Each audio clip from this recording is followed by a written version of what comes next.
We have had so much fun on 2K24, and the fun will continue all summer long. Make sure to look out for us out there on the court. Yes, and thanks to all of you for being a part of the 2K TV community and making this season the best yet. Let's do it again. We'll see you in 2K25. 2K TV Season 11 will go live at launch, and we've already got great things in the works for you. Oh yeah, we've been talking to some of the devs and are really excited to tell you all about 2K25. But we can't just do that yet. And before we give too much away, enjoy the summer and enjoy the game.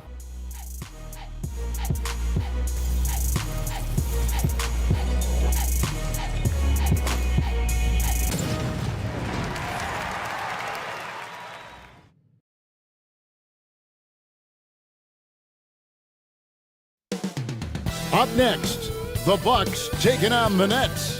For the Bucks, they started the season with a win. Tonight, out to make it win number 2. Nets, Bucks. The tip-off coming right after this.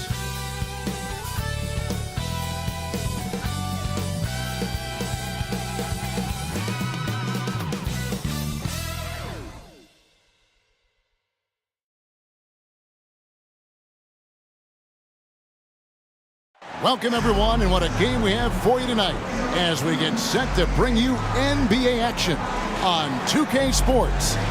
I'm Kevin Harlan alongside Clark Kellogg and Greg Anthony. David Aldridge joins us from the sideline. Here are the starters for Milwaukee. Butler out there with Durant. Then there's Dennis Schroeder. Then there's Jalen Green. And it's Lopez in at the center. And for Brooklyn, Yao is out there with Alexander. Then there's Edwards. Then there's Jeremy Grant. And it's Morant in at the point. Well, how long does all of your off-season rest usually last you at the start of the regular season? Like when do you start to really feel the games again? You know, the fatigue comes at you fast, Kevin. So that rested feeling only lasts about a couple weeks. Nothing wears you out like playing NBA ball. No one near Edwards as he lets it fly. Good on the three-point shot. Edwards got the first 3 points tonight for Brooklyn. Lets it go from 11 and misses it off the right side of the rim. Butler against Grant.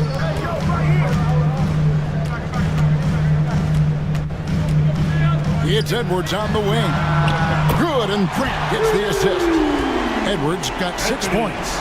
Yeah, that's just good basketball there by Grant. Moving the ball to the wide open man and getting an assist out of it. Edwards against Green.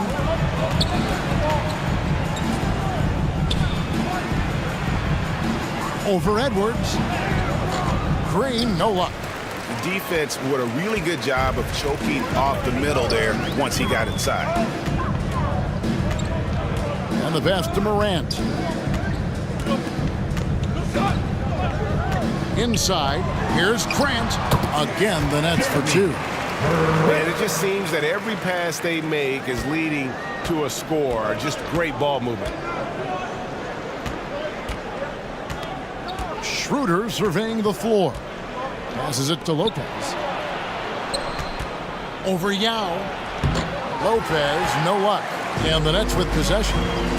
It's been 8 unanswered points for him. That's good from Edwards on the assist by Grant. Edwards got his 3rd basket of the night. Lights out here, right out of the gate. Perfect 4-4 from the floor. And Milwaukee calls their first time out of the game. They want to keep rolling here following the win against the Thunder. Yeah, and that one, they just locked it down defensively. Challenged shots and really protected the rim. Boy, I tell you what, I think you got to really appreciate the grit. Getting dirty, staying engaged. That's really what defense is all about. Pass to Lopez. Schroeder outside. Pass to Butler.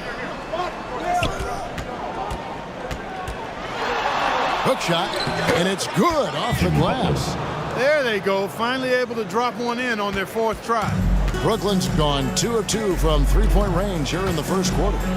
Edwards finds Grant. Back to Edwards.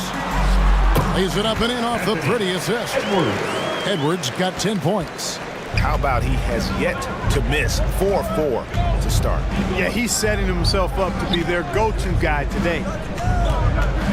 Here's Schroeder. Softly drops in the floater. Velvety touch on the floater. It's clear Schroeder has a ton of confidence in his ability to score. Morant right side. Outside Edwards. And a lot of contact on that one, so he'll shoot 2 here. And Clark, what can you say about Anthony Edwards? Living up to that first overall hype, he has been spectacular. Yeah, he has been, Kevin. I agree. Some were surprised he went first overall, but you look back at that draft, he was as good a #1 pick as any of them, and he's certainly proven to be worthy of that status. And Edwards drops them both. Already a very confident player. Knocking down those free throws only fuels that. Green taking his time here.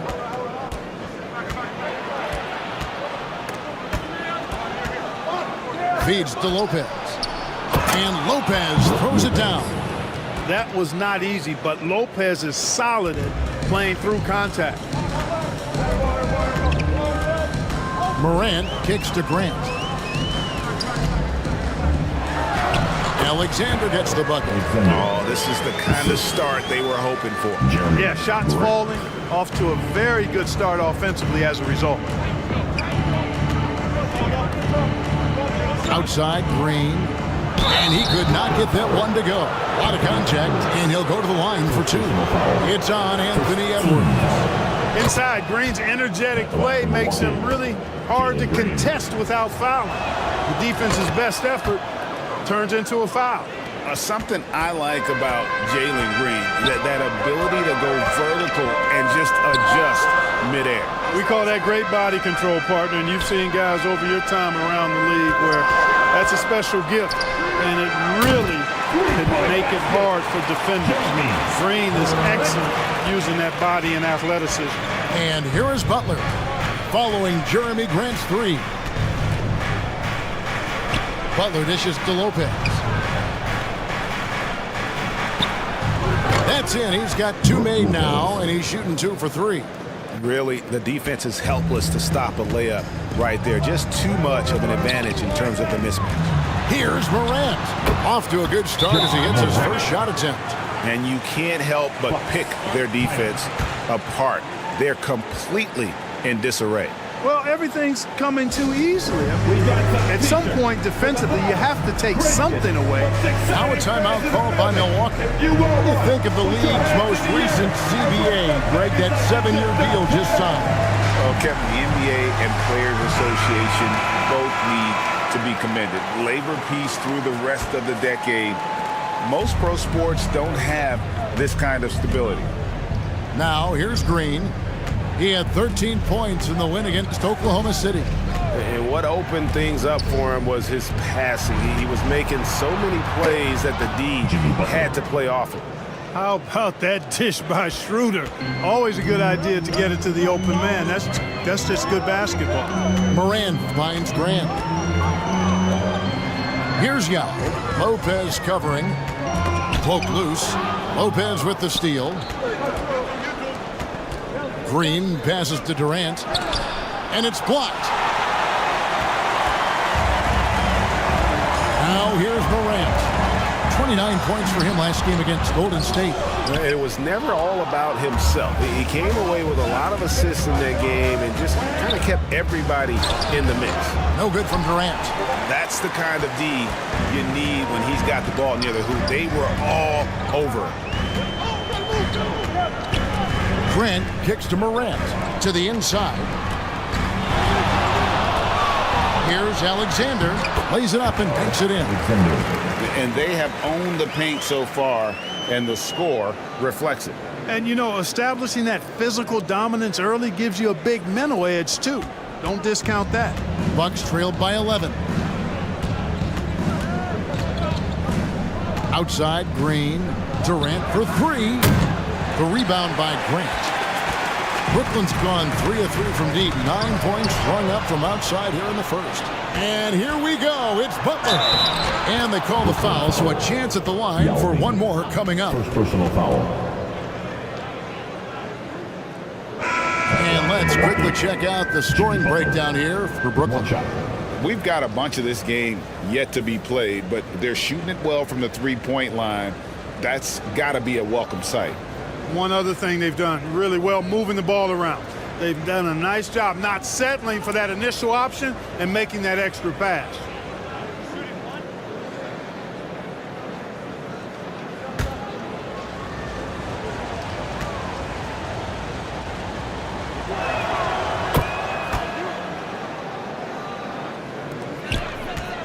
Nets leading by 8.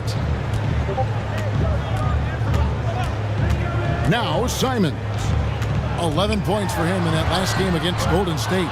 Well, you know, this is what happens. You can't afford to lose concentration even for a nanosecond. Now here's Bain. Shoots over Simons. Bain, no good. Well, the defense refusing to give up anything easy. Love seeing that kind of intensity. And he gets it to go as they call the foul. He's on his way to the line for one more. Displaying intensity right off the opening tip, especially on the offensive end. Tell you what, forget about easing into the game. They came out with guns blazing. Looking at who's out there now for the Bucks. Toppin, he's checked in for Jimmy the Butler. lane. And it's Mind the lane. Bertanis in for Dennis One Schroeder. shot.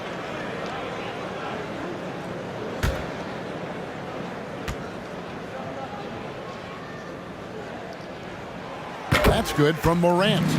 Now an all-NBA caliber talent, Morant still feels like he has room to improve. Bertanis, the pass to Bain. Granger outside. Bain kicks to Granger. 5 to shoot. It's good. He makes his first shot of the game. Pick works well there. Not much resistance from the D. Yeah, that's not the defense you need. You got to be tougher defensively. Now here's Morant. He has 5. And Simon's wide open. He'll fire. His three-pointer's off the mark. Tell you what, the defense was lucky there. I mean, leave him that open from range, he'll typically knock it down. Strong move to the 10, trying to get his guys going. Hard not to get motivated, GA, right when your teammate makes that kind of play. Yeah, you know, when you're looking to close the gap, you need guys who will take it upon themselves to step up, take the initiative and make something happen. Bucks trail by 7. And there's the pass to Bertans. And he's going up for the alley-oop. Oh, and they get in the way of the alley-oop. Not to be. Good play defensively. And the foul on Obi Toppin. That is his first foul of the game. And Brooklyn making a change here. Nurkic is checked in. Into the lineup for your Nets, Yusuf Nurkic.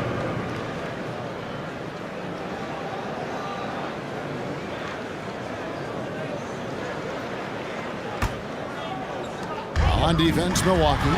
They trail by 7. First quarter. Swiped it away. Passes to Bertans.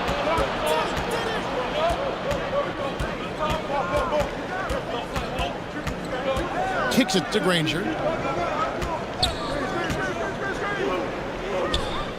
Out left to the wing. Toppin offline with his 3. And so Morant will bring it up for the Nets.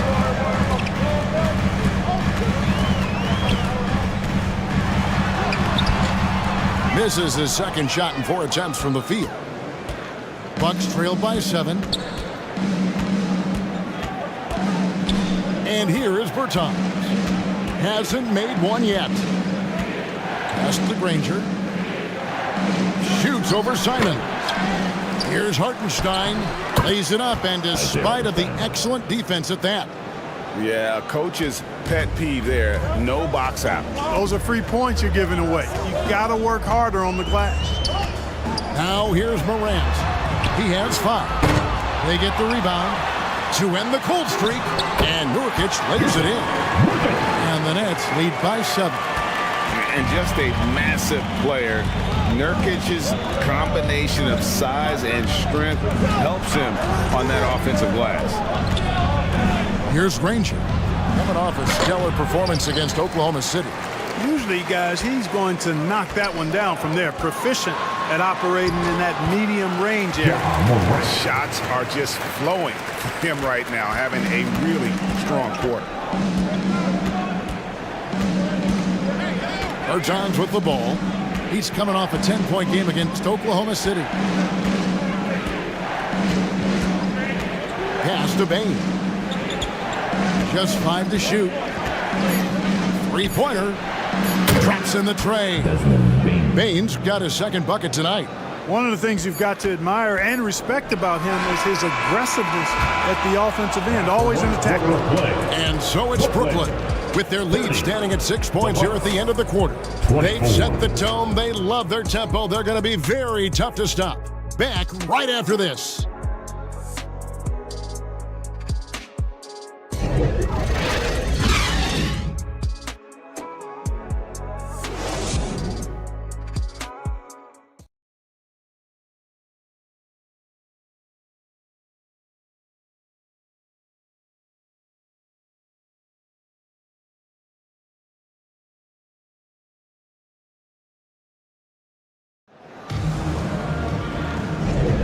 And hope you've enjoyed the broadcast so far. Halfway through the first half in this one. And taking a look at the Nets' performance here, guys, what jumps out to you, stats-wise? Well, when you control the glass, you control the second chance opportunities on both ends. And, you know, their rebounding advantage has been glaring, simply outworking them on the boards for that entire first quarter. Here's Green. On the court for Milwaukee here in the second, we've got Dennis Schroeder. Brook Lopez is out there with Durant. Then there's Danny Granger. And it's Green in at the two-guard position. Now here's Green. Nurkic with the block. And that 7'2" wingspan for Nurkic, he can just gobble up shots. He knocks that one away with authority. Schroeder against Simon. Oh, and there's the alley-oop. Oh, phenomenal alley-oop slam there. They are taking advantage of a team that looks lost out there. Boy, I tell you what, guys, this is really getting close to being real ugly. Here's Granger. 2 points. That one goes. And they've repeatedly probed inside in the first half, guys, and it's paid off. Here in the second quarter with a little over a minute gone. Edwards against Green. Edwards, that's good. Edwards got 14. They are just killing them on the interior. Yeah, you can't say that with enough emphasis. I mean, the defenders are just not being aggressive enough down low. You got to play with some physicality in the paint. And they're controlling the boards, Kevin. That's +5 in that category. And, guys, you know that rebounding is a huge part, a huge component of winning games. It's not a glamour stat, but it's necessary if you're going to be a winning team. Let's check in with our reporter, David Aldridge. Thanks, guys. Well, once upon a time, Kevin Durant said he was tired of being second. Now, some thought he was chasing clout, but he clarified it, saying, I just lost in the finals. It wasn't about I want to be the best ever. I don't care about that. I want to wake up every day and do what I do. If we win, I know that comes with me being the best that I can be. Kevin? David, I love the fact he is focused on the process. And thank you for giving us that report. Here's Green. Anthony Edwards making his last shot. Simons against Schroeder. And the call is going to be, yes, it is, an illegal screen. Beyond the leaning, you could see his feet more set on that screen. Easy call. Yeah, I agree. You know, sometimes that can be a tough call for the refs to make, but not that time. It was easy there. Gobert, he's checked in for Nurkic. Butler, he's checked in for Milwaukee. Now, here's Grant. He had a 12-point outing in their last game against the Warriors in San Francisco. It's stolen by Schroeder. And now the fast break. Schroeder with the ball. And the wide-open shot from Green. The shot's good on the assist by Schroeder. 5 points in the game. Green getting very aggressive on the perimeter and really good concentration as he focused on his shot. Green against Edwards. Over Green. Edwards can't hit. Well, it looks like he's cooled down a bit after hitting those two in the first quarter. Schroeder outside. Count the bucket, and he's got a free throw coming up as well. First personal foul. The big fella, Lopez, able to weather the hit and make it happen. First trip to the free throw line for him tonight. One time from the line.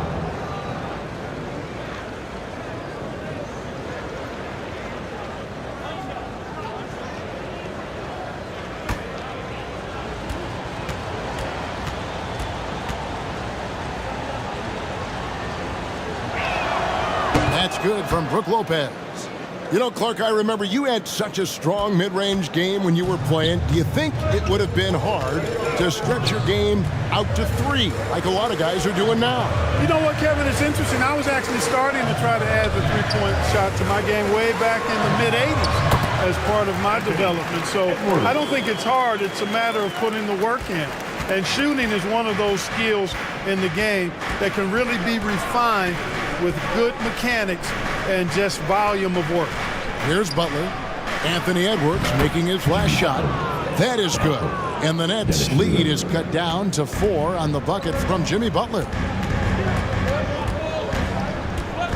And he lobs it up toward the rim.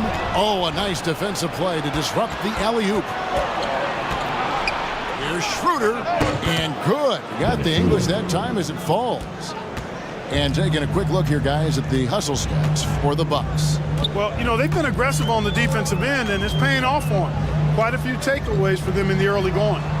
And the other thing, I love how they're playing up tonight, getting into ball handlers and forcing some turnovers. And it's Simons missing. And it's Milwaukee's ball. They've outscored him 10 points to 2 during this run. Schroeder passes to Green. Tries from 10. And he overshot that one, missing. And being that close to the hoop, I thought he had enough room to finish that one.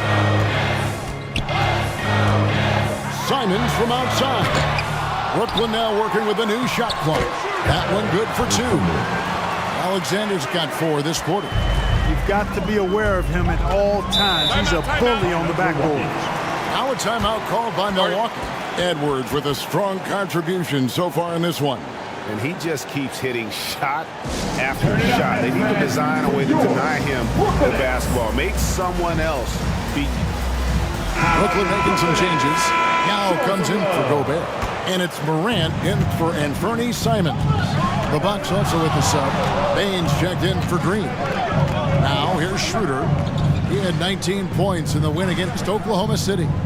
And his rebounding was solid in that effort as well. He did a lot of work on the glass. All around it, just his effort level was off the charts. Yeah, that's fire right there. Morant practicing for the dunk contest. I see you, young fella. And great camera work showing up on the AT&T 5G Slam Cam. Bounce pass, Schroeder. Butler against Grant. A floater. And it's Butler missing. Nets leading by 6. Grant dishes to Morant. Down low. Alexander, no luck. And that is a textbook example of how to defend your rim. And you know, guys, I love his fight and grit on the interior. I mean, he never lets a shot go uncontested. Now here's Durant. Still yet to score. A rebound by the Nets. Alexander's got 6 rebounds now in the game. And they continue to control the glass. Guys, I think they've simply been the more physical team, and that's why they're ahead. KD with the bucket. Players of KD's size generally don't have that quick release, too. Incredible combination for him. Edwards passes to Grant. To the middle. Here's Yao. Good, and Grant gets the assist. Grant's got his 6th assist on the night. Clearly, he's one of the best there is in the business when it comes to making that lead pass. Now here's Lopez. 7 points in the game. Just because Lopez is a big guy doesn't mean he can't knock that down. Schroeder against Morant. And there's the call on Durant. That's foul number 2 for him. Both teams will make substitutions.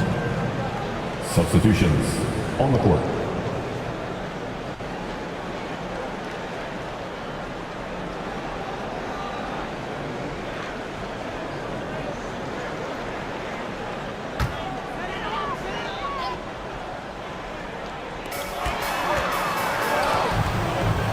Bertans against Edwards.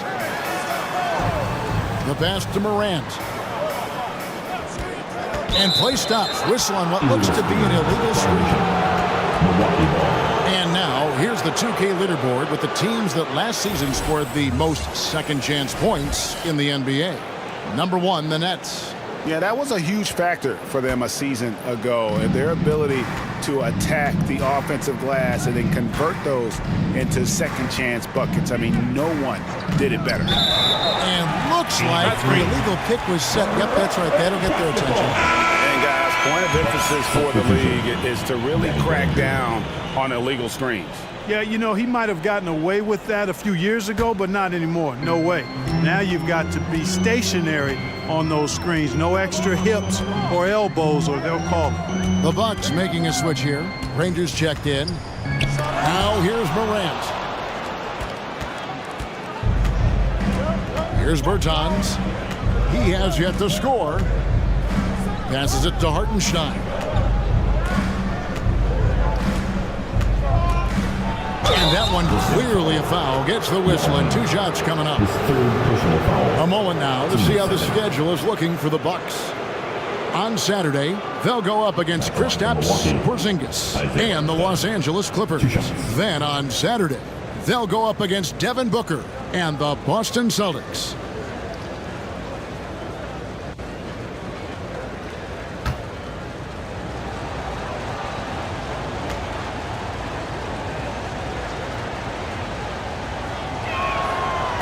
No good on that one.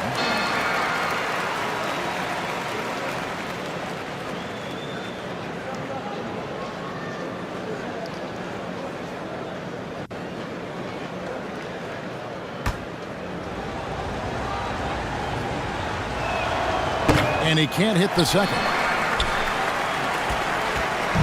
And Morant's got the ball here for the Nets. They're moving on after the tough loss they took at the hands of the Warriors. Well, I felt like they were never on the same page defensively in that one. Gave up way too many easy shots. And, you know, that's all about effort, and I'm sure their coach let them have it for the lack thereof. Using his speed advantage there to create the separation he needs for the shot. First shot, first basket. He's out of the blocks fast. Great job of screening there. Nice job to take it to the rim and get the finish. To the wing on the left. Baseline try. It's good, and the Brooklyn lead is cut down now to just 2 points with that basket from Hartenstein. Impressive, really, from that short 17 area. They are not missing many. You're exactly right. I mean, they've banged home 8 of their last 10 points on mid-range jumpers. Now here's Morant. 9 points in the game so far. Boy, just not scoring with the efficiency he'd like to. Tough quarter for him. Bertans defending. Out to Morant. Lets it fly. And Bain pulls it down. Bucks shooting and feeling it offensively in the second quarter. They're shooting 60%. And those plays can make a difference in a game like this. Well, you know it's going to fire up, Greg, everybody on that bench. Making a statement for sure. I mean, we'll see if they can maintain that aggressive approach, guys. Now here's Granger. He has 6. The shot and game clock separated by 4. Oh, and he plucks it off the glass. Wow. It's blocked. So it looks like the Nets will retain possession. Here, Brooklyn ball. Coming up on the floor for your Nets, Yusuf Nurkic.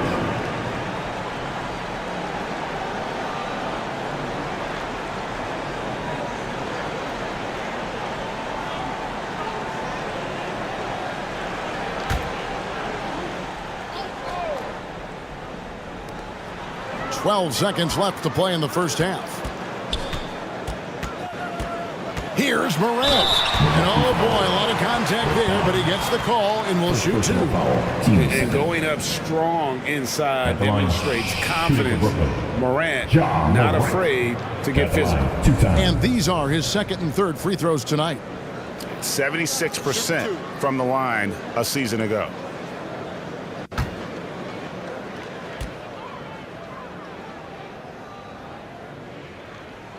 The first one falls.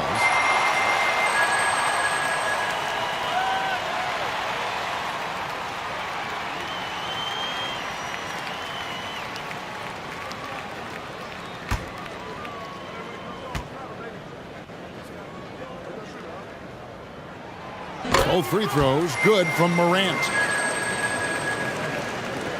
5 seconds left in the first half. Here's Bertans for 3, and the last second attempt does not go in for him. And superb job by Morant there, making sure to contest without fouling. That's how you play defense. And some good action through the first 2 quarters as we reach halftime. It's the Nets leading by just 2.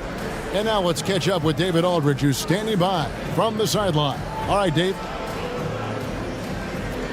Kevin, thanks. Here with Jimmy Butler. Jimmy, you have come a long way in this league.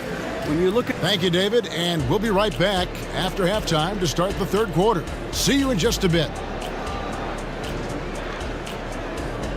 And now, the 2K Sports Halftime Show.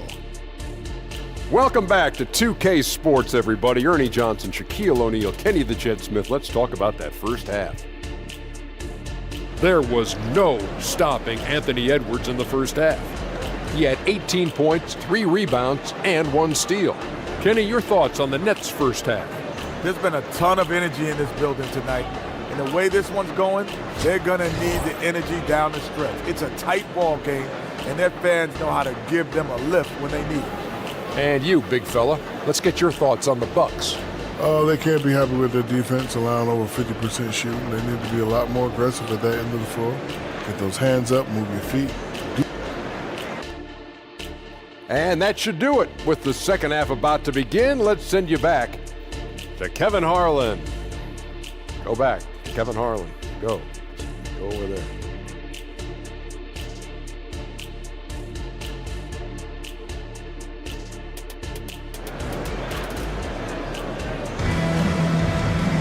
And if you're just joining us, we've played through the first half in a game that's been fairly even so far. You know, Anthony Edwards has been exceptional here, guys. And how about the amount he's contributing in the scoring column through 2 quarters? He has been terrific. And you know what? They've come at him a few different ways defensively, and nothing has slowed him down. And we're halfway through this one. Plenty of basketball left in a game that's been fairly even so far. Alexander is out there with Grant. Then there's Yao. Then it's Morant. And it's Edwards in at the 2. So that's the lineup for Brooklyn. Here's Schroeder. They get it back. Hartenstein. The shot's good. Hartenstein's got it going here in the start of the second half. The first points in the third quarter for the Bucks. Morant surveying the D. For 3, Edwards. And the 3 ball is good. Edwards got 21. Boy, you love to see Edwards shine on offense like this. I know it's got to be making his coach happy, too. Green drives in. The feed to Lopez.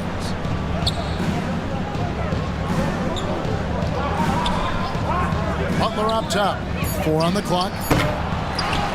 Here's Hartenstein, and he uses the glass on the layup. Hartenstein's got 10 points in the game. Excellent activity and timing on the offensive glass. That's how you get extra possessions. And it's Grant in the corner. Morant kicks to Edwards. Here's Alexander. He's got 8. Here's Morant.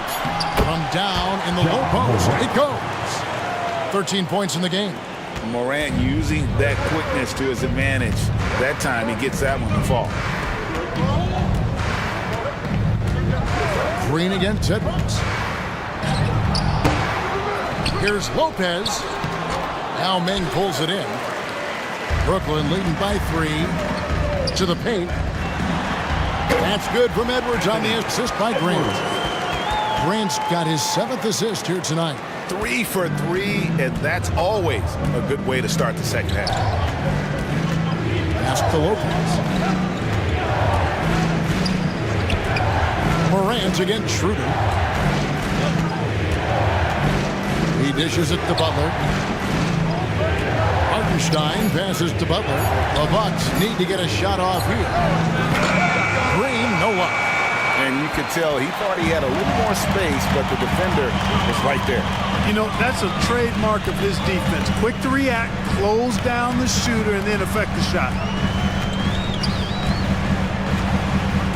Morant against Schroeder. Back to Grant. Lets the 3 fly. Rebounded by the Bucks. Hartenstein's got rebound number 8 now on the night. That one's good, and the Brooklyn lead is cut down to just 3 on the basket from Jimmy Butler. Not an easy shot that time from Butler, fighting through that contact, but his strength worked for him. Grant for 3. Alexander, the rebound by the Bucks. Schroeder outside. Third quarter action and just under 3.5 minutes have gone. It's deflected, and he gets it back. On the wing, Green. Edwards defending. Here's Schroeder.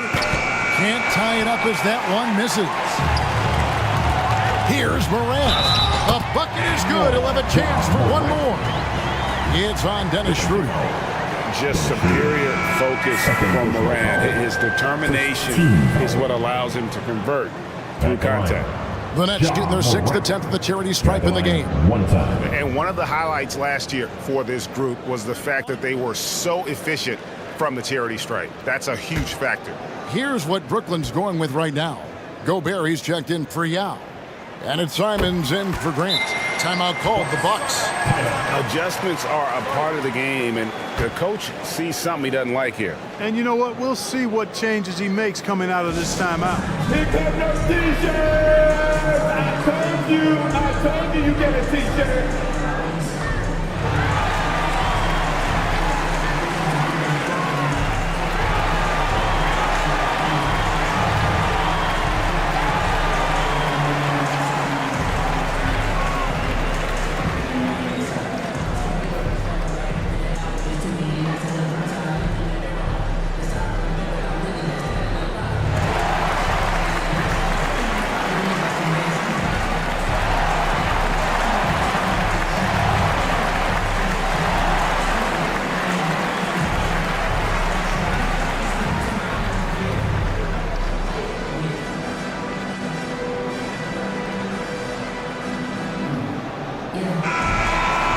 Here's the list of players who had the most steals in the NBA last season. Number 1, Jimmy Butler. There were so many nights when he controlled the game through his defense. Not a surprise to see him ranked at the top. Bucks trailed by 6. Schroeder kicks to Lopez. Pass to Green. Schroeder up top. Guarded by Morant. And it's Schroeder missing. Boy, just cannot buy a bucket, guys. I'll tell you what, that's a painful quarter for him, and it's painful for me to watch, too. Every time they get scored on during this run, it's come from inside the paint. Inside. And Butler gets it to go on the assist by Schroeder. And that's 13 points for Butler. The well-put-together Butler proving that he's just a little too strong there, not allowing the physical defense to stifle him at all. Outside Edwards.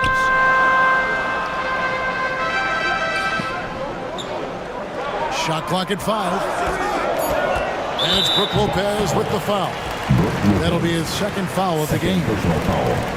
Team second.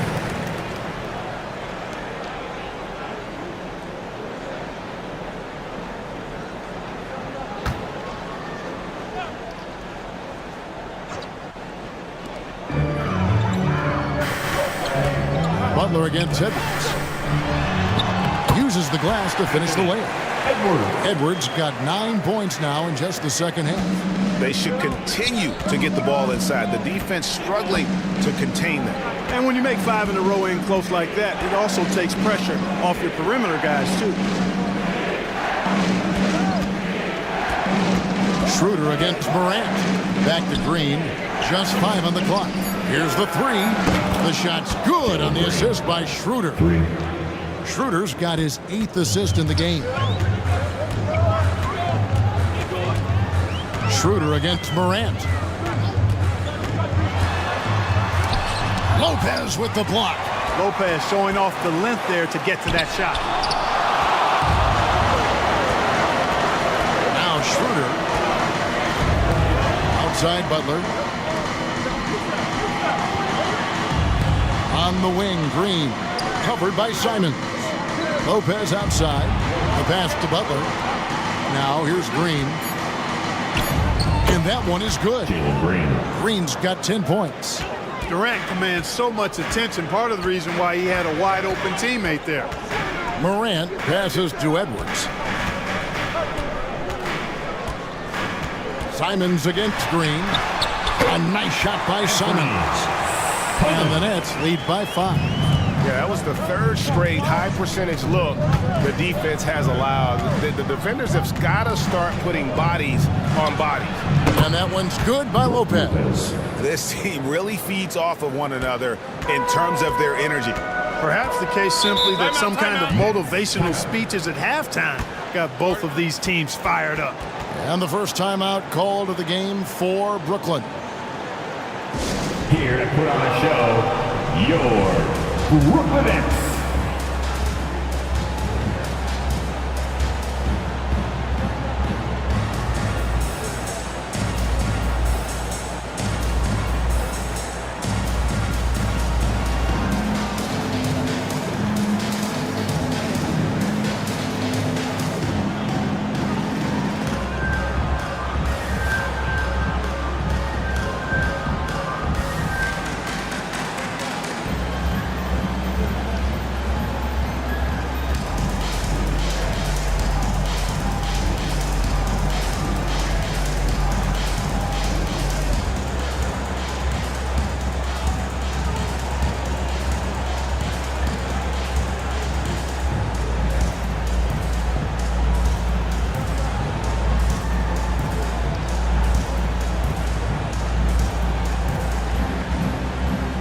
Both teams making some changes here.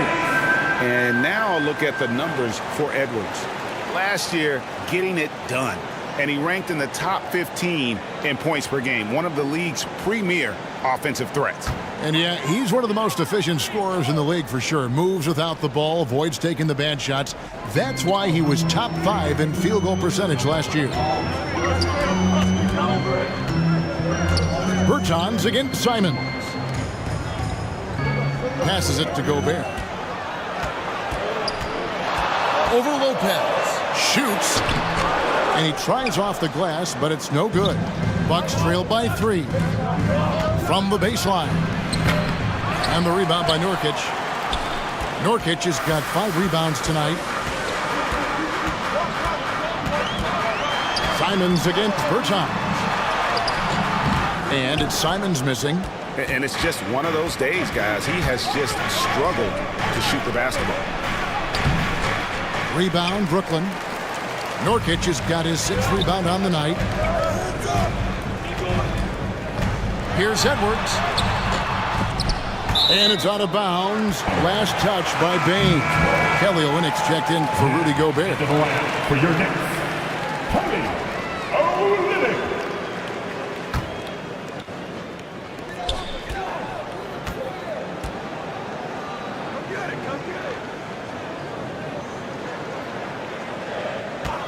5 on the clock. And off the left side of the rim, and it swirls in for it.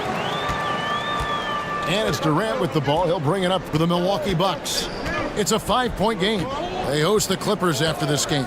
That game will be a quick pit stop before hitting the road again. Granger for the 3. Drains the 3-pointer. Granger's got 9 points. And he found the perfect spot behind the arc there. Big gap in the Third quarter. And here is Simons. Launches a 3. The offensive rebound. A physical big. Nurkic embracing, going up and attracting the contact when he's trying to score. The Nets in their 7th and 8th attempts at the foul line tonight. Yusuf Nurkic.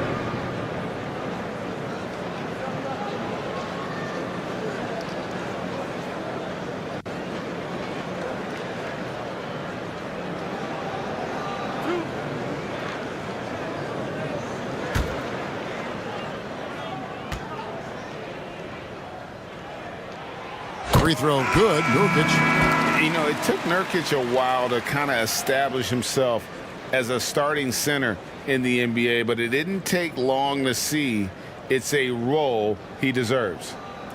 The Nets making a switch here. Grant's checked in. The Bucks also with the sub. Toppin, he's checked in for Brook Lopez.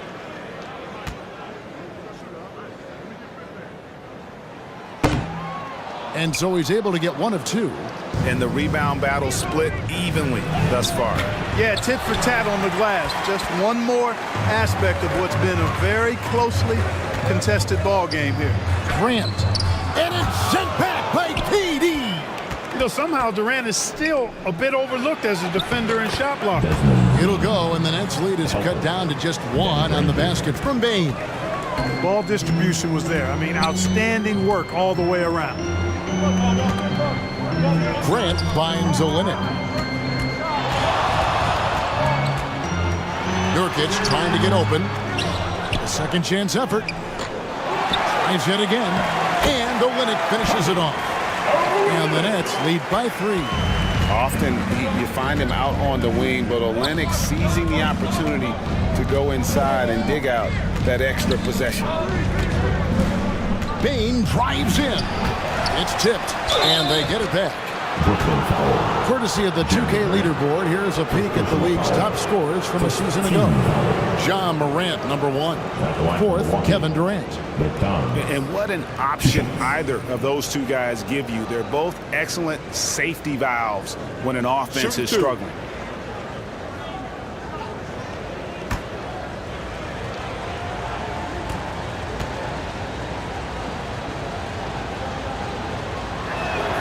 And the first one drops. Yao checked in for Brooklyn.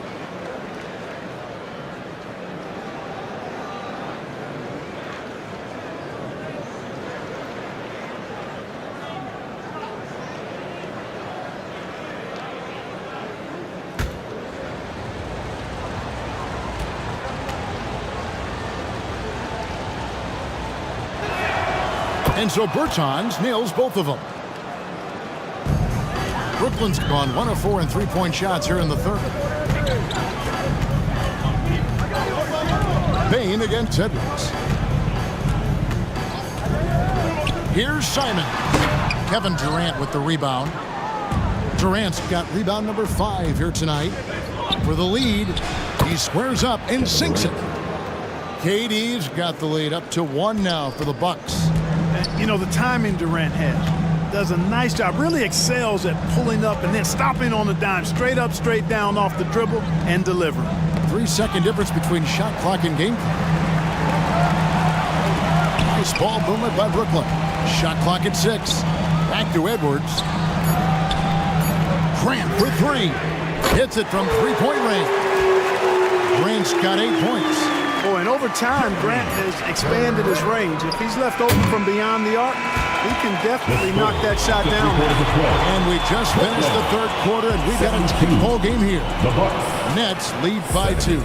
Live from Brooklyn, New York, you're watching 2K Sports.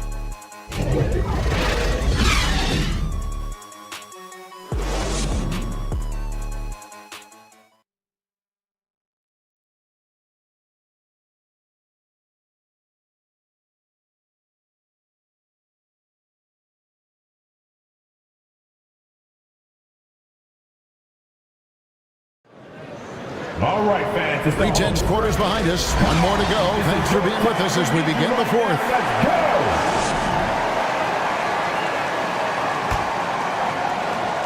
The Nets with the lead. And Milwaukee looking at who they've got. Jalen Green is out there with Dennis Schroeder. And there's Jimmy Butler. And it's Durant. And it's Granger in at power forward. And that was all Morant. Aware of the defense, figuring out how to get to his spot. Granger with the ball. Working on Alexander. And Butler gets it to go. And that's right in his wheelhouse. Looking to make an impact when it counts. You know, they want the ball in his hands here because they trust him to hit all the big shots. Here's Simon. And again, it's Brooklyn converting. No idea what they were thinking there defensively. I mean, that's a shot he makes often. Pass to Durant. The dish to Schroeder. Yao with the block. At 7'6", Yao is a huge shot blocking threat. Got to be careful shooting when he's roaming nearby. Morant passes to Simons.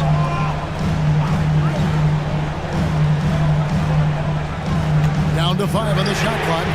And again, Brooklyn with the triple. And I don't care how far from the bucket he is. You've got to have a man on him. He's just too good from deep. Durant deciding where to go with it. The kick outside to Butler. Unloads from 13. That is good. And the Nets lead is cut down to 5 on the bucket from Durant. They're right in Durant's grill, but I like that, but it's not going to bother him. He gets the shot off anyway. 6 feet out. Another one falls for Brooklyn.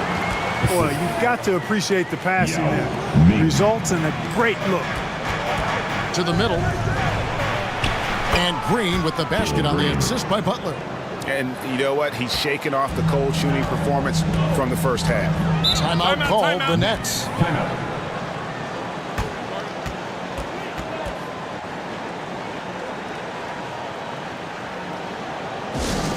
The most passionate fans in the land.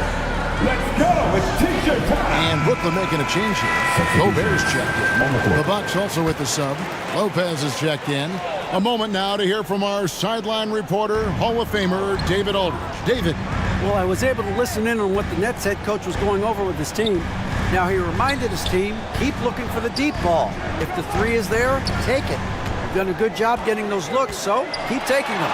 Back to you guys. Thank you, David. And they pick up 2. And what a show Morant is putting on. Every time he touches the ball, you feel like he's going to score. Granger passes to Butler. Schroeder outside. Tips it up. And staying with the play, Lopez. Yeah, bully balling his way to the rack that time. Lopez with a great second effort. Nets leading by 5. Morant outside. Stolen away. Nice job to interrupt the alley-oop attempt there. Butler, no good. I mean, that can happen to anyone, but it's ugly every time it does. Yeah, it is unfortunate, embarrassing. He just lost his concentration for a split second. That's all it took. Bucket is good. Alexander's got 4 this quarter. And there's a pattern starting to take shape here. They're working it inside and getting good shots from close range. Well, I agree with you. 4 of their last 5 baskets have been exactly of that variety. Butler feeling it out a bit. It's good, and the Brooklyn lead is cut down to 5 there thanks to the basket from Schroeder. And, you know, give Schroeder credit. Taking the contact like a man and staying in control. Morant passes to Grant. Buries it down low. It's been like this all night for both teams. The offenses having their way. Any lull in the action so far has been short-lived because there have been nothing but buckets in this one. And here's Green outside. Gobert pulls it in. And on an open look like that, he's very gifted at making the weak coverage pay. And it's Simons missing. And, you know, even though they're on top, they're winning. I mean, they could use more from him. Trying to shut the door on this one. Green kicks to Granger.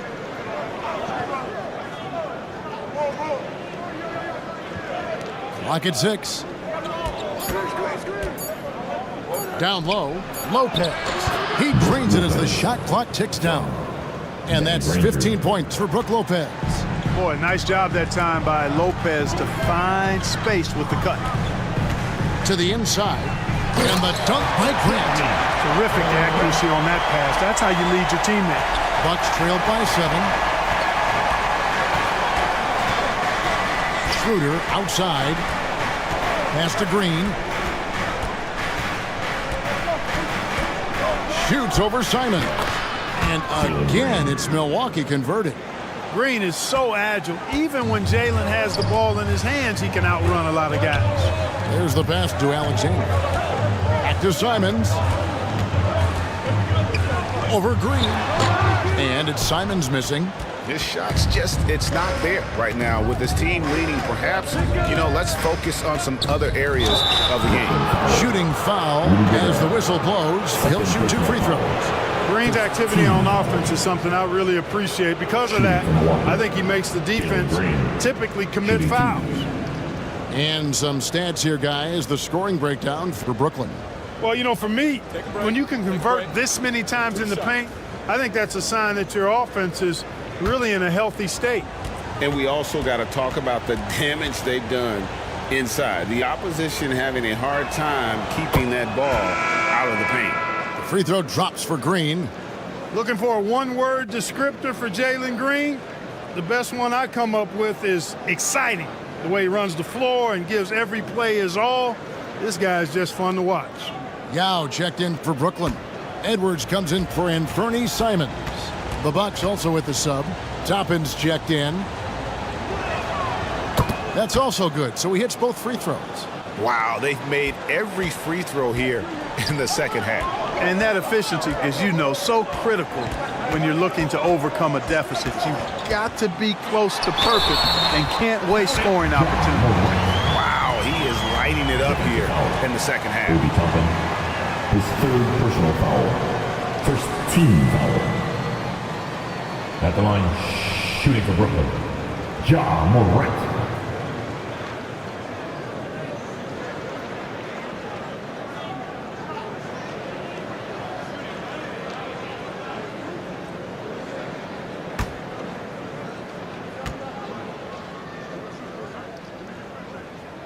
That's good from Morant.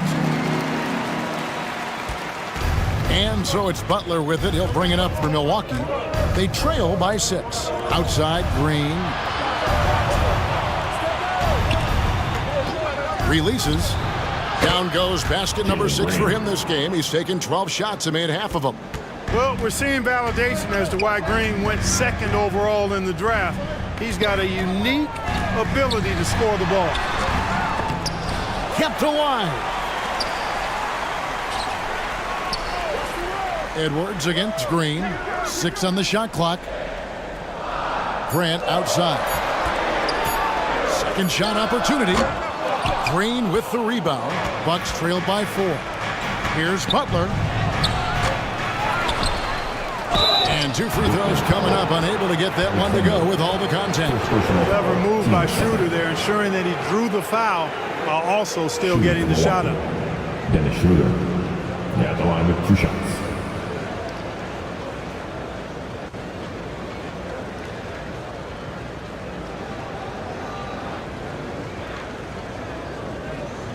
Shooting 2.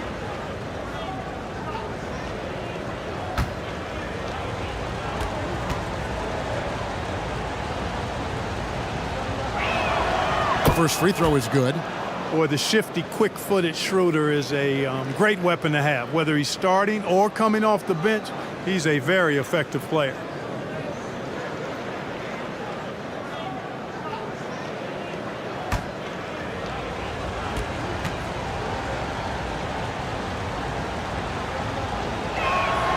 Schroeder hits them both. Brooklyn's gone 1 of 2 from three-point range here in the 4th. Morant with it. Grant outside. Pass to Yao. Lopez with the block. That's out of bounds. Brooklyn will retain possession.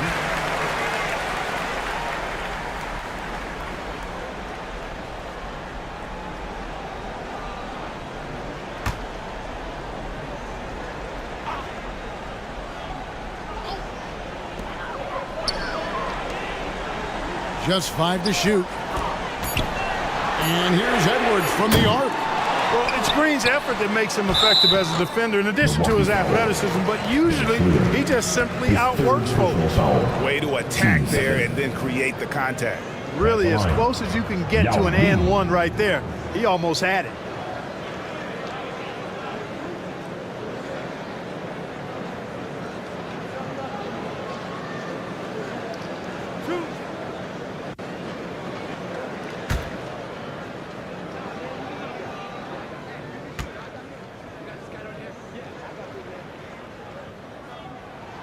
And that one falls for Yao. And I don't think I need to tell you what makes Yao Ming special. With his size, the sky is literally the limit for this young man.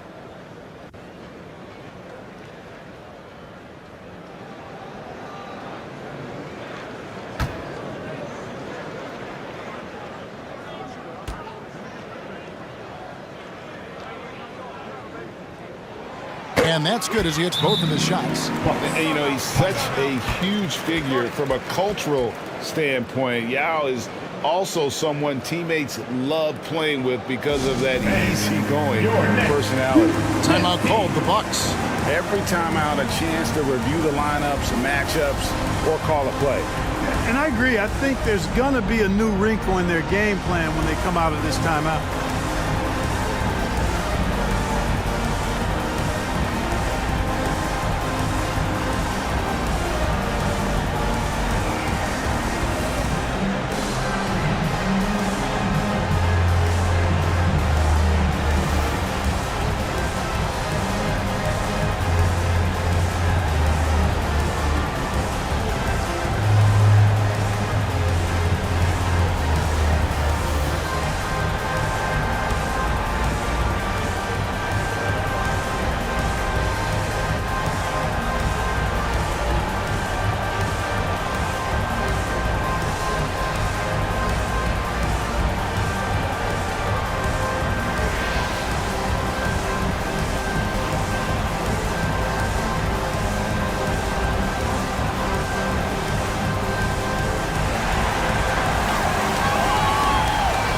And now we present our New Balance Player of the Game, Anthony Edwards.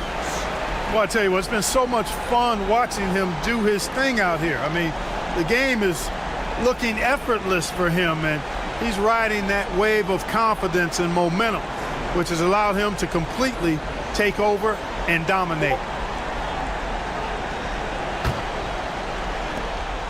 And so it's Schroeder with the ball. He'll bring it up for the Milwaukee Bucks. 4-point game. Pass to Green. Into the lane. Good for basket number 7 tonight on a not so unlucky 13 shots. Green's got a full toolkit now, which makes him unstoppable at times. Pass to Alexander.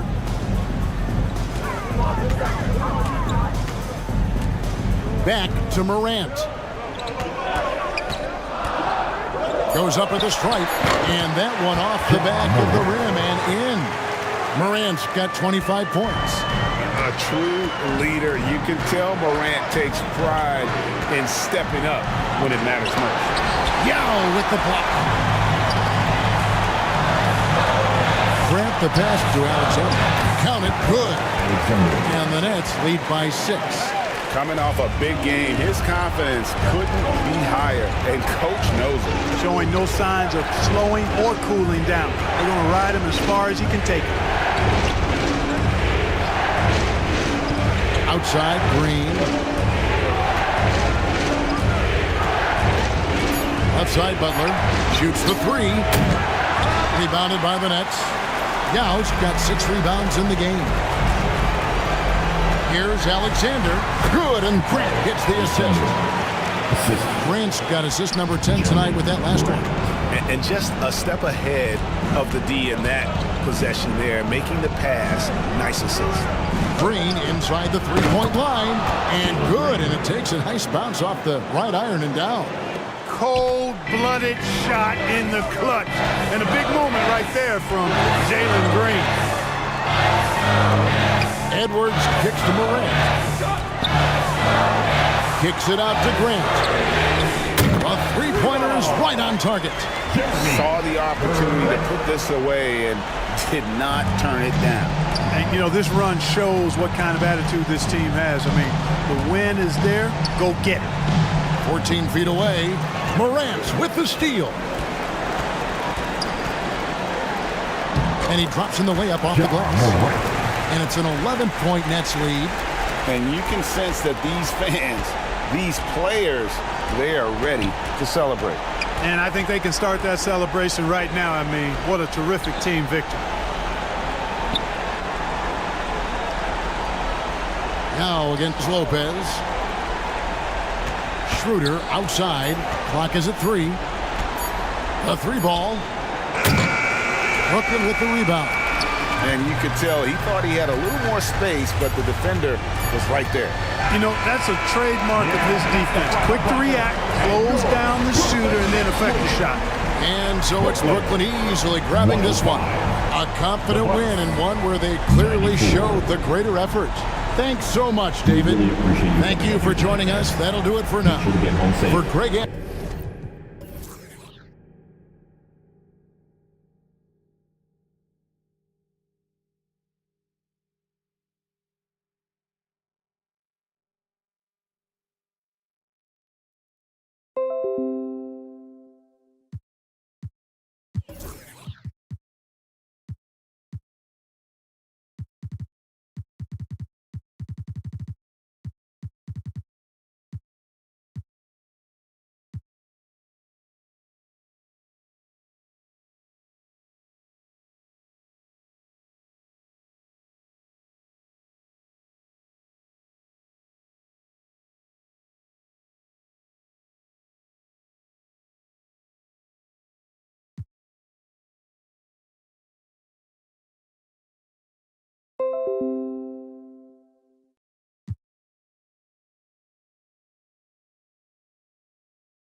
Welcome to the 2K TV Season 10 finale. I cannot believe it. 10 seasons. We're already at the finale. It feels like just yesterday where we were like, welcome to Season 10. It's been 10 years The of 2K game's out. TV. Check out all this cool 2K24 stuff. Now we're here at the finale. And you know, some of my favorite moments, Alexis, have been the amazing guests. And those will be our starters. Some intriguing matchups on the floor tonight. Sit tight. We'll be back in just a moment.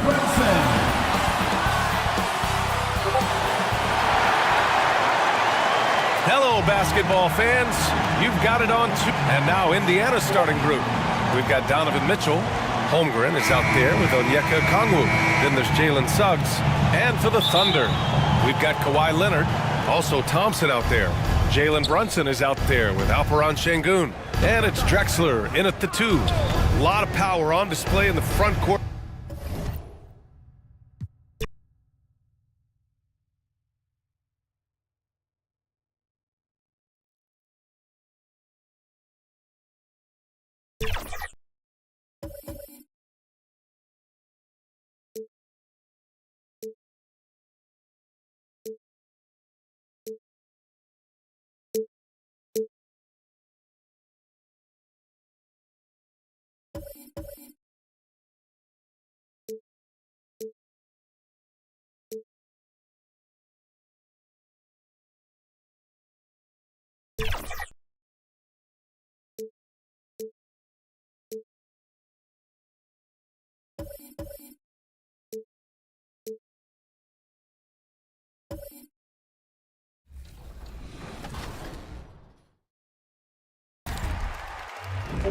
We are tipping off the 2K TV virtual wrap party in the theater today. We are going 3v3, and we've got some members of the community joining us here today. So let's introduce our members right now. We've got Dat Girl Megan and King Jordan. Welcome to the show. How are you guys doing today?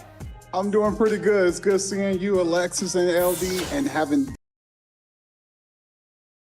It's almost time for action here in Oklahoma City. And as the Thunder arrived earlier on, they appeared to be in no mood to show any mercy tonight. Hi, everyone. We're coming to you live on 2K Sports, bringing you the NBA. Kevin Harlan here, joined by our analysts, Greg Anthony and Hall of Famer Doris Burke. Plus, reporting from the sidelines, another Hall of Famer, David Aldridge. So with Kobe sitting on the bench, here's who Rick Carlisle's going with. They've got Holmgren, Suggs out there with Donovan Mitchell. Then it's Okongwu. And for Oklahoma City, Kawhi Leonard is out there with Alperen Şengün. Then it's Thompson. Then it's Jalen Brunson. And it's Drexler in at the two-guard spot. And we know, Greg, most of the talk coming into this game focused on the front court matchup. A lot of talent in the low post here.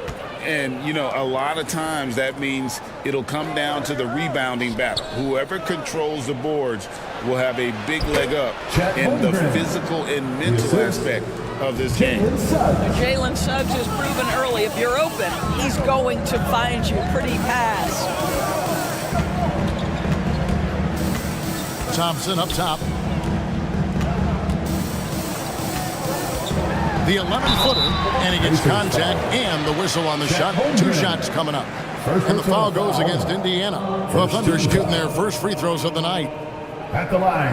That free throw good from Thompson. Thompson. 2 shots.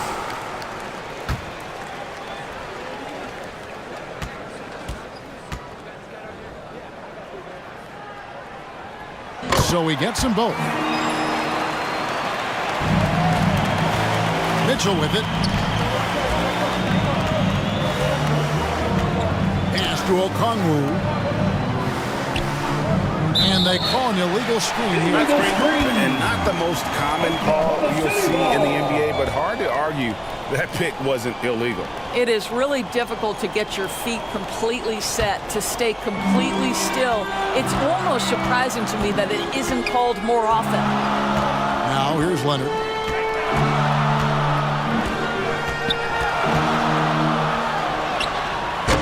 Pacers with the rebound. They're getting their first look at the Thunder in this one. Mitchell against Brunson. Mitchell passes to Okongwu. And Okongwu slams it in. Well, Donovan Mitchell excelling at taking what he sees in pick and roll. Brunson scanning the floor. No coverage that time. Well, the versatility he possesses makes him a very tough cover, guys. We know they like having Brunson out there, Greg, a player they can run the entire offense through. No doubt. And he can be trusted on to take the keys and just run things effectively. He keeps mistakes to a minimum, and he's a solid creator for his teammates. Shot clock at 3. For 3, Mitchell. Thompson with the rebound. Didn't hesitate for a second to get a hand up on that deep ball. Well, tremendous effort, tremendous timing, the ability to alter shots on the perimeter. That was beautiful. Here's Mitchell. Jalen Brunson picking up that last basket. Passes it to Okongwu.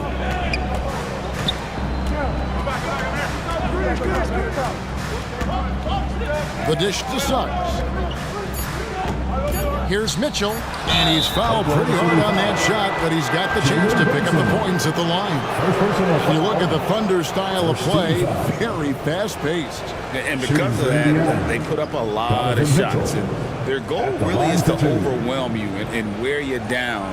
Of course, they allow plenty of shot attempts as well.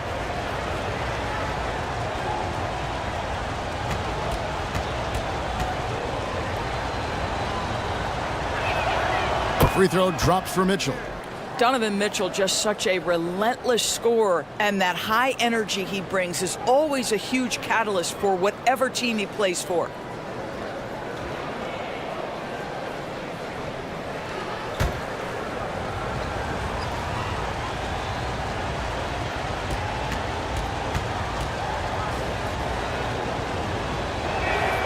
And Mitchell drops them both. The way he's shooting free throws tonight, you simply don't want to put him there. Drexler kicks to Thompson. Mitchell against Brunson. Over Mitchell. Almost, but it rolls out. And it's Mitchell with the ball for the Indiana Pacers. And it's sent back by Leonard.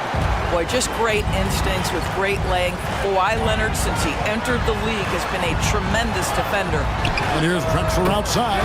Gets it to go from beyond the arc. And good to get him going early. That shot should give him some confidence. It's all about mindset out of the gate. If you're aggressive and they give you room, go ahead, let it fly. Here's Brunson. And a great assist by Drexler as that one goes in. Generously listed as 6'1", Jalen Brunson knows his way around the inside and painted area. Look out. And here's Mitchell from the arc. And the rebound goes to the Thunder. This game coming after a loss against the Bucks.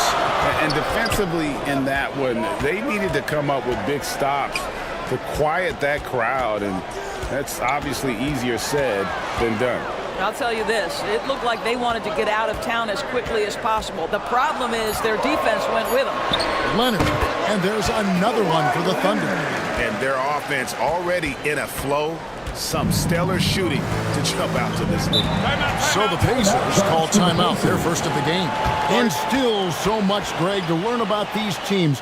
When do we get a sense of a team's true identity? Well, not this early in the season. I'd say at least a quarter of the way through it. That's when you kind of get a sense of a squad's chemistry. And now we get a chance to check out Donovan Mitchell. He had a strong showing last season. 13th in scoring, and his passing skills were on full display all year. He ranked among the top 15 in assists. And he sported some of the quickest hands in the league last year, putting him top 3 in steals. He was consistently all over the basketball. Fantastic positioning there to contest that one. And this is what the really good defensive players do. They anticipate and they're rarely fooled. Now, here's Mitchell, coming off a stellar performance against Utah.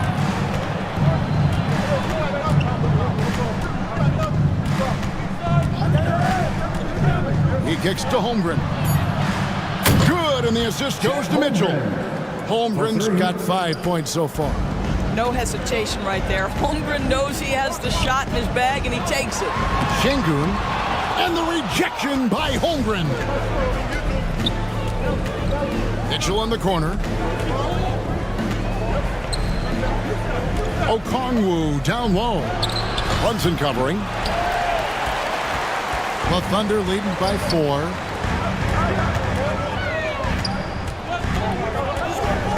Thompson outside.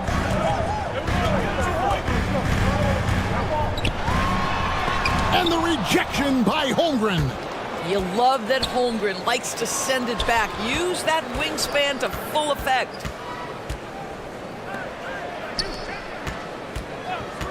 Some nice passing here by Indiana. And here's Mitchell from the arc. The Pacers keeping it going. A new 14-second clock. That one falls. This guy is just working his tail off on the boards. You love the effort, love the energy. Leonard on the wing, covered by Okongwu. Leonard, no luck. Indiana's gone just 1 of 4 from three-point range here in the first. Here's Mitchell. It's good. This game is all even. Boy, nothing you can do about that. Mitchell is just simply that good, converting over aggressive defense.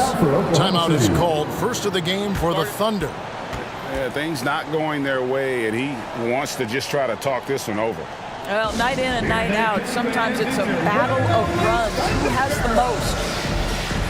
And the Thunder going with a whole new group out there. These are the players who had the most success from deep last season. And you look at White, second in the league, extremely accurate from beyond the arc. The bucket must have looked 3 feet wide to him last year. I mean, very deserving in terms of that spot among the league leaders from 3. The pass to Perez. Now Now Kuminga.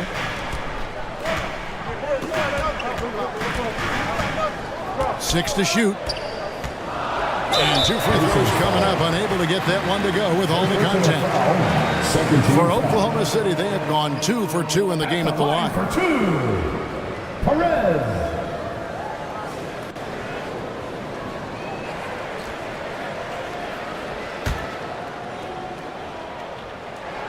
First one falls for him.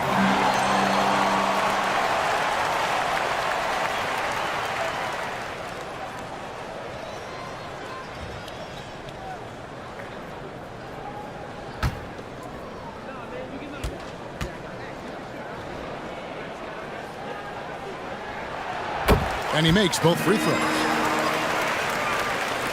Indiana trailing here. Now Mitchell. Pass to McKnight.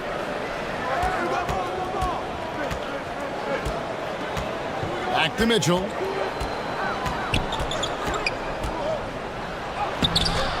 Off with the layup. Well, this has not been a quarter to remember for this guy. He looks completely flustered. Here's Henderson. It's good. He makes his first shot of the game.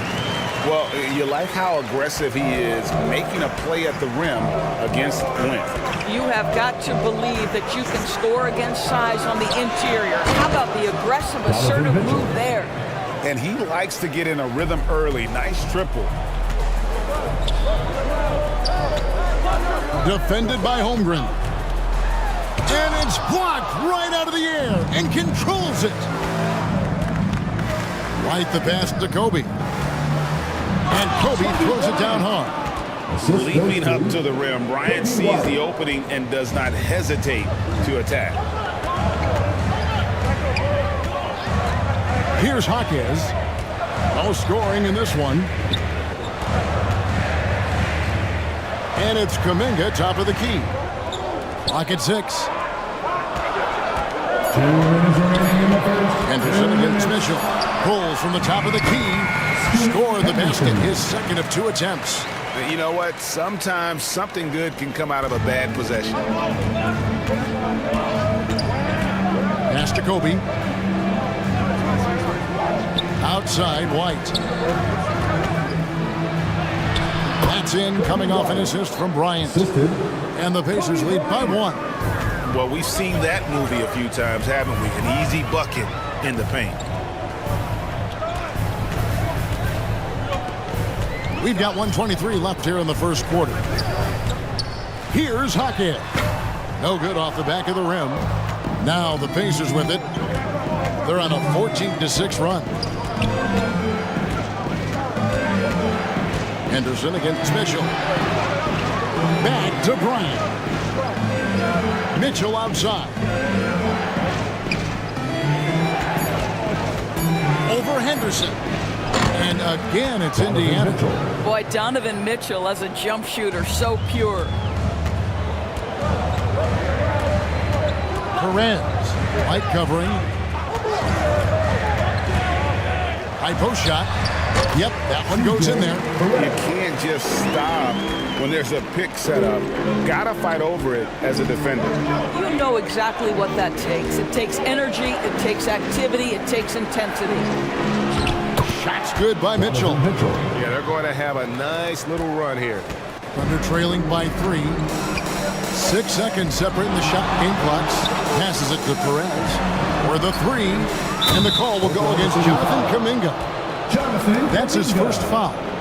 Indiana making some changes. Williams, he's checked in for Chet Holmgren. And it's Sexton in for Mitchell. Mark Williams. Colin Sexton. Pacers leading by 3. And here's White.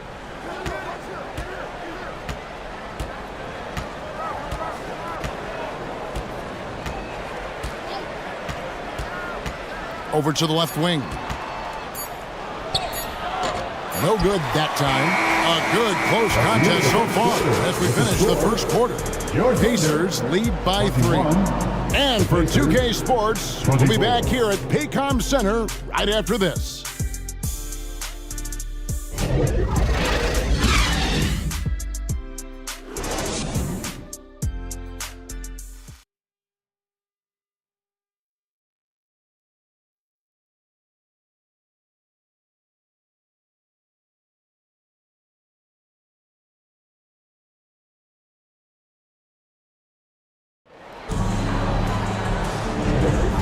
we hope you're enjoying the game. Both teams tonight keeping things pretty even so far in the scoreboard. And let's quickly break down the game, guys, we have seen from Indiana. What do you think? Well, this is the edge that great rim protection can give you. Total intimidation that first period. That is what has helped power them to this early lead. And so it's Oklahoma City with it. They trail by 3. Next game for them, they'll take on the Raptors at Toronto. That'll be just one game played away from home for them. Drexler out there with Jalen Brunson. Then it's Alperen Şengün. Then it's Thompson. And it's Leonard in at the 4-man position. That's the group for Oklahoma City getting going here in the second. Good to see a player going all out when the game's this tight. You know, G.A., he knows what his job is. Patrol the offensive glass. And that's so demoralizing to your opponent. To play great defense and have the possession end that way, that's tough to take. Sexton buries the 7-footer. Sexton's got the lead up to 3 now for the Pacers. Now the pass to Drexler. And we've played through the first minute here in the second. Thompson outside. 5 to shoot. The high post shot. Rebound by Williams. Pacers leading by 3. Outside, Sexton. Pass to Okongwu. In the corner, it's Bryant. Kobe Bryant hits the contested 3. A nice set there, making it easy for Bryant. He had that lined up all the way. Here's Brunson, and the layup's good off the glass. Brunson's got 6. How about that move? Is this guy special or what? Just love watching him operate inside. Williams finds Bryant. And here's Sexton. Takes it into the teeth of the D and converts the layup. Sexton's got the lead back up to 6 now for the Pacers.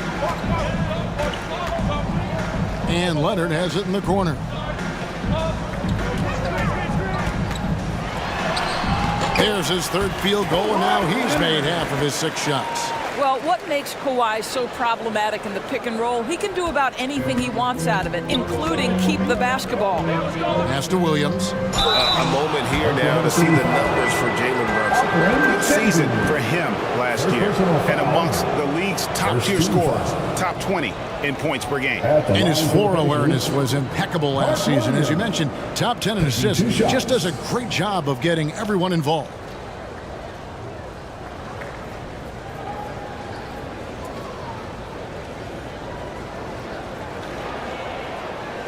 Take a break.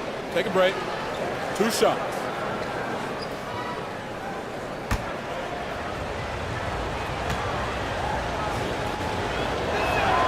And that one falls for Williams.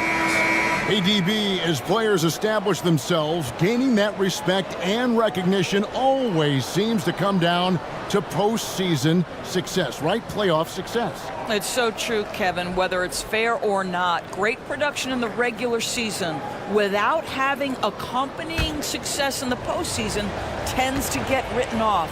So the pressure falls on teams to win or risk losing their star players. And a little under 2.5 minutes gone by here in the second quarter. Outside Leonard. Here's Şengün. Over Williams. Good D by Williams. Boy, what a job defensively. You couldn't play that any better. And Sexton slams it in.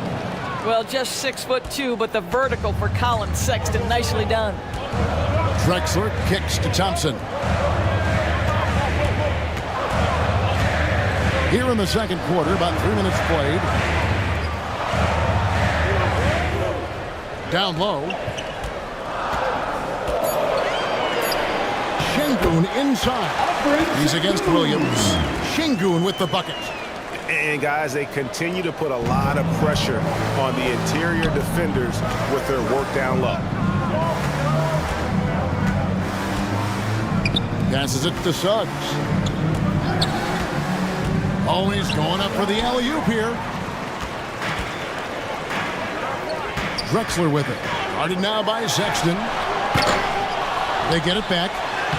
Şengün with the bucket. Şengün's got 6 here in this quarter. Yeah, 3 consecutive field goals have come right at the rim. The D had better start buckling now. Sexton kicks to Okongwu. Sexton against Brunson. Şengün with the rebound. Şengün's got 4 rebounds now tonight. Brunson against Sexton. That's in, and the Pacers lead is cut down to 2 on the bucket from Brunson. How about that? That is a high degree of difficulty on the finish from Jalen Brunson. Timeout called the Pacers. They put up a nice win against Utah last time out. I mean, what to say? Got big-time nail-biters. Seemed like it was going to go on forever. Definitely, they're going to be riding high off of such a tremendous battle that turns out in their favor.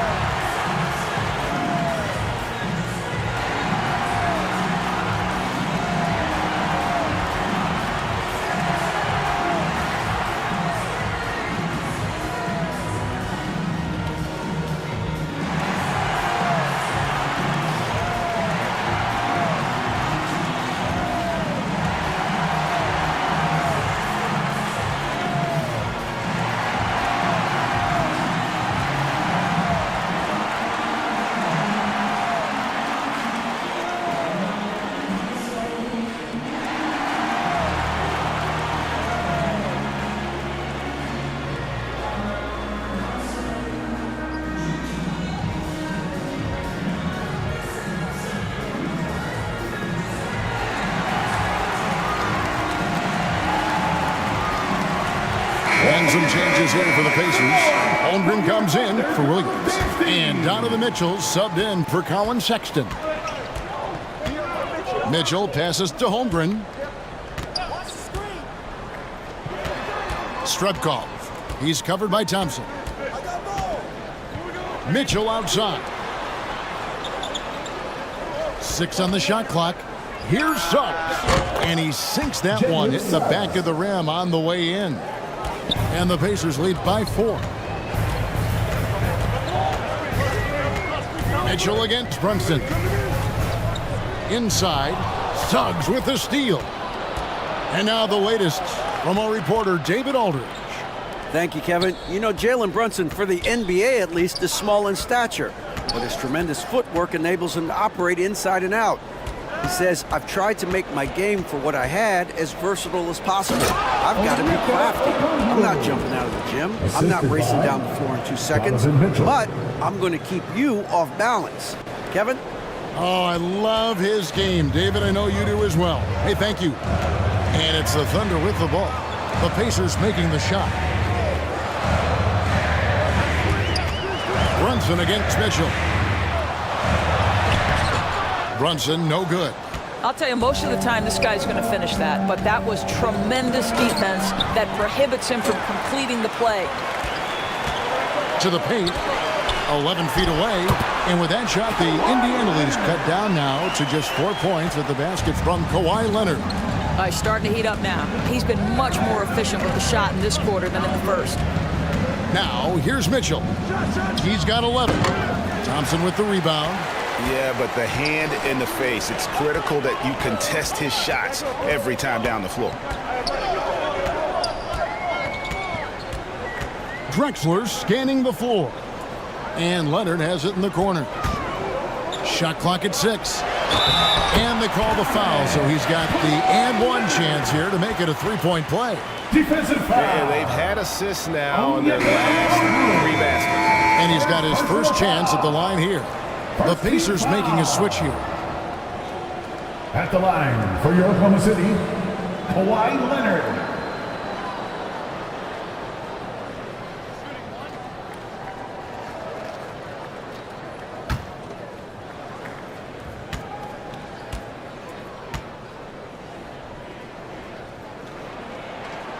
I think one thing you love about Kawhi Leonard, this guy never gets too high, never gets too low, but he is the ultimate competitor because he competes at the highest level regardless of the situation. Now here's White.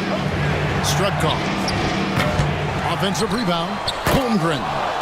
And the dunk by Holmgren. Nice job clearing some space out under the boards and setting himself up there for the putback. And not just any old putback, Clark, but a big, big foul. Here's Henderson. The layup missed. Pressured that shot by getting a hand up just as good as a block. And he did it without fouling, and that's become an art, changing shots without making contact. Those are chances almost always you can rely on him to get you 2 points, but the D is just enough to keep him out of rhythm. Now here's Leonard. Here's Jaquez. Still scoreless. Kuminga with a wide open look. He nails it, and we're tied up. Well, if you offer no resistance defensively, he's going to knock down the three. It's really that simple, guys. Holmgren kicks to White. And there's the pass to Suggs. Takes the turnaround Jay. Second chance shot. Holmgren gets the bucket. You have to be willing to work and have to have an understanding of where shots are coming off the rim. Chet Holmgren, Johnny on the spot. Perez, the pass to Jaquez. 2 minutes remaining. Here's Henderson. And he finishes nicely on the layup. Henderson's got the game tied up here for the Thunder. Well, there's an aggressive mentality in play. Work in close, find a way to score. Pass to McKnight.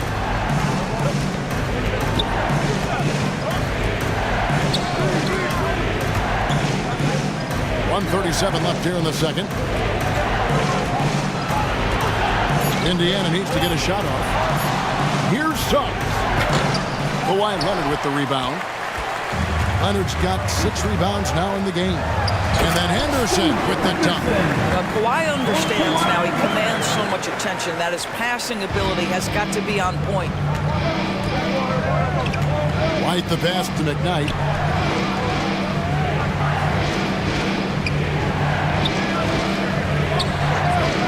Pass to White. Takes it inside. Tries again. Here's Holmgren.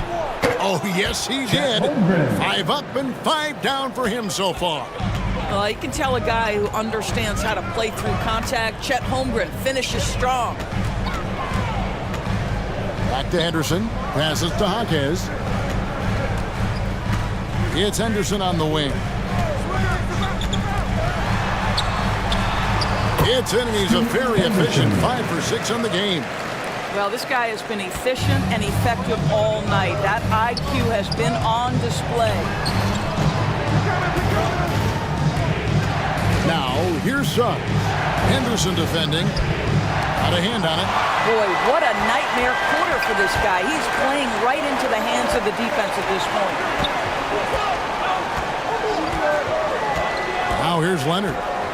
20 points for him last game against Milwaukee.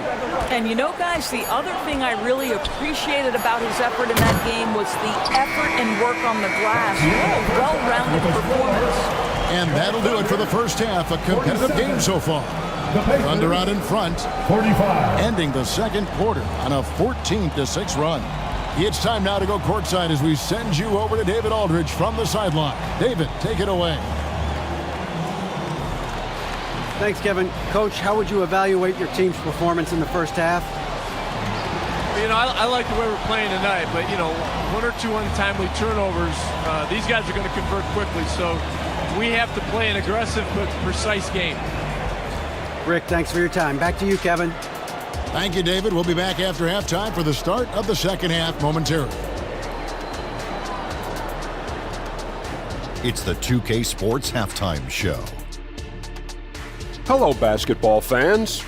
What a pleasure it is to bring you into the 2K studios again. Ernie Johnson, Shaquille O'Neal, Kenny the Jet Smith. A competitive matchup for Oklahoma City in the first quarter. Their field goal percentage was a robust 50% in the period. That's something they can hang their hat on. It took them a little while to get going, but you love what they did in the second quarter, ending with a 2-point lead. Kenny, let's get your take on Oklahoma City. The bench scoring has been a big key for them. They came in with energy, and they were able to give the starters a real break because of the way they performed. That's the kind of production every team hopes to have from their second unit. And over to you, big fella. Your thoughts on the Pacers' first half? It's the work they've done in the paint that's impressed me the most. A lot of their points have come from the inside. They need to keep that production in the post coming in the second half. And that's a wrap for our halftime show. The third quarter just about to get started.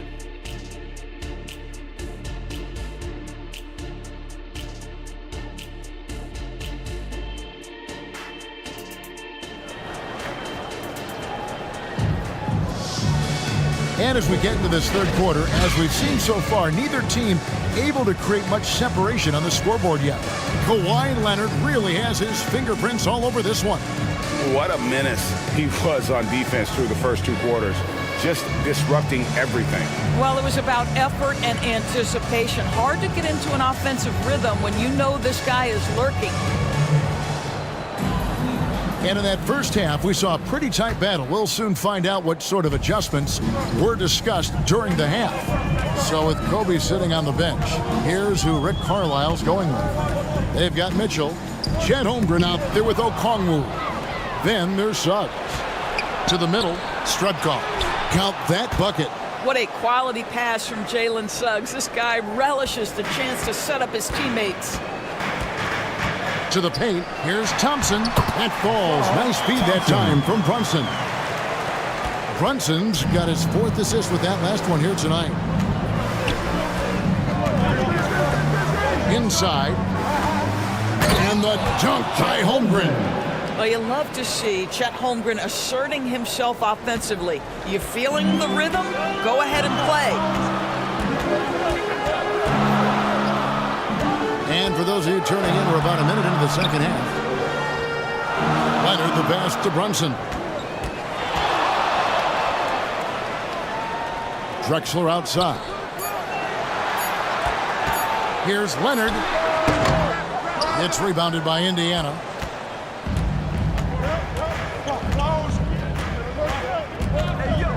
Kicks it to Mitchell.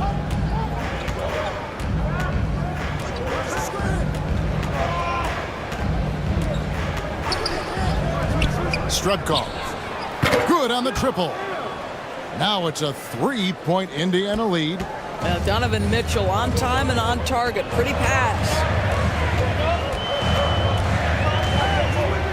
Thompson with it. He's got 8. Here's Leonard. And that'll be 2 free throws coming up. Officials on the call with the foul. And with the offense getting right to the rim, at least they saved the layup. The Thunder have been good at the line so far, 5 of 5.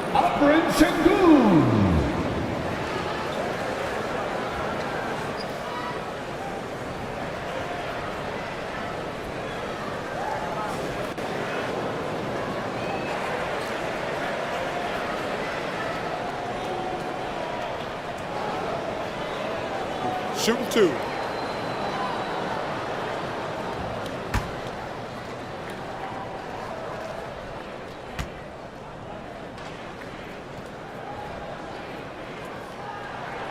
The free throw dropped for Şengün.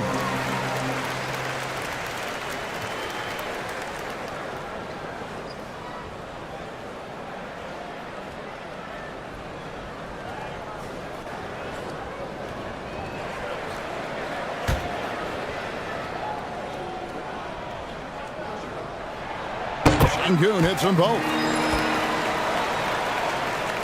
And so here is Indiana. It's a 1-point game. There's the pass to Holmgren. Mitchell outside. Now Okongwu. He has 6. And that one is good from Suggs. Great play calling, great execution. Leads to 4 for 4 to start this half. And Thompson kicks to Drexler. Second half of play with just under 2.5 minutes gone. Şengün back to Drexler. 6 to shoot. Mitchell against Brunson. And again, Oklahoma City, no good. All right, time now to pick it up. You're 1 for 4, and you certainly don't want to give your opponent momentum. Okongwu against Şengün. And so it looks like the Pacers will retain possession here. Pacers ball. A moment now to see how the schedule is looking for the Indiana Pacers. On Saturday, they'll be matching up against Rudy Gobert and the Brooklyn Nets. And then on Saturday, they'll go up against Kristaps Porzingis and the Los Angeles Clippers. Second half of play, and we're 3 minutes into the third here. 5 on the clock. Here's Holmgren. Good on the shot. And it's a 5-point Pacer lead. And how about the performance we're seeing from him? Not one miss on the day. Brunson the pass to Leonard. Back to Brunson.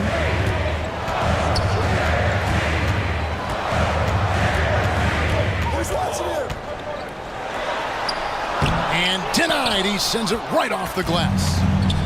Only 20% shooting in this quarter. They need to settle down and relax a little bit here. Shoots off the step back. They grab their own miss. It's good on the putback. That is really good work there on the offensive glass.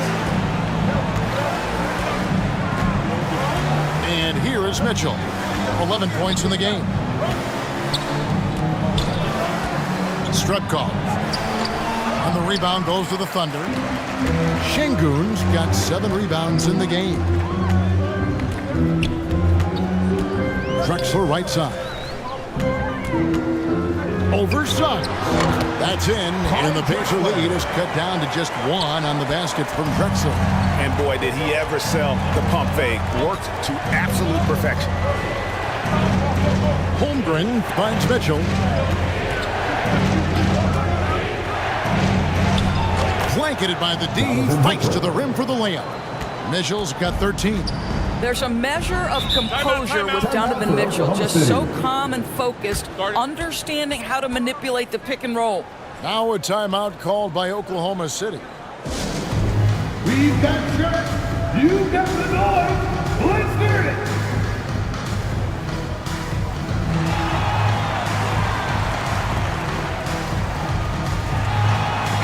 And a brief check of the stats for Williams. Good season for him last year. And he's a shot blocker as well. Top 20 in that category last season. Great timing and challenges at the rim. And as you said, a top 3 rebounder last season. He just seems to know how the shot's going to come off the rim. And he always hustles to get there. Looking to end his cold spell. That's in, and the Pacer lead is cut down to just 1 on the basket from Brunson. This is what makes Jalen Brunson special. You've got to knock down contested shots. Mr. Brunson up to the task. Now here's Kobe. He's got 5. Misses the step-back jump shot. Dishes it to Thompson.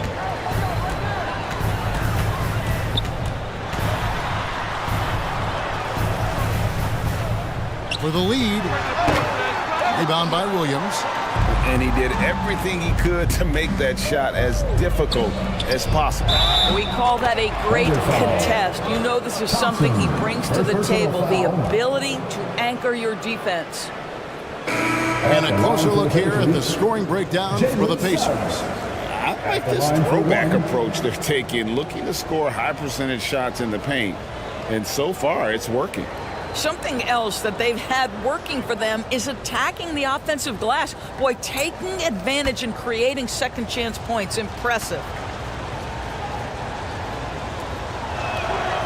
A free throw drops for Suggs. Jalen Suggs gets a ton of attention for his offensive skill set, and that's appropriate. But let's remember, he can be imposing defensively. And now we've got some time to check in from the sideline. They got for us, DA. Thank you very much, Kevin. Oklahoma City is a franchise that has to have patience. Coach Mark Daigneault said, there's no schedule. That's the biggest thing. There's a way of operating that we're very confident in and that we're going to bet on. And that's developing, having a good environment, and trying to play a style that scales forward. We're just going to keep our head down. Kevin, back to you. And keep going straight ahead. All right, DA, thanks. Suggs dishes to Bryant. He kicks to Mitchell. For three. Şengün with the rebound. Şengün's got 9 rebounds now tonight. Holmgren again stretches for the tie. And Holmgren pulls it down. Holmgren's got 9 rebounds in the game, getting it done.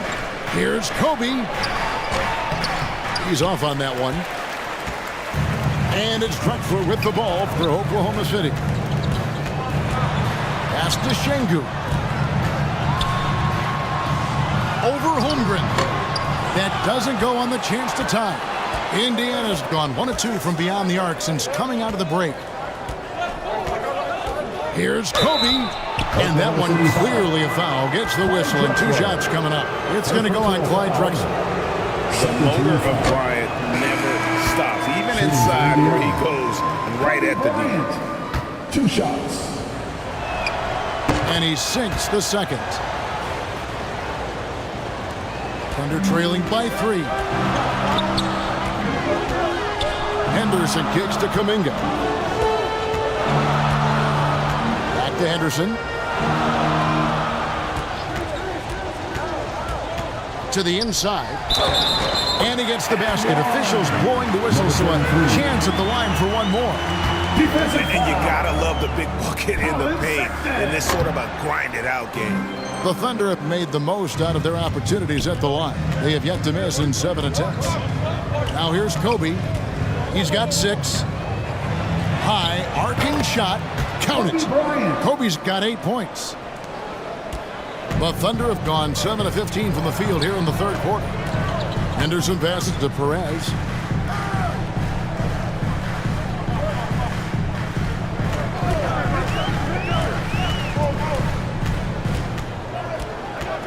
Shot clock at 5.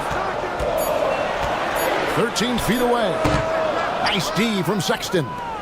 And smothered him on that mid-range attempt. Well, he sees the play developing, takes care of his responsibility. Just terrific job defensively. Shot's good by Kobe. The game has been very close in a lot of areas, but rebounding has been the one differentiator thus far. Back to Henderson. 141 left to play in the third. Count that one as his 7th make in 8 attempts. A scorching 88%. Passes it to McKnight. Bryant looking it over. Back to Williams. It's White on the wing. He dishes it to Williams. Here's McKnight. The Thunder pull it in. Henderson outside. And 101 left in the third. Yep, that one goes. And it's now only a 1-point Pacer lead. A nice move.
Create a gap there in the defense and get to the bucket. The pass to McKnight. Here's Williams. It's rebounded by Kuminga. Oklahoma City shooting it well here in the third, about 50%. White drives in, and he could not get that one to go. Out of contact, and he'll go to the line for 2. And that burst of speed, sometimes White just too much for defense, which is why you see them compromise. This is his first chance at the line tonight.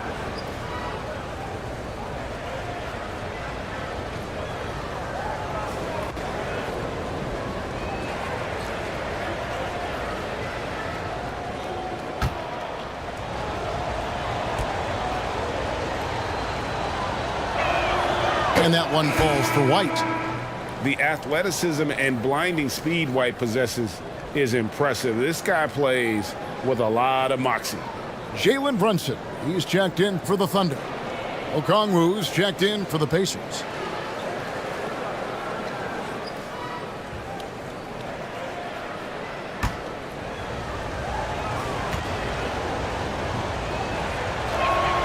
And both free throws good for White. There's 39 seconds left in the third quarter of the game. At the elbow, Brunson.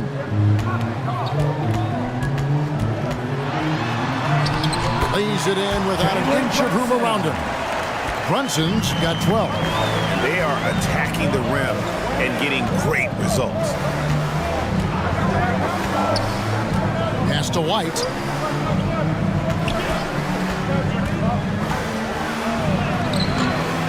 Here's Okongwu. Basket is good. He'll get a chance for one more at the line. First personal foul. Second chance points always hurt. There's not enough effort to block out. No doubt those extra possessions can really add up against you when you do not take care of the defensive glass.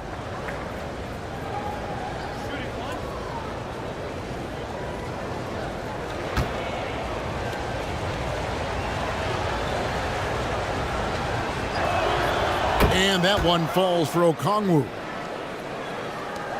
There's 10 seconds left to play here in the third. Henderson right side. Off the mark with the floater. And that's going to do it for the third quarter. It's the Pacers leading by 4. And for 2K Sports, we'll be back here at Paycom Center right after this.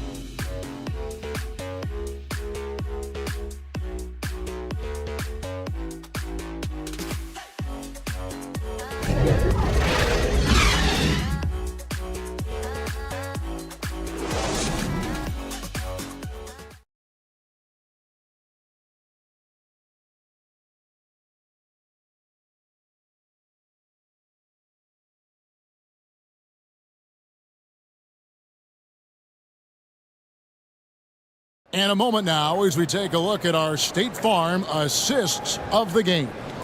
And the definition of teamwork right there, guys. I mean, what great communication between them, and what a beautiful feed. Nothing better than chemistry, right? Working together to create a bucket.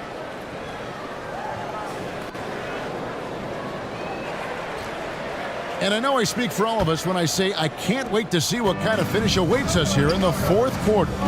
Jalen Brunson out there with Drexler. Then there's Kawhi Leonard. Then it's Kuminga. And it's Thompson in at the 3, the small forward. That's the lineup in the game for Oklahoma City. And you can feel the excitement in the building. Both of these teams pouring it on. There's been a bit of a flurry here late, and this game may come down to which side gets a stop or two.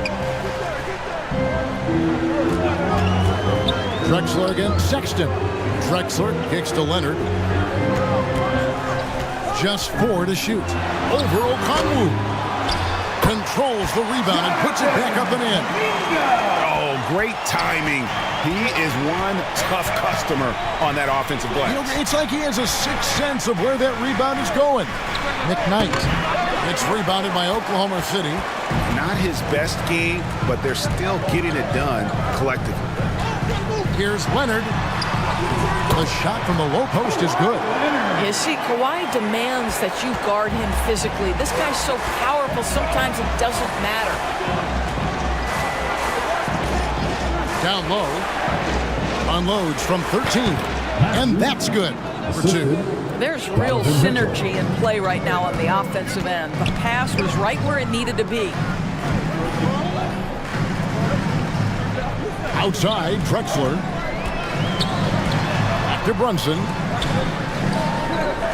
From past the arc, Okongwu grabs the board. Got his hand out enough on that one to bother the three-point attempt. Great hustle on that one. You know, we talk about this time and time again, trying to stay connected to shooters along the perimeter. Nicely done.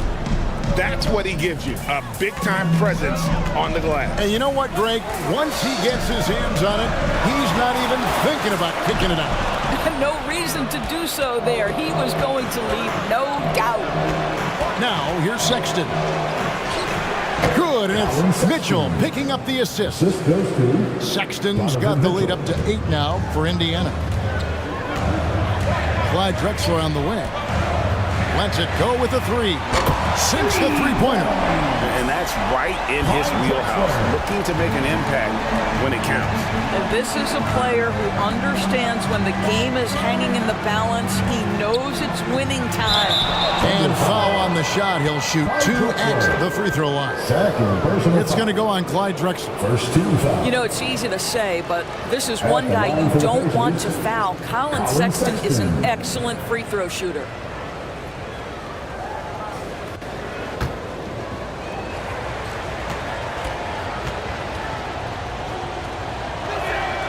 And the first one at the line is good. Well, Colin Sexton has all the physical tools to be special in the NBA. He's got to sharpen his point guard skills. But if he works at this game, he's going to have a tremendous career. And the Thunder making a change here. Şengün's checked in. Chet Holmgren, he's checked in for Indiana. Kobe comes in for Okongwu. And Sexton drops them both. And here's Brunson. He'll bring it up for the Oklahoma City Thunder. They trail by 7. Thompson surveying the floor.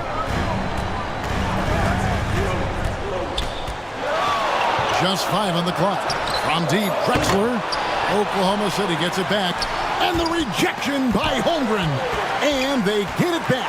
Şengün finds Drexler. Oklahoma City moving it around. Thompson inside the line. Just couldn't take the lid off. They had their chances, but came up empty. And battling hard on the glass, they hold the advantage here so far. And the dunk by Holmgren. Well, this is why you put it in the vicinity of Chet Holmgren. They trust that he's going to finish, and he does. Time called here. The Thunder decide to talk it over. And with the fourth quarter push coming up here, the coach going over the game plan and these players rehydrating themselves with Gatorade, recharging their bodies, refocusing their minds, and getting that strategy down to close out the game. And Indiana making a change here. Williams is checked in. It's time now to hear from our Hall of Fame reporter, David Aldridge. What's the latest, David? During that last break, Coach Mark Daigneault talked to his team. I asked for one thing, intensity. He said, I need you to crank it up to 11 out there. That's how we turn it around. Back to you guys. Okay, David, thanks. He blocks it again. A defensive stalwart so far. That's 6 blocks. Greg protecting the rim. Love the hustle. Now here's Kobe. After the miss from Clyde Drexler. Got that one up quick. And now an 11-point Pacer lead. Boy, how quick from the touch to the release for Donovan Mitchell. Look out, defense. Here's Drexler. And the rejection by Holmgren. Şengün again with the block. You've got to have a better effort against him. Sending back everything. It's not easy to stop Chet Holmgren on the jam. His size lets him play right at the rim. Brunson the pass to Şengün. Shoots over Holmgren. Şengün no good. Boy, a miss like that will drive any scorer crazy, especially with the defender giving a cushion. Mitchell's shot is good. First 3 of the half, second of the game. Can he heat up? Brunson kicks to Drexler.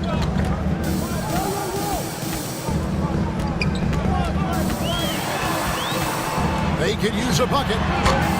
The Pacers pull it in. No matter what looks they get, they just can't convert to stop this run. And I think you can start to feel their frustration mounting. With every missed bucket, it becomes more and more desperate. Here's Drexler trying to find Brunson. Gets it to him. There's another block. And that's 9 blocks. You know he's going to be coming hard for that 10th, too. It's impressive, the level of domination at both ends, and you're seeing the results. You know this. It's not easy building a lead on the road, but this team has been lights out throughout the game. Drexler's shot is off. The edge on the glass is the difference. It's allowed them to build this lead. Brunson against Bryant. Mitchell wide open. That's good. And it's Kobe with the assist. Kobe's got 4 assists in the game. Oklahoma City's gone 1 of 3 from outside the arc since we've reached the 4th quarter. Brunson the pass to Thompson. Now here's Kuminga. Pass to Brunson.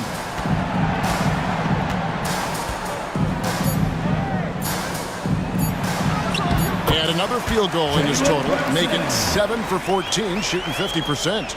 Yeah, don't let Brunson's size fool you. This guy operates consistently on the interior. Mitchell passes to Holmgren. Williams scanning the floor. Ryan up top. That ball is good for another field goal. His 6th. He is 6 for 9 on the stat sheet. The assist totals, Kevin, just continue to grow. They're way ahead in that category.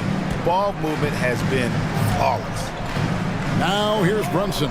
Passes it to Şengün. Back to Brunson. On the wing, Thompson. And the pass to Şengün. It's over Holmgren. Off target from the wing. And the well is running dry for him right now. Nothing falling. And this is where you hope that he can find something easy so he can see the ball go through the net. The shot by Mitchell, no good. Well, seized up just a little bit at the last second. That's when he normally converts. And there's the bucket from Kuminga. Yeah, surprised he doesn't have more shot attempts. He's been accurate. You'd think he'd want to take control now with them behind. Timeout called the Pacers. We know the scoring in the league, Doris, has been on the uptick this era. Do you see that trend continuing? It's hard to imagine, Kevin, that it won't unless the league makes an adjustment to bring a little bit more defense back into play. That is something you've heard Steve Kerr talk about. Have we tilted the scales too much to favor the offense? We'll see what happens. Catching up on the changes now for Indiana. Okongwu comes in for Williams. And it's Colin Sexton in for Kobe. Indiana leading by 21. Pass to Holmgren. Here's Mitchell. Lays it up off the glass. Mitchell's got 12 points in just the second half. There's a level of tenacity by Donovan Mitchell on the interior there. Wow, what a finish. Drexler kicks to Kuminga.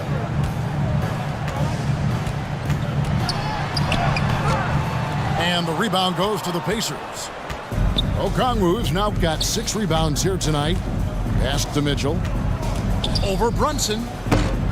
And it's Mitchell missing.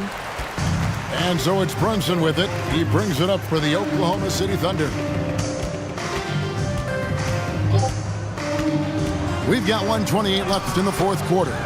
And the shot goes in. And as we head to the final buzzer here, a crushing blowout. Big-time dominance, and this will go in the record books as a gaudy win for Indiana.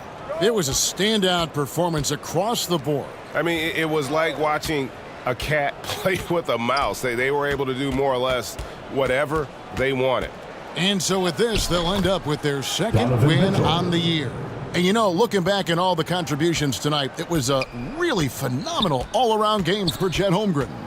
Boy, I thought his best work was his pursuit of the basketball. He competed for every rebound, fought for position in the paint, and never stopped working. I love it. Here's Drexler. Fouled on the shot and picks up 2 points, so 1 free throw coming up. And he found the soft spot in the D on that possession.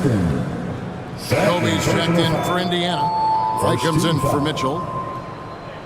At the line for one, Clyde Drexler.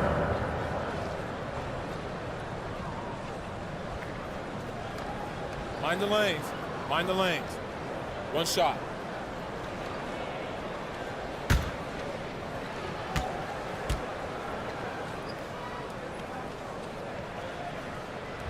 The free throw drops for Drexler. 51 seconds left here in the fourth quarter. White against Brunson. Lets it go from 11. Here's Holmgren. Lays it up and in on the nice reverse. Well, they knew it would be a hostile environment, and they rose to the challenge. And sometimes when everyone's rooting against you, it seems to bring the unit closer together. It certainly did tonight. About 7 seconds separating the shot and game clocks. Teardrop shot. Rebound by Drexler. Now the Thunder with it.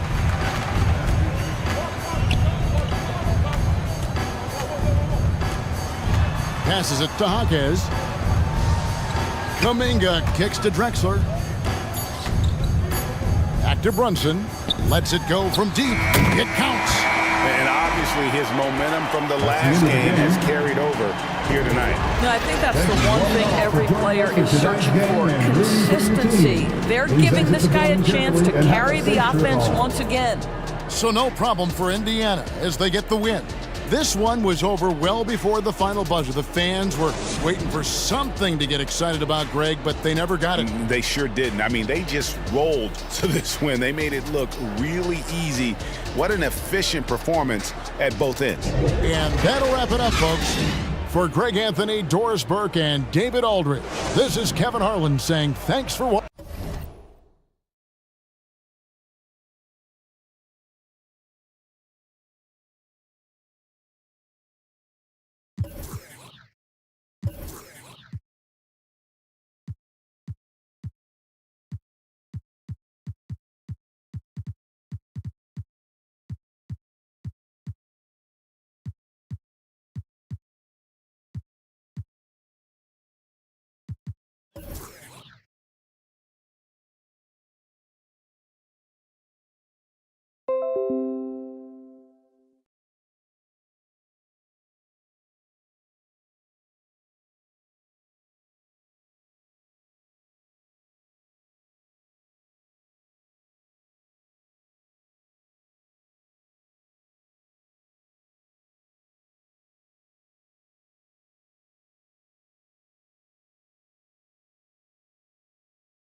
I like the shirt. Looking good out there. Here we go. Right off the bat. All right. Ooh. Oh, there we go. Right back.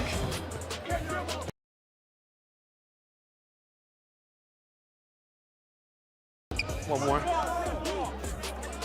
Great passing. Love it. Oh, yeah. Oh, yeah. Beautiful Great pass. setup.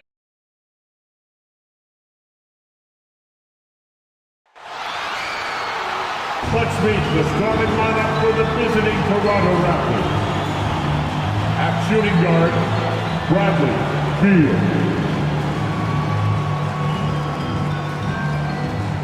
At center, DeAndre Ayton.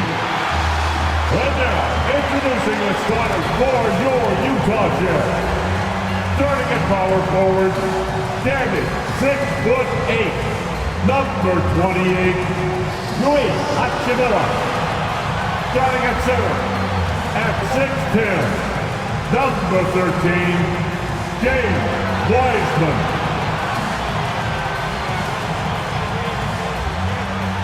The other forward position, at 6'6", number 7, Cam Whitmore.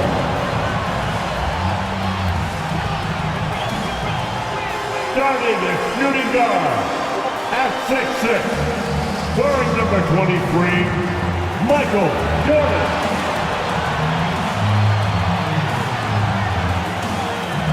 Starting at the other guard, at 6'6", number 2.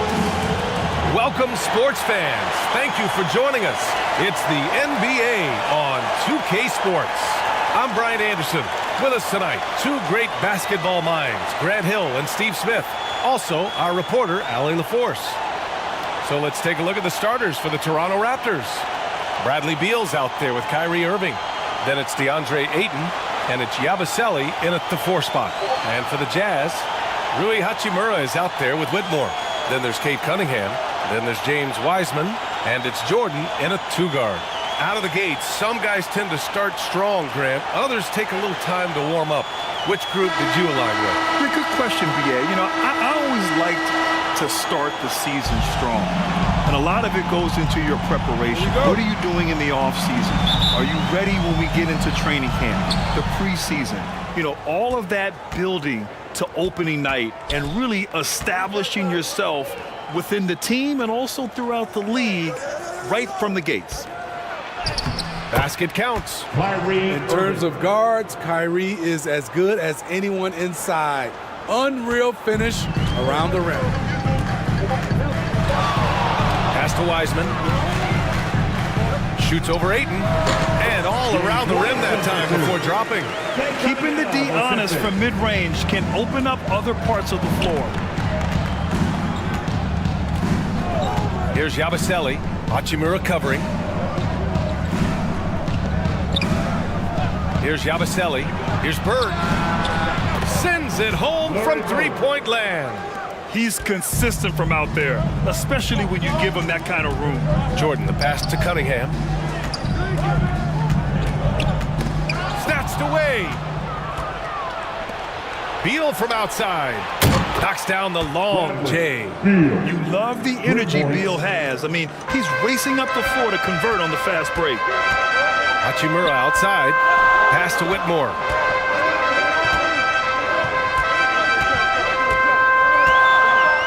Now Jordan.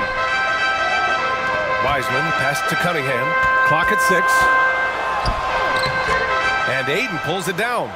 Woo, blown opportunity right there. Won't get many chances easier than that one. That one falls. I just love the ball movement. Cunningham against Irving.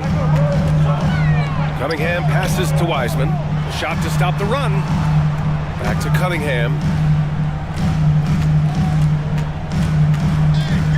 Pass to Whitmore.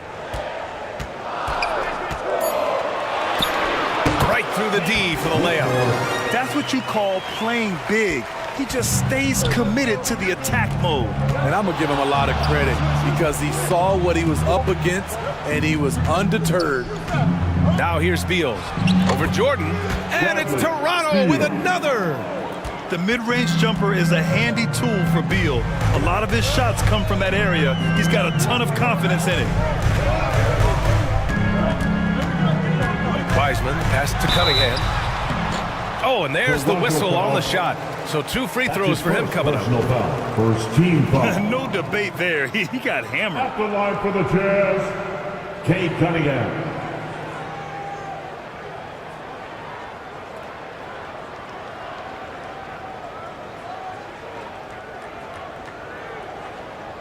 Shooting 2.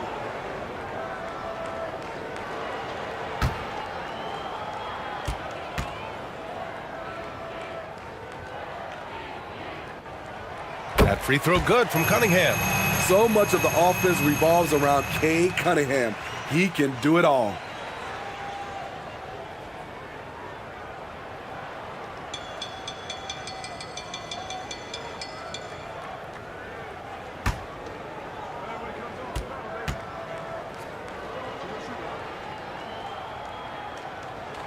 Both free throws good from Cunningham.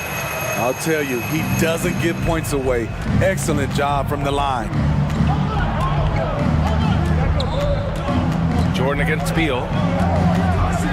Over Jordan. Beal's shot is off.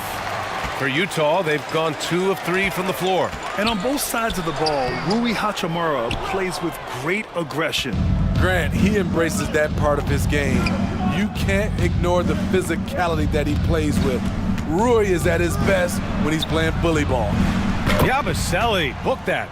Getting out to a nice lead. Great flow and great execution. Now a timeout called by Utah. They're moving on after a tough loss they took at the hands of the Pacers. Credit to them for taking that game into a third overtime, but in the end, they just ran out of steam.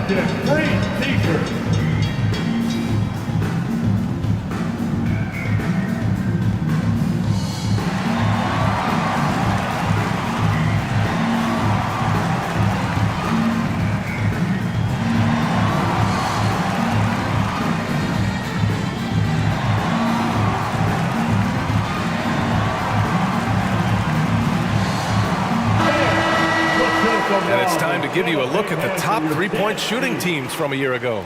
4th, Toronto. The way they shot the ball from the three-point line last year was sensational. It's a huge staple of their offense.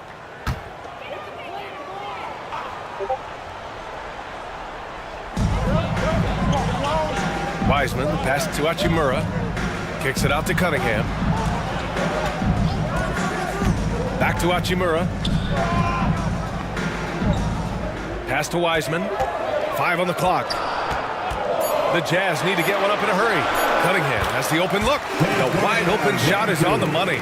Working off the ball, you still have to keep track of Cunningham. He finds ways to score.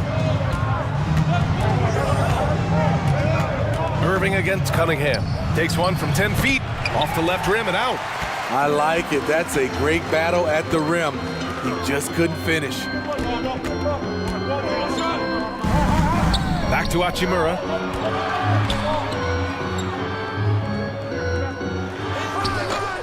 Toronto grabs the miss.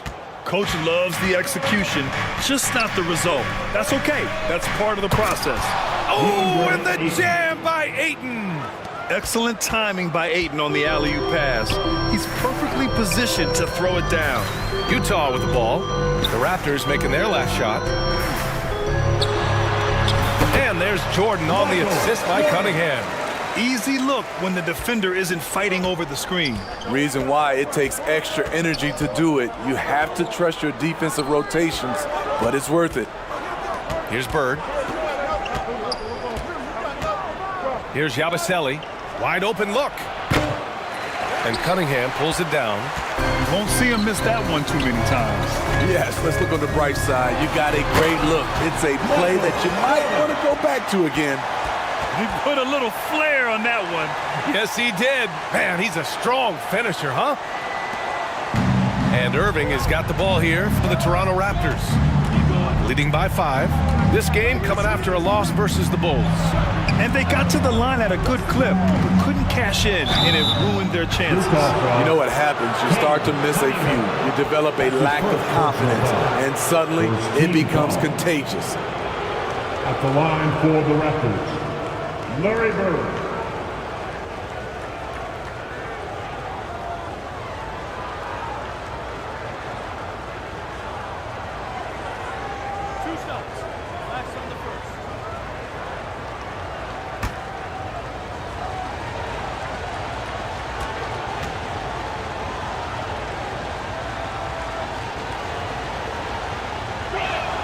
And he knocks down the first one.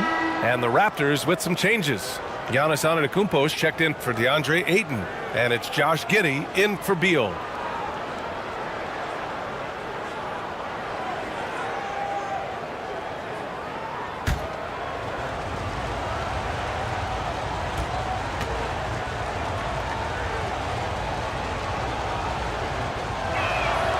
It's both from the stripe. Now Cunningham, coming off a 34-point game against Indiana. And it wasn't just the scoring. He also impacted the game on the glass. Terrific all-around effort. Jordan goes back up. And there's a layup by Wiseman. Nice. Wiseman's got his second bucket on the night. He got in excellent position, then takes it right back up. Pass to Irving. Back to Giddey. Plenty of space. And good. Coming on the assist by Irving. Ooh-wee, Kyrie. That pass takes poise, patience, and vision. Cunningham passes to Jordan.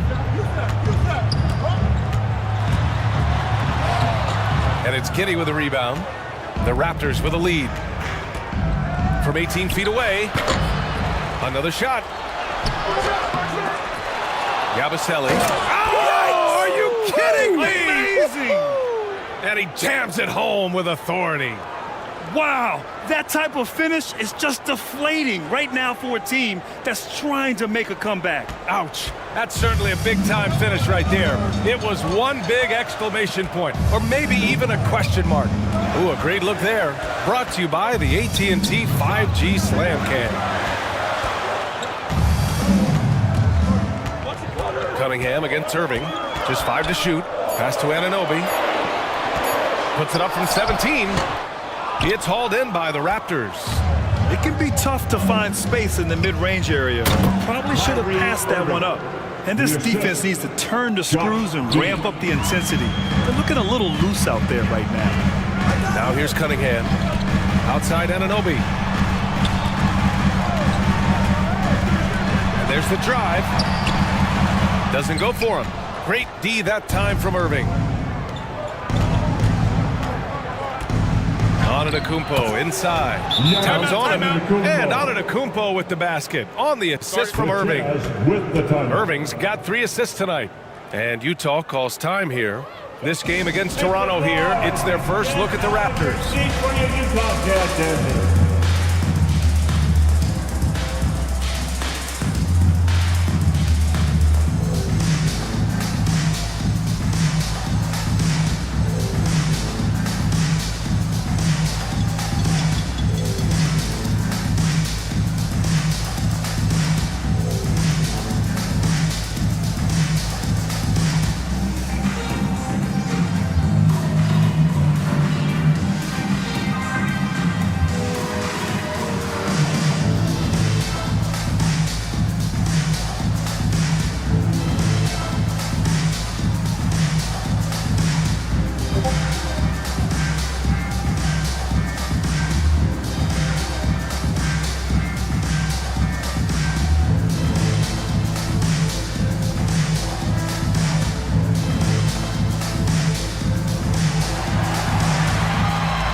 The Jazz making a change here.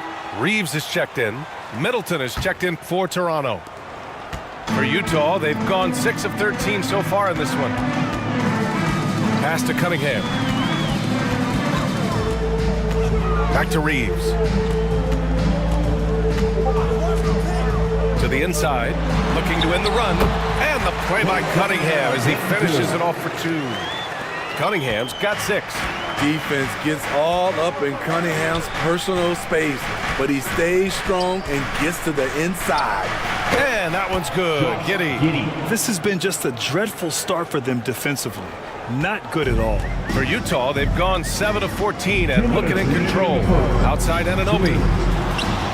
The shot's good on the assist by Cunningham. Cunningham's got his 3rd assist of the night. What I like about OG Anunoby for a young player, he's not pushing to do more than they want him to do. Now here's Irving. Over Cunningham. And another basket for Toronto. And guys, the way this defense is getting manhandled down low, you have to wonder if they're at 100% right now. Pass to Reeves. Uneasy, 2 on the layup. Beautiful pass. At his size, Cunningham sees the whole floor. To the paint. And it's Giddy missing. I love how they've attacked the boards here in the first quarter. And it's Cunningham missing. Rare for him to get a wide open shot from mid-range and fail to connect. And early on, they've been on a tear. Just getting whatever they want offensively. They established the pace. They made shots. This is why they're way out in front.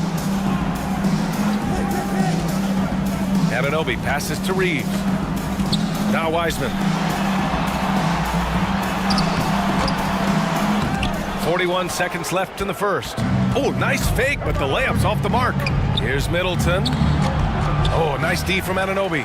Hard to convert against that kind of defensive pressure. The rim protection at its finest. The result is the same whether you block the shot or simply change it. You want to run your offense through him, a reliable scoring option. Holiday's checked in for Utah. Andre Drummond is checked in for Toronto. Monk comes in for Kyrie Irving. Austin Reeves. One shot.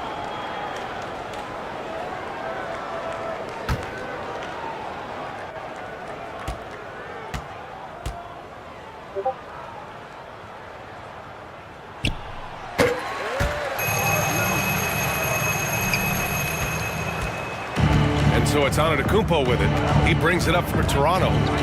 It's a 10-point game. 3 seconds separating the shot and game clocks. Here's Middleton. And there it is for him. And far from just a jump shooter, Middleton stays active and is always ready to shoot. Anunoby finds Wiseman with 1 on the clock. And he lays it in. Wiseman's got 6 points.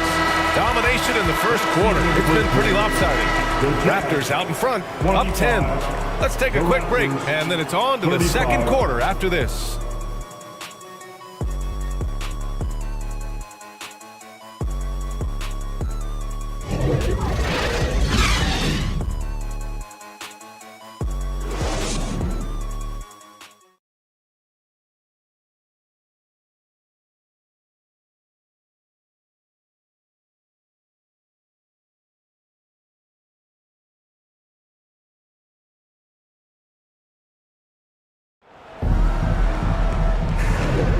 We welcome you back to second quarter action.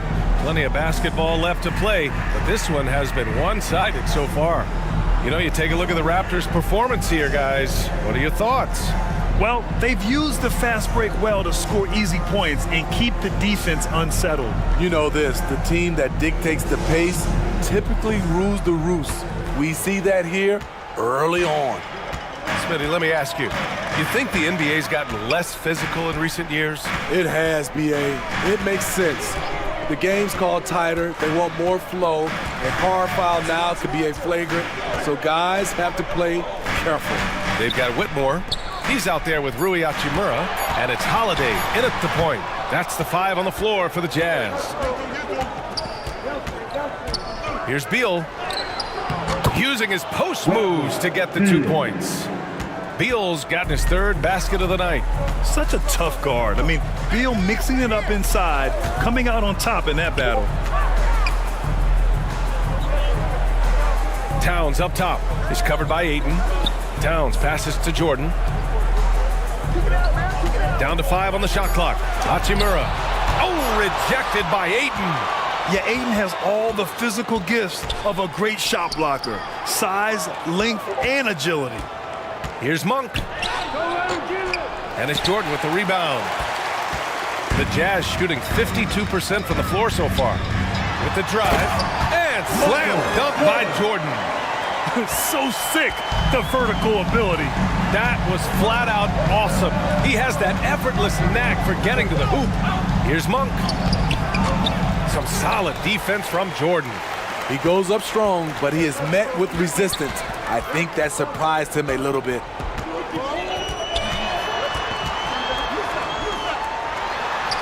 Oh, he gets it to fall, and that makes it just a single-digit deficit. Jordan's got 8. When you use it right, the pump fake's as effective a move as there is. Jordan against Monk. Pass to Bird. Now here's Beal. The putback. Here's Bird. And another shot. And they're going to count that bucket, and they'll send him to the line. It could be a three-point play. Personal foul. Easy look when the defender isn't fighting over the screen. Reason why it takes extra energy to do it. You have to trust your defensive rotations, but it's worth it. All right, guys, let's get your take on the hustle stats for Toronto. It's all about pace for me. They have set the tone in that area, and they are playing fast, flying up the floor and putting all kinds of pressure on the defense. And also their pressure defense is paying dividends tonight, turning them over and getting out in the open floor and running. And the free throw, no good. The Jazz have got 2 of 3 shots to go in the second. Hachimura finds Cunningham. Back to Hachimura. Oh, rejected by Ayton. And it's going to be out of bounds with the Jazz retaining possession.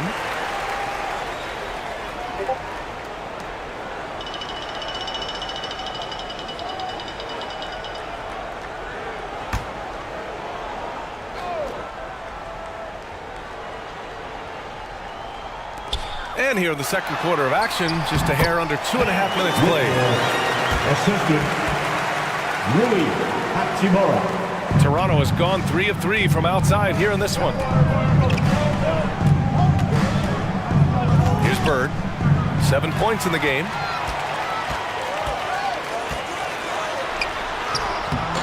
And it's Whitmore missing. Great anticipation defensively. I love how he turned an easy look into a difficult play. And you know, technically, it's a high percentage look, but this is why we play the game. Now here's Ayton. Last game for him, he picked up 10. Just 5 on the clock. Beal from outside. Offensive board. Yabusele, book that. 9 points in the game. And attacking a somewhat helpless defense right now. Just a relentless effort. He's trying to help his team shut the door. They don't want to allow any comebacks. And it's going to be a 3-second call. 3-second violation. And a quick check now on the teams that led the league from the charity stripe a year ago. Toronto in second. In today's game, you have to capitalize on every chance you get at the stripe. And this is a team that takes pride in their performance from the line. Beal against Jordan. Beal, the pass to Irving.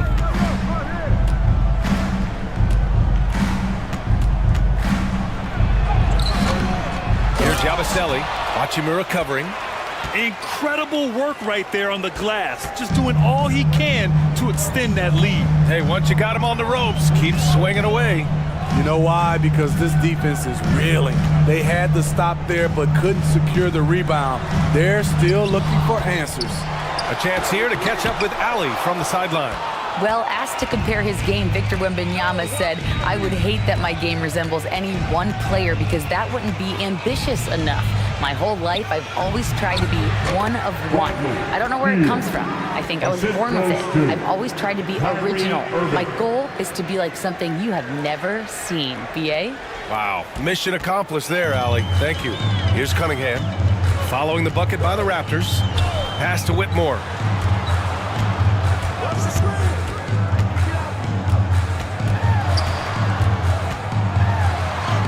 Uses the glass to finish the layup. Whitmore's got 4 points now in the quarter. I mean, every time down the floor, this is what you're trying to do. Find the right matchup. Irving finds Ayton. Second chance effort. No good there. And some solid defense from Towns. The Jazz have gotten 4 of their first 9 shots to go here in the second. Jordan, the pass to Hachimura. Pass to Cunningham. Cunningham steps on the gas. Misses in close. The Raptors have gone just 5 of 12 here in the second quarter. Here's Beal. Rebounded by the Jazz. After this one, they're off to Phoenix to take on the Suns. And that'll be their only game on the road before heading back home. Incredible. I mean, high energy in transition. Just beating the defense up the floor. And I just love it when the fast break results in a high percentage look. Not always the case these days. I mean, come on. A 7-footer with a 7'5" wingspan. Ayton beats everyone to the ball and converts easily. Timeout called. The Jazz. And we'd all love to hear what goes on in those huddles, but we just get the snapshots. No, we're left to infer from the adjustments we see on the floor. For the Jazz, Wiseman, he's checked in for Towns. OG Anunoby comes in for Hachimura, and Reeves is subbed in for Cade Cunningham. Here's Wiseman. He's got 6. The floater. Shot is good by Reeves. Reeves has got 7. Man, I'll tell you, when you get your floater game going, it's a tremendous weapon. Antetokounmpo finds Giddey. Middleton outside. Over Whitmore. Middleton, no good. Missing that one helps out all the analytical guys from the mid-range. All right, a moment here about James Wiseman, a center with considerable talent, Smitty. BA, I love to see him put it all together because this guy has potential to be an impactful player for the long haul. And it's the Raptors with the ball, following the bucket by the Jazz. Here's Reeves, 7 points in the game, driving to the basket. Pass to Jordan. Now here's Wiseman. He's covered by Ayton. 6 on the shot clock. And it's Wiseman missing. I'll tell you what, they've been aggressive and they've been physical. Antetokounmpo. And Giannis with the jam. I mean, the size and athleticism of Giannis, arguably without precedent, an incredibly prolific finisher. Here's Reeves. 9 points for him in his last game. Wiseman, the pass to Anunoby, and stolen by Antetokounmpo. Outside Giddey. Middleton outside.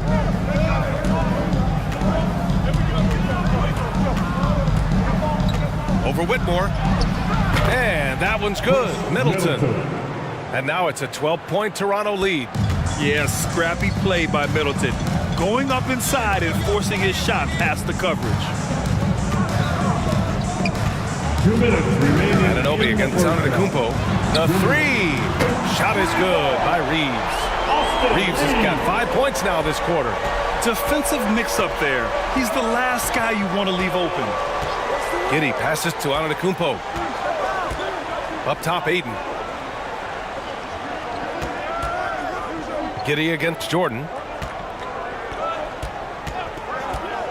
Now here's Middleton. He's guarded closely. Here's Ayton. Oh, and the jam by Ayton. Yeah, sticking it to them inside. Good luck throwing Ayton off when he attacks like this.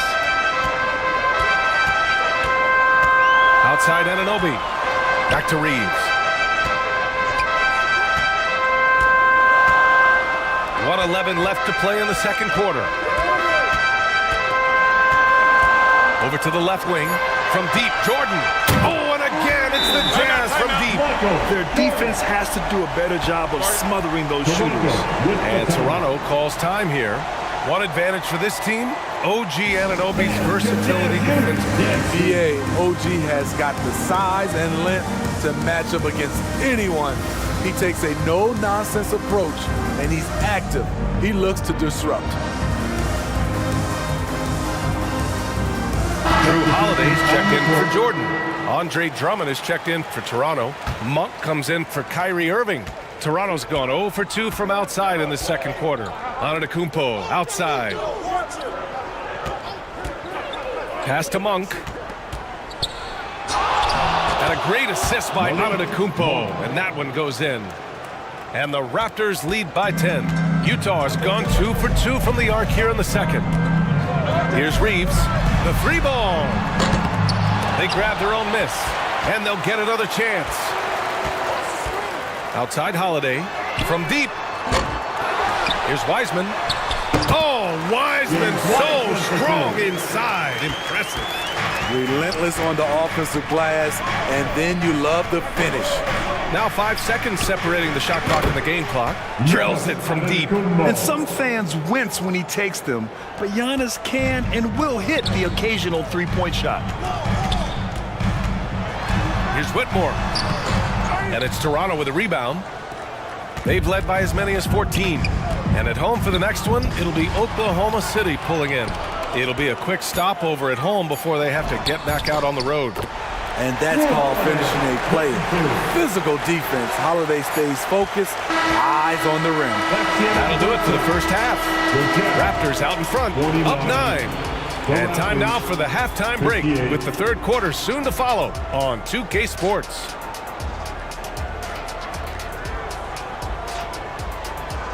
The 2K Sports Halftime Show.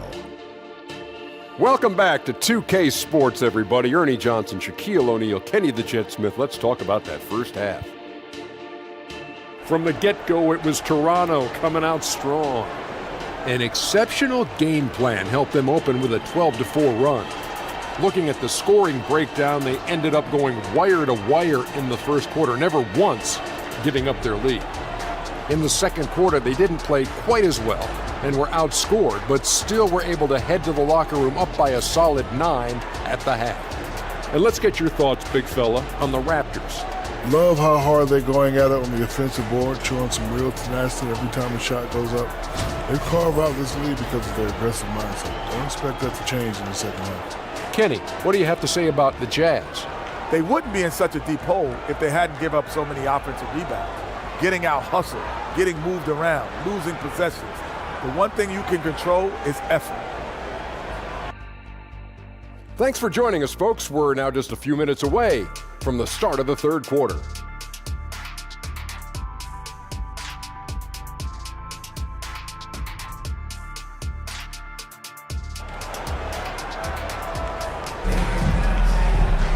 And we hope you've enjoyed the broadcast thus far. We're halfway through the game.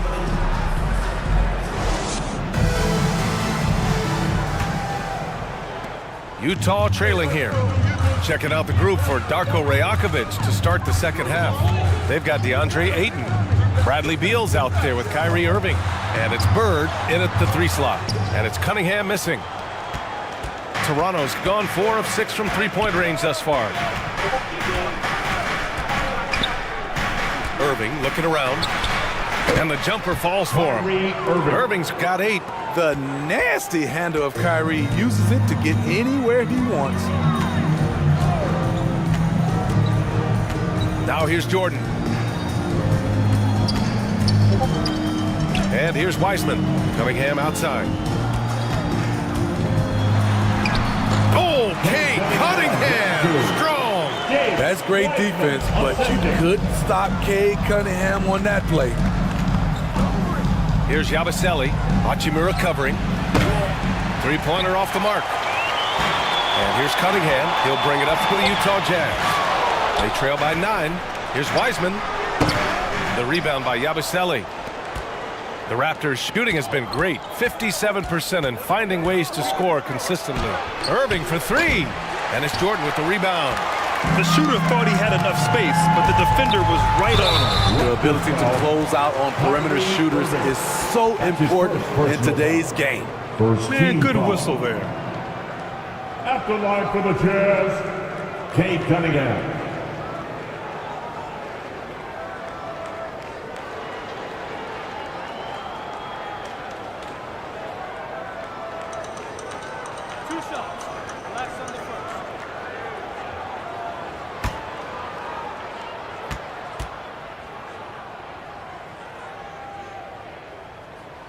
That free throw good from Cunningham. Whitmore's checked in for Utah.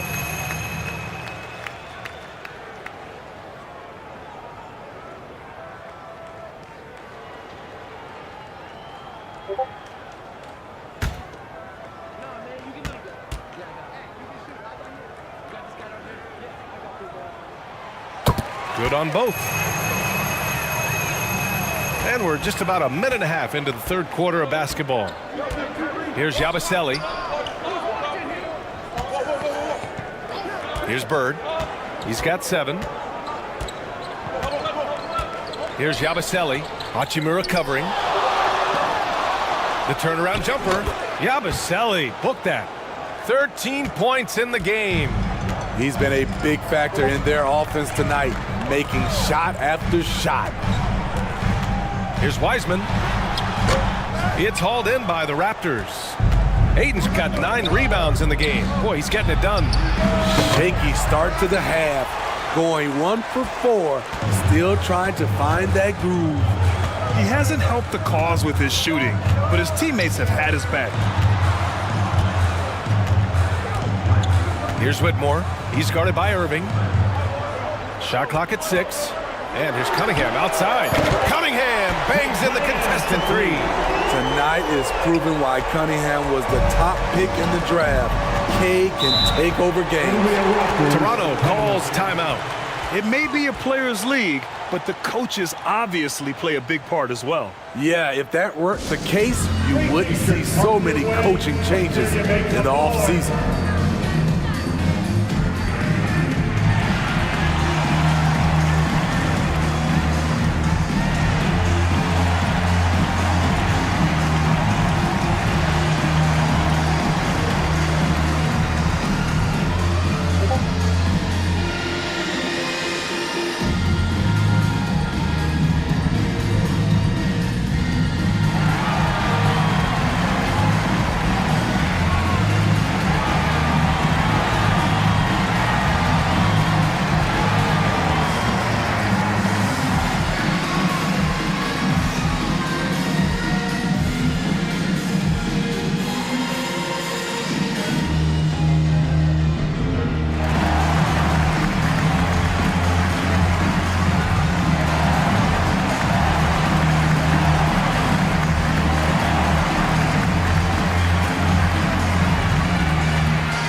Making a change here. Towns is checked in. And let's take this time to bring up the list of last season's elite shot blocking teams. 5th best, Utah. Now, we all know they didn't allow any easy buckets last season. I mean, their defense was tremendous, and the rim protection was just outstanding.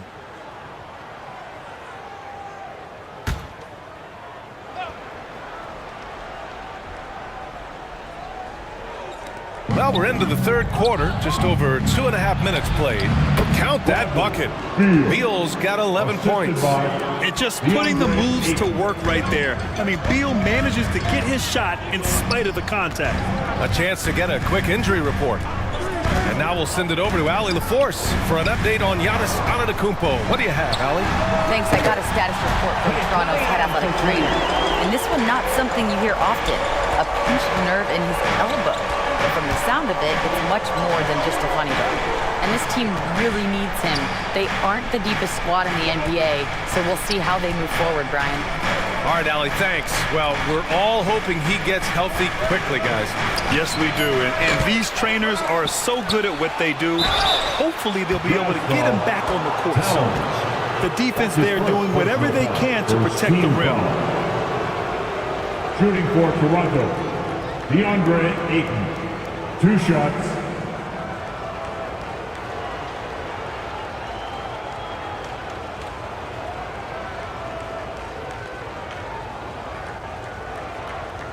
shooting 2.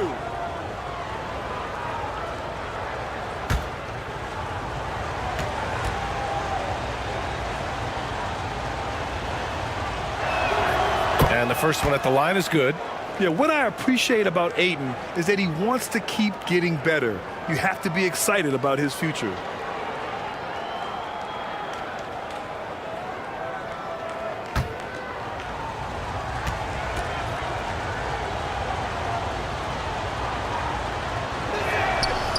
Ayton hits them both.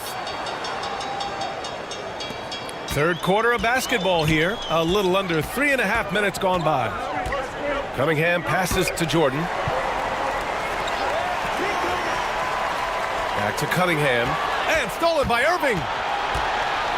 And there's a whistle. He'll head to the line to shoot 2. Cade Cunningham picks that one up. Despite his size, Kyrie taking it up hard in the painted area. Shooting for Toronto, Kyrie Irving, taking 2 shots.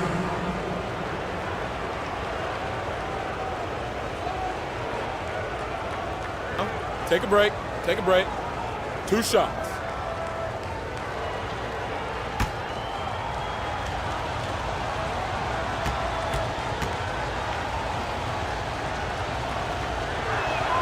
And he makes the first.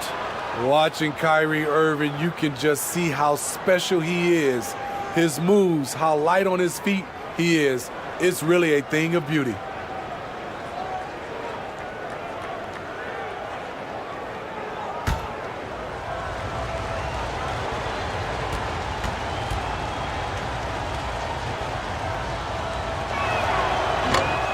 He's off on the second. The Jazz have gotten 3 of 6 shots to fall so far in the third. Here's Whitmore. Oh, and he blocks it off the glass. Wow. Jordan against Beal. Pass to Bird. Back to Beal. From behind the arc. He's got it. 6 of 10 now. All right, well, a look at how the hustle game has been going for the Raptors. What I love, and the coaching staff has to love, is the defense. They've really brought the energy with all these blocks we've seen in this one. And also attacking in transition has been working for them. And we credit them for running the break well and being opportunistic. Here's Beal. After the basket by Utah. And that one's good. Irving's got 11 points. And they keep on figuring out ways to force the rock inside and convert. Hachimura, the pass to Jordan. Ooh, now 7 for 9 after that make. He's really finding his rhythm here. I mean, smart move to keep feeding him the ball. Let him decide whether to shoot it, whether to pass it. He's your catalyst right now. Now here's Irving. 11 points in the game. Hey, they're just getting pushed around inside. Time called here. The Jazz decide to talk it over. Protecting the rim has to be their top objective right now. And it boils down to the question. Toughness. One team showing it, the other allowing itself to be bullied.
Checked in for Utah.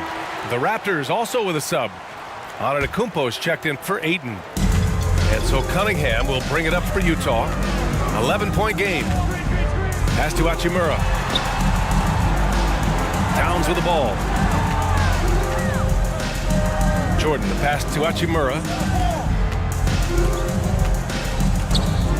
Now Cunningham, just 4 to shoot. They get it back. Here's Jordan. Cunningham outside. Pass to Reeves. Puts up a 3. Can't get it to go. His second miss in 6 tries. I'll tell you what, they've rebounded the ball tremendously well. On the wing, Irving. He's watched by Cunningham. Back to Irving. Here's Bird. Over Towns. And it's Bird missing. Textbook defense on display. That's exactly how you guard against the jump shot. Moved his feet, timed it perfectly. That's how you get stops. Love it. Here's Reeves. He's got 10. Pass to Cunningham. Over Irving. And that one's good. Cunningham's got 12 now in this quarter. They're still behind, but not because of his efforts. He's been unbelievable this quarter. Ooh, and he took a hard foul on the shot. So he'll head to the line to shoot a pair. Second personal foul. Second team foul. The first free throw is good for the Jazz. Anunoby comes in for Hachimura, and Drew Holiday is subbed in for Cunningham.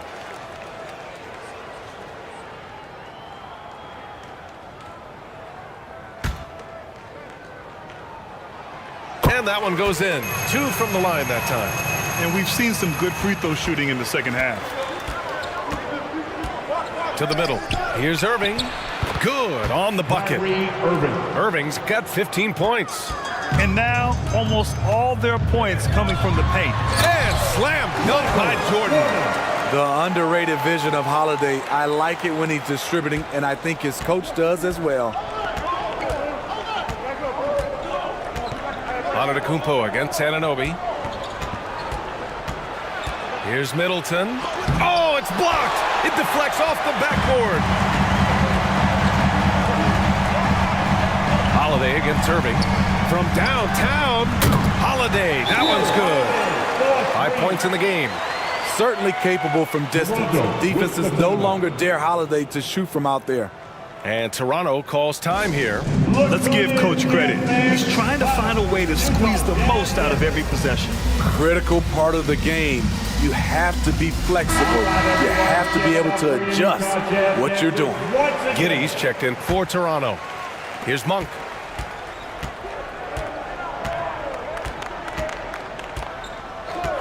Antetokounmpo outside. That three's off the mark. Utah's gotten 5 of their 9 attempts from deep to go. And slam dunk by Jordan. Making sure of it with the two-hand slam, B.A. Yeah, I don't blame him with the score this tight. You cannot take a chance here. And it's Monk missing. And here are the Jazz. They're on a 15-6 run.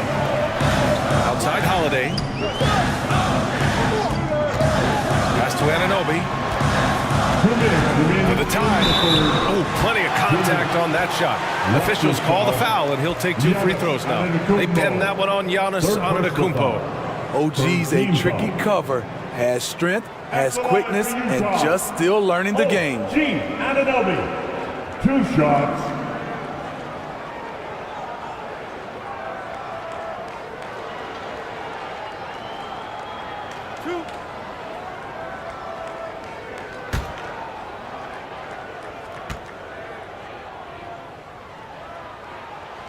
First free throw is good. When you talk about OG Anunoby, here's a guy who gets better every season, works hard on his game. Wiseman, he's checked in for Towns.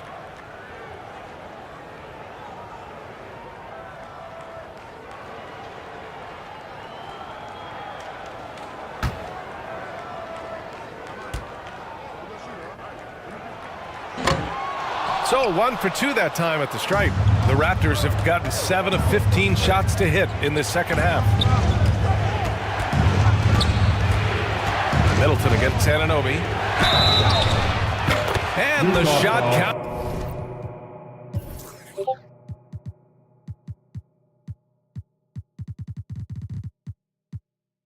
He's fouled, and it's a chance for a three-point play.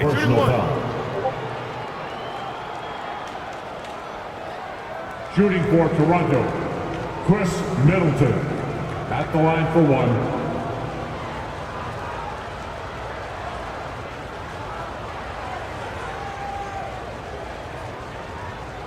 One shot.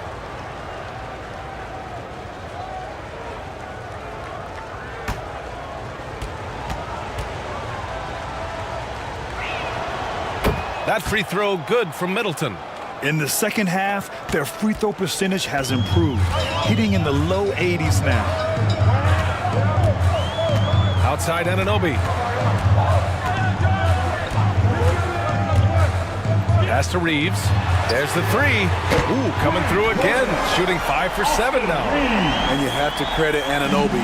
He's put in the work to become a better playmaker. Giddey against Holiday. Giddey passes to Middleton. Ooh, it's stolen by Jordan. He goes up and slam dunk by Jordan. Got to give him credit for jumping on the ball and making the most at the other end. Boy, inexcusable at this point of the game. They got to be more composed in these moments. We talk about it time and time again. Turnovers are costly, especially when the game is close. Keeping pace here. That's an excellent move inside.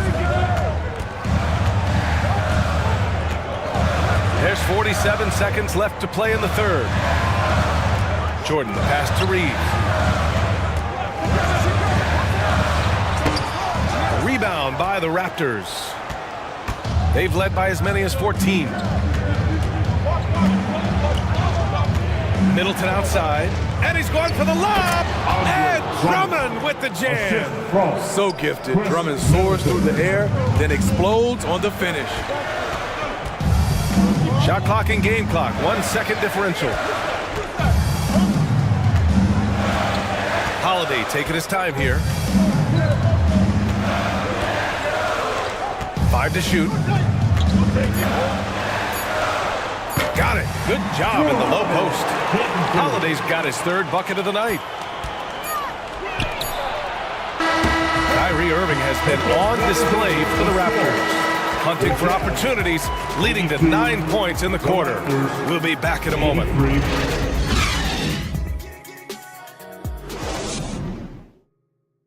And now we take a listen in to a recent huddle from Frank Vogel. We got to get early strikes, guys. Push the tempo. Push the tempo. Here we go. Frank Vogel hoping this offense can get better shots by transitioning faster down the floor. Yeah, if they can get into their flow before the defense gets set, points could be a lot easier to come by. And it's been a very competitive game so far as we get rolling here in quarter number 4. Wiseman is out there with Rui Hachimura. Then it's Austin Reeves. Then there's Whitmore. And it's Cunningham in at point. That's the 5 on the floor for the Jazz. A much different player here in the second half. He's taking advantage of what the defense allows. Beal, that one's good. 3-level score. Beal can make every type of shot, and he's made a lot of them tonight. Cunningham passes to Hachimura. Pass to Whitmore. Misses off the right iron. Toronto's gone 6 for 12 from deep so far in this game. And here's Beal. Fourth quarter just getting started. 1 minute in the books. Utah trailing here. The 11-footer. Second chance shot. Yep, that one's good. Hachimura's got his first points of the night. It's winning time, and that's a winning play. Irving for 3. Utah with the rebound. Yeah, he usually makes you pay from that range. Here's Cunningham. Cunningham taking the contact. Wonderful concentration by Cunningham, taking the contact and using his strength to finish the play. Here's Yabusele. Pass to Beal. Aiden against Wiseman. 6 to shoot. Here's Bird. And And the Raptors miss again. And I'm surprised that didn't go down. I mean, I'm sure he is too. Here's Cunningham. Oh, rejected by Ayton. Outside Irving. Over Cunningham. Well-placed jumper from the free throw line. A consistent threat offensively, even in the mid-range. Kyrie is so confident. Cunningham passes to Hachimura.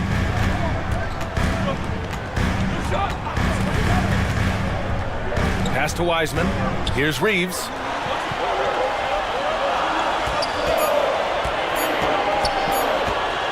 Goes up on the wing. And Ayton pulls it down. And so it's Irving who brings up the ball for the Raptors. Out to the right wing. Here's Bird. No good there, off the double clutch. For Utah, they've gotten 3 of 7 attempts in this fourth quarter to fall. Hachimura outside. Pass to Wiseman. Now here's Cunningham. Not a lot of room. Good on the 13-footer. Cunningham's got 24 points. Ever since halftime, he's had his eyes on the basket and just crushing it right now. Now here's Beal. Tight defense on him. Count it. Now 8 for 13 with that basket. His position might be shooting guard, but Beal has no problems taking it inside. Cunningham passes to Reeves.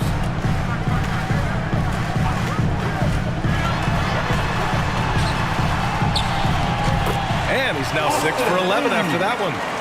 Rock solid screen right there. The defender got completely lost. Hey, if you're not going to fight over, you're essentially giving the shooter the look he wants. Pass to Beal to take the lead. From beyond the arc and then some. Beal's got 13 in the second half. Sending shockwaves now. That's his 3rd triple of this half. 4th of the game. Back to Cunningham. Wiseman with it. Can't connect from short range. Great anticipation defensively. I love how he turned an easy look into a difficult play. And you know, technically, it's a high percentage look, but this is why we play the game. Irving for 3. That one falls. Coming off Beal's feed. Beal's got 3 assists now in this one. And they keep attacking from the three-point range here in the second half. Here's Whitmore. Shot is up. And perfection right through the net. And that was the right decision. When you're in need of a bucket, you go to your most trusted guys. And it was great execution. Clutch effort all the way around. And the shot's good by Irving. In this period, they're feeding him, and he's feeling it. Inside, here's Reeves. Count the bucket. Coming off a perfectly placed pass.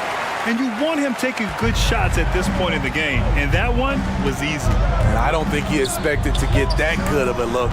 Poor communication defensively. And a foul called on the way up. So he'll take 2 from the free throw line. Gotta be careful how you guard Ayton. He's so creative at finding ways to draw fouls. The first one falls. At just about 85% from the line tonight. They've looked more and more comfortable as the game's gone on. The Jazz making a switch here. Holiday is checked in.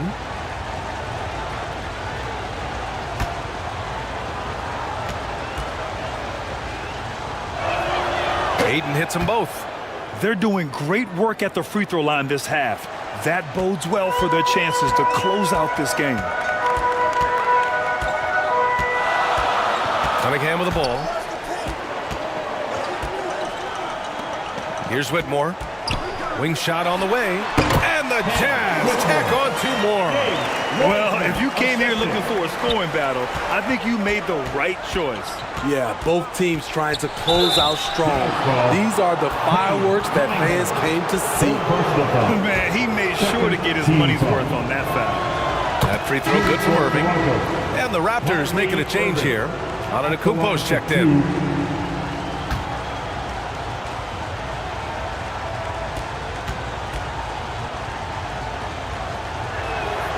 Both free throws good from Irving.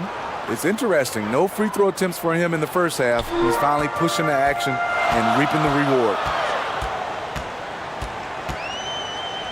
Ayton against Cunningham. Pass to Wiseman. Wow, strong finish from Wiseman. Impressive. Their ball movement has been excellent tonight. Now a timeout called by Toronto.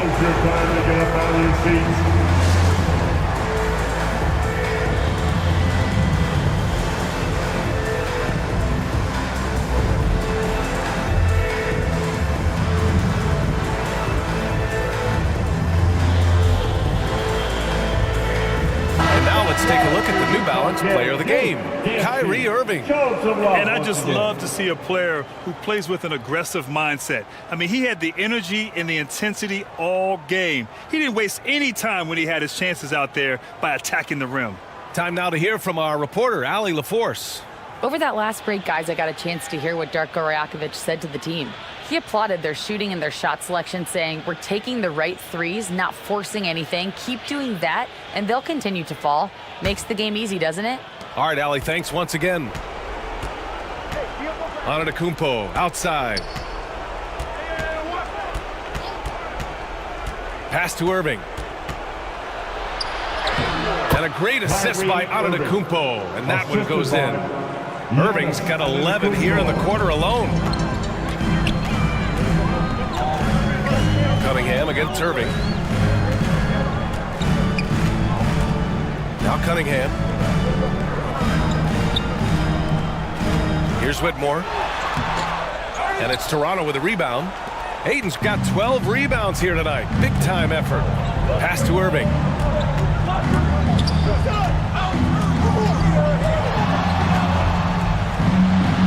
Oh, a beautiful reverse layup. And now it's a 6-point Raptor lead. Man, he has been locked in this quarter, shouldering the load at the offensive end. And Utah calls time here. Kyrie Irving really making a difference here. At some point, you have to try and force the ball out of his hands, but that's easier said than done. For your Jazz Youth Dance Team. I want another cheer for your Jazz Youth Dance Team, fans.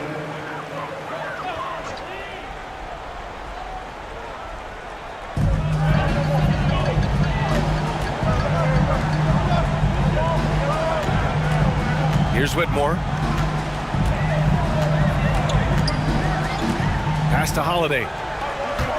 Shot clock at 6. Fades and shoots. And it's in after a nice bounce off the right iron. Cunningham's got 26 points. They're playing great team basketball. It's good movement and sharp, crisp passing. Timeout called, the Raptors. And I'm sure the players will be staying hydrated with some Gatorade during this timeout. It's so important that they maximize their ability to recharge during a short break like this.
Checked in for Utah.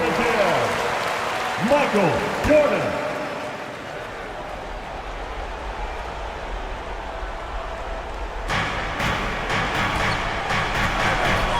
Antetokounmpo finds Irving. Back to Antetokounmpo. Pass to Bird. Good. And Antetokounmpo gets the assist. Antetokounmpo has got 3 assists in the game. Here's Whitmore. Now here's Holiday. Hachimura outside. Shot clock at 5. Goes up from the top of the key. They get the rebound. Watch. Did you see that? Oh! I saw it. Wow! And he saw it. Oh, man. He got fancy with that finish. He may be trying to provide the spark they need to break this one open. On the AT&T 5G Slam Cam, good looks by our terrific camera crew. Beal outside. Over Jordan. Beal's shot is off. And so it's Holiday who brings up the ball for the Utah Jazz. Trailing by 4 is Whitmore. And he banks in the layup. Whitmore's got 6 here in the quarter.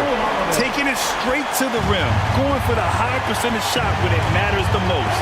Coming down the stretch, you know this. You want to go to something that's bankable. That's as good as it gets. That evens the score. 1:16 left to the 4th. Here's Irving. Ooh, rejected by Wiseman. And Aiden gets it to go. 1:06 left to play in the 4th. Here's Jordan. Yes!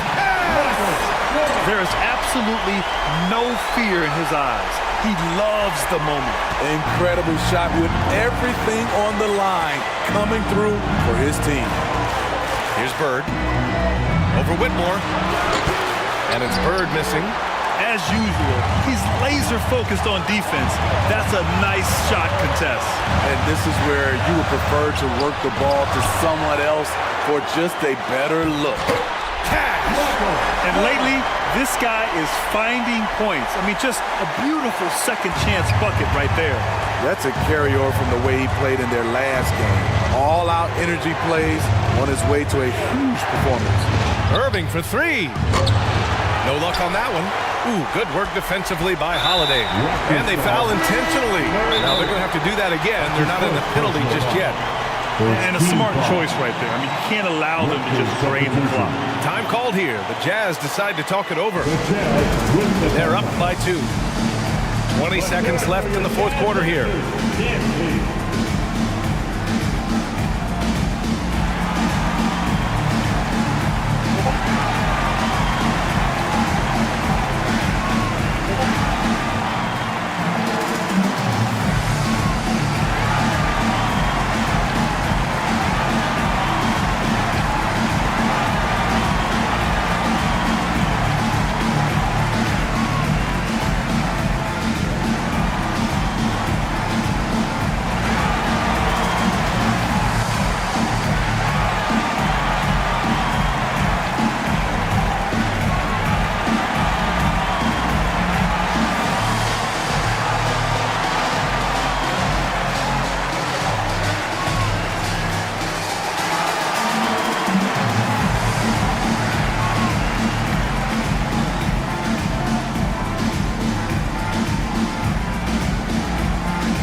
Here's Utah.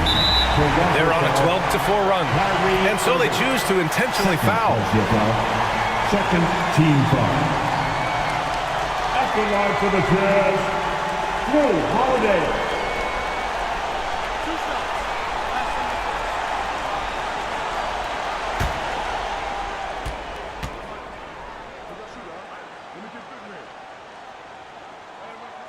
So the first one drops, and that makes it a 3-point lead. Yeah, the calm demeanor of Holiday, it really helps him stay cool under pressure. So he gets them both, and it's a 4-point ball game. Nice job extending the lead and making this a 2-possession game now. Timeout called, the Raptors. They're behind by 4. 19 seconds left in the 4th quarter. All right, guys, what's your take? Searching for a fast bucket, then a way to stretch things out. And on the defensive end, they'll have to foul whomever gets the ball. No time left to be picky.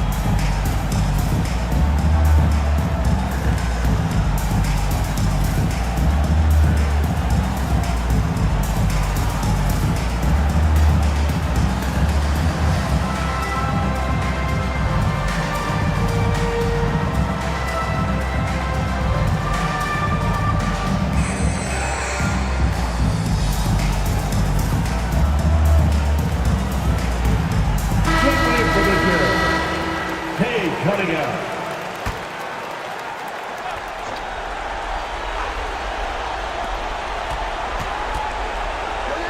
Cunningham against Irving. Pass to Bird. Fires for three. Now here's Beal from deep three-point land. Here's Bird. Irving for three. No good.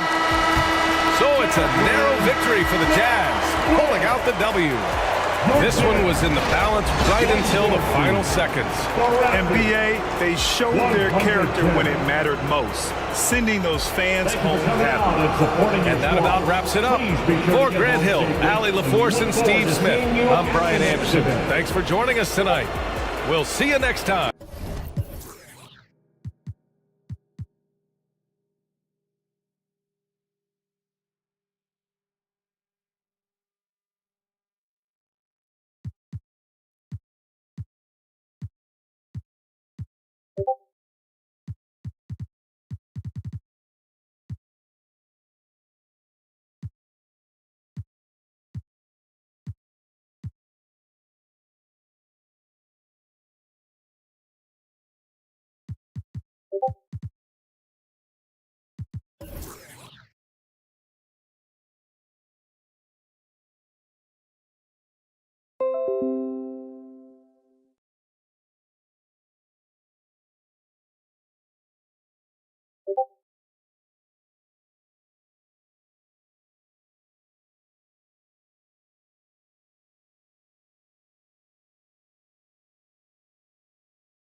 Go back. Yeah, go back.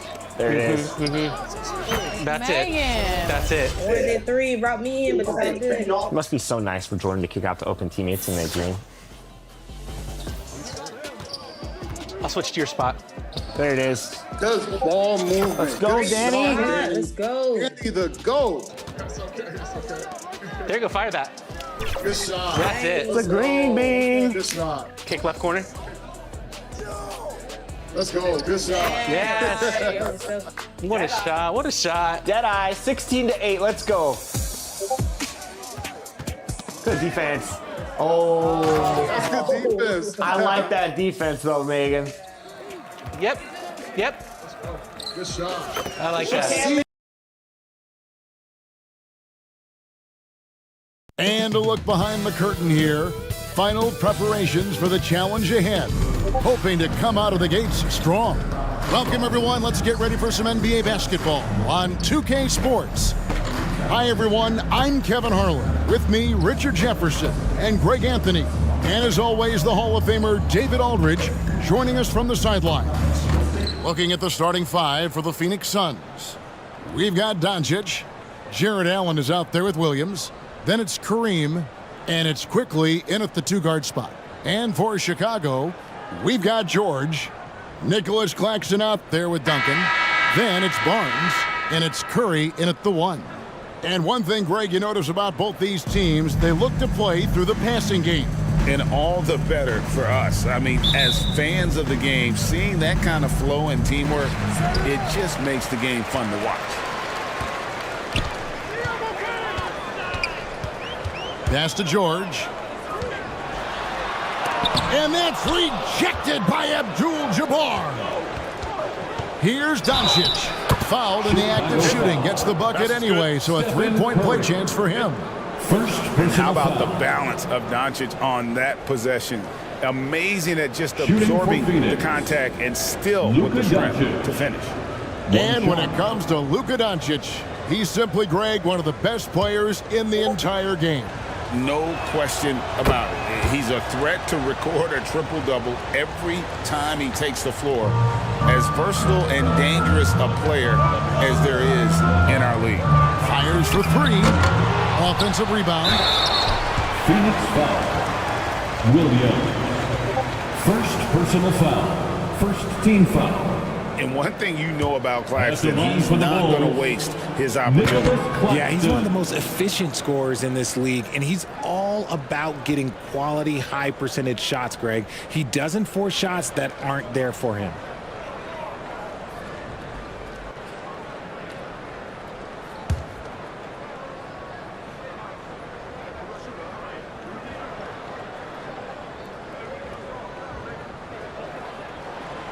So he comes up empty at the line. Greg, here we are watching Claxton. Who does he remind you of? You know, Kevin, defensively, he looks a lot like AD out there. Similar builds, and Claxton can also handle the ball a little bit. Just want to see if this guy can develop an ability to play facing up to the basket. Here's Curry after Luka Doncic's bucket. Curry passes to George. Driving the lane, and it's George finishing it off. And this is George at his best, taking it at the defense, playing downhill. Doncic passes to Allen. Outside Williams. On the wing quickly. Just 5 to shoot. Over George. And it's quickly missing. For Chicago, they've gone 1 of 3 from the field to start this one so far.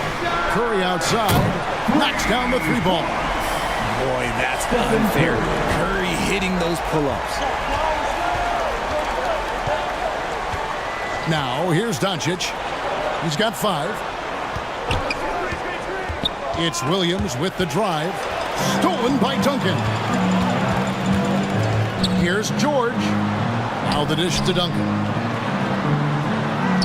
A stupendous finish in traffic. And Duncan just superb when he gets in close to the basket. Has a number of moves to choose from, and that soft, delicate touch near the rim. Here's Curry.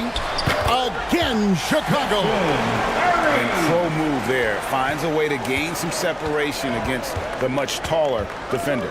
Okay, look, that move right there is a product of repetition. He's worked on that, and it pays off over that little larger defender. Right now, they are humming along. 3 of 4 to start this game. George passes to Duncan. And there's the call. It's going to be an illegal screen. That's going to draw a whistle every time down the floor. Not even close to being a legal screen. That's a very avoidable turnover. You gotta focus on the details. Doncic kicks to Williams. Back to Doncic. On the wing, Williams. And off target as he starts the game 0 for 1. George dishes to Duncan. Curry against Doncic. The 3. Offensive rebound. And he goes in for the dunk. And the second chance becomes a dunk. We could feel over here. GA, such a good, aggressive play in the paint. Pass to Quickly. And we're just over 3.5 minutes into the first quarter. George looking around to the paint. Duncan, the pass to Curry. Takes a three. Up again. He hangs in there and cashes in on the second chance points. They've wasted no time settling into their offense. Allen outside. Dishes it to Doncic. And it's blocked. And that's out of bounds. Phoenix will retain possession.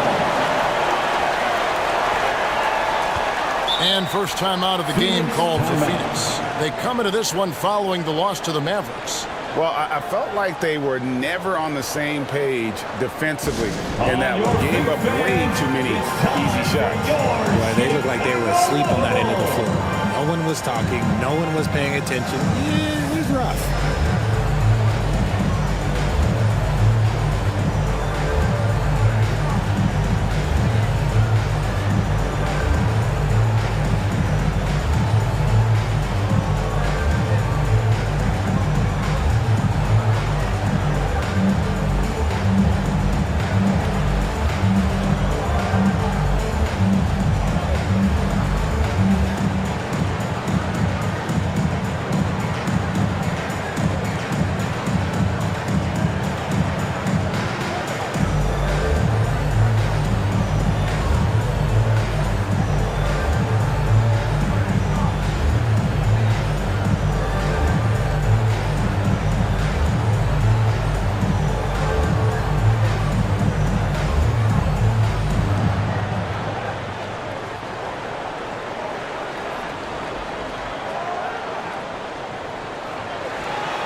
A moment to check out Luka Doncic here. He's coming off an excellent season. And of course, one of the game's truly elite scorers with the second most points per game in the league. And dropping a lot of dimes. He led the league in assists because he's the ultimate competitor, an absolute magician with the basketball. Now here's Williams. And in the game with Dallas, he did not play well. Making full use of that reach. Allen able to pluck the ball out of the air for that easy lob. Here's Barnes. 4-point game. The pass to George. That's up a three. Rebound by Williams. For Phoenix, they've gone 50% from the field to this point, 4 of 8. Curry with the steal. In transition, here come the Bulls. Over quickly. Keeps it alive. And look at how the hustle game has been going for Chicago. From the tip, they are not making things easy on them. Lots of steals, playing disruptive basketball. And yeah, how about this team also following up their shots? Getting those offensive boards, also a key for their success. There's Williams. That's in. He found his range with that one. Now 1 for 2. And despite the size disadvantage, attacking the heart of that defense. Really unfazed. Throw his height right out the window there. His consistency just hasn't been there this quarter in terms of his shooting. And it's sent back by George. Well, how about the D there from George, one of the premier two-way players in our league. From deep, it's good from long range. George has got 5. And they've done the job on the offensive glass. Quickly against George. Here's Doncic. Here's Abdul-Jabbar, and it's denied. And it's going to be out of bounds. The Bulls will take it. Chicago ball. While we have a chance, let's take a look at the teams that led the NBA in rebounding last season. Number 1, the Bulls. They had such a strong presence in the paint, just a physical team. They dominated the interior in terms of rebounding. Now here's Curry, following the shot by Kareem. And that's rejected by Abdul-Jabbar.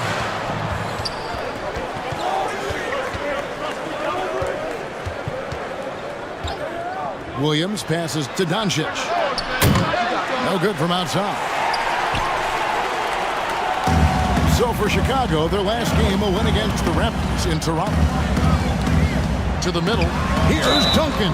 And foul on the shot, so he'll get a chance at the line. First personal It's on Jared Allen. A tremendous scorer with the ball in his hands. Duncan just too much for the D to handle. First trip to the free throw line for him in this one.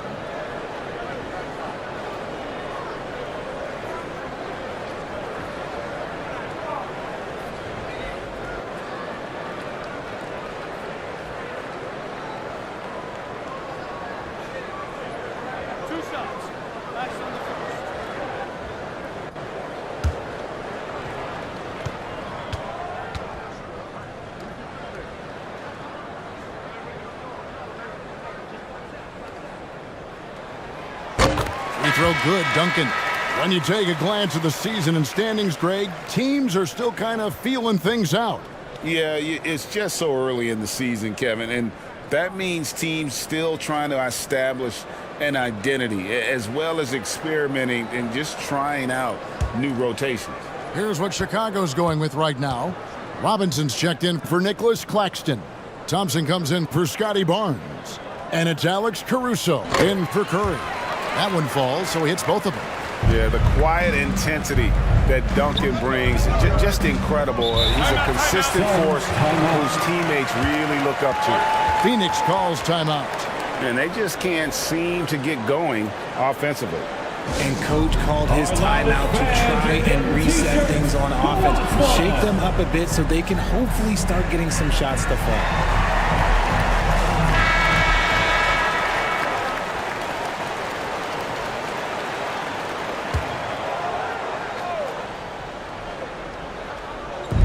On defense, Chicago. They have a 9-point lead. Here's Ivy. Hunter trying to get open. The shot by Ivy, no good. And already they've staked out a noticeable advantage in terms of aggression and controlling the backcourt. George. Here's Duncan. And finally they hit one. Duncan's got 8. Yeah, second chance points, a huge issue right now. They're getting steamrolled inside. Count the basket. And how about the awareness Hunter possesses? Understands when one of his guys has an opportunity. Caruso, the pass to George. Launches from deep. And they'll get another chance. Robinson finds Duncan. 6 on the shot clock. Goes back up. The putback. Great positioning on the putback. And the Bulls lead by 11. No doubt about the consistency when it comes to scoring the basketball for him tonight. A real nice lift for their offense. Here's Oubre.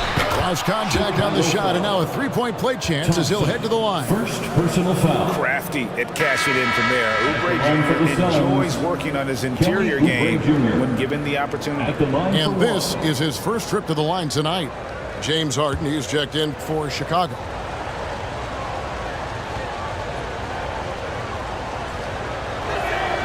Free throw, good, Oubre. Chicago leading by 8. Pass to Duncan. 2 minutes remaining in the first. 2 minutes. It's tipped. 1:53 left in the first quarter. He can't get it to go. And the activity he shows around the rim is why he is such a respected defender. Yeah, you can see why he's established that reputation. Strong understanding of how to defend at the rim. Here's Duncan. The Suns getting the button.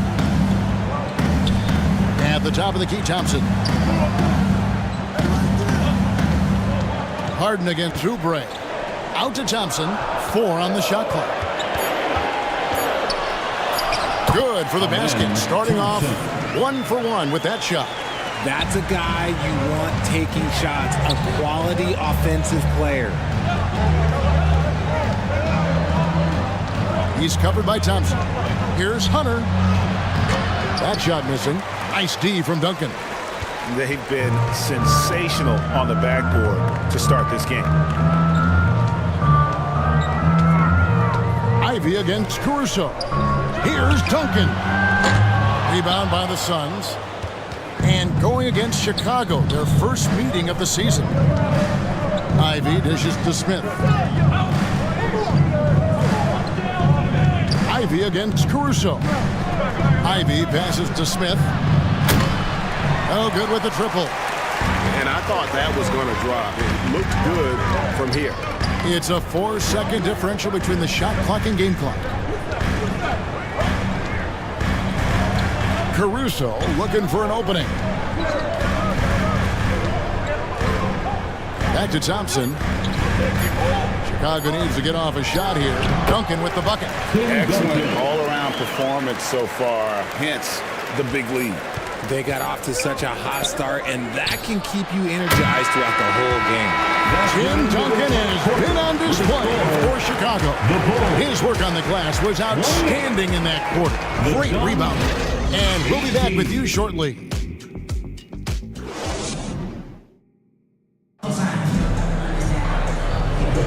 And if you're just tuning in, we've got a wide margin on the scoreboard, but plenty of time left for a comeback. And taking a look at Chicago's performance here, guys, what have they been doing or not doing? Just cashing in on second chance opportunities. That's how they built this early lead.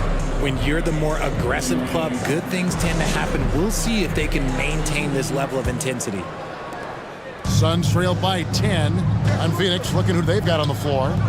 Abdul-Jabbar is out there with Jared Allen. Then there's Doncic. Then there's Emmanuel Quickly. And it's Williams at the 3, the small forward. And it's Quickly missing. +8 in the rebound differential. One more reason why they're in control. The 2022 Rookie of the Year, Scotty Barnes. But you know what, Greg? Still working to take that next step. What do you think is his key? Kevin, that's an easy one. It's going to be perimeter shooting. You know, we get spoiled with all the other things he can do, and he's had a tremendous start to his NBA career. But I think to become that superstar, the jump shot has to become a weapon. Curry dishes the ball. Pass to Thompson. Shoots it. Jared Allen grabs the miss. Normally he drains that. Curry against Doncic. And they double up Doncic. Abdul-Jabbar in the corner. Another shot. And that's 2 points on the layup. And just look at the grace, the agility, versatility that Jabbar brings to the center position. Can beat you in so many ways. Time now to turn to our sideline reporter, David Aldridge. David. Thank you, Kevin. Paul George is one of the game's premier two-way wings. He says, I believe in my talent and what I can do, but I feel my job is to make everybody better. That's what I try to do when I'm on the floor. Just make the game easy for everybody, whether it's creating or just being aggressive and making reads off of that. Kevin, back to you. Yeah, David lets the game come to him. Well said by him. Thank you. When Curry gets a look that's good, he is automatic. There is almost no stopping him. Quickly the pass to Allen.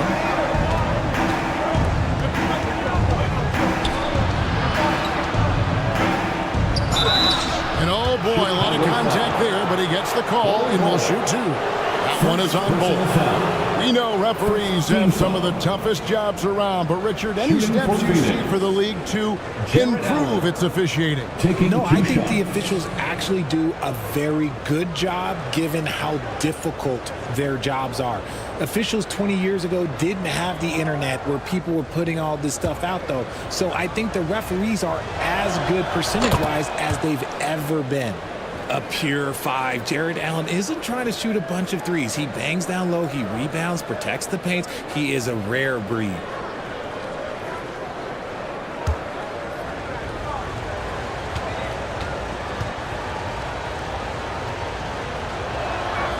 And Allen drops them both. And so Curry will bring it up for Chicago. They've led by as many as 11 points. This game coming on the heels of their win against Toronto.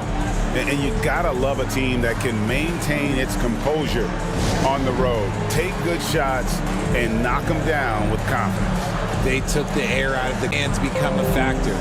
every time out a chance to review the lineups, matchups, or call a play. I'm sure all of the above is in order, and you can never be too content. Chicago making a switch here.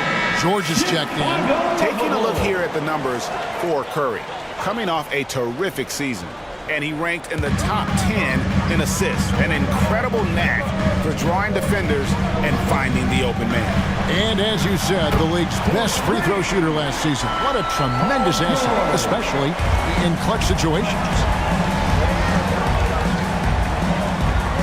Doncic against Curry. Doncic looking it over. Passes to Williams. Shot clock at 5. Allen finds Abdul-Jabbar. They have been board dominant in this game. That's definitely been a factor in crafting this huge lead. George passes to Claxton, and he comes up with the deuce. Claxton's got the lead up to 12 now for the Bulls. Oh, nice work finding the open man by George. Plays like this prove he's a team player. Here's Abdul-Jabbar. It's blocked, and the foul called on Jared Allen. That'll be his second foul of the game.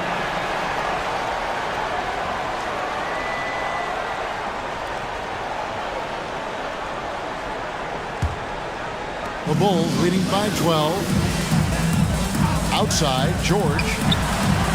And again, it's the Bulls from deep. Yeah, this looks like a pregame shoot-around with all the threes they're allowing. The Suns have gone only 2 of 7 for the field since the second quarter got underway. Allen kicks to Doncic. And a great assist by Allen as that one goes in. And there's no shortage of fight in Doncic. He's a counter-puncher. Hit him with a 3, and he is coming right back at you. The pass to George. Three-pointer. Another 3 for Chicago. Oh, great ball movement there. Suns trail by 15. Quickly the pass to Allen.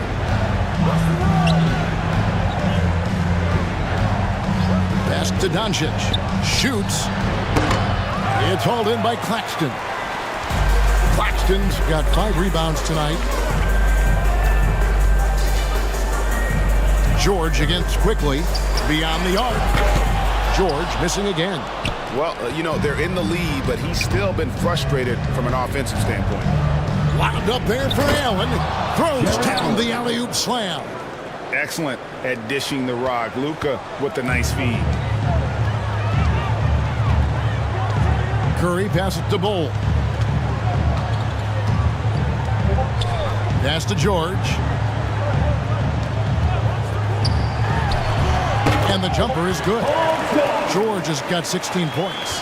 Talk about putting a team on your back. He has been dominant this quarter, and I don't think they are winning without him.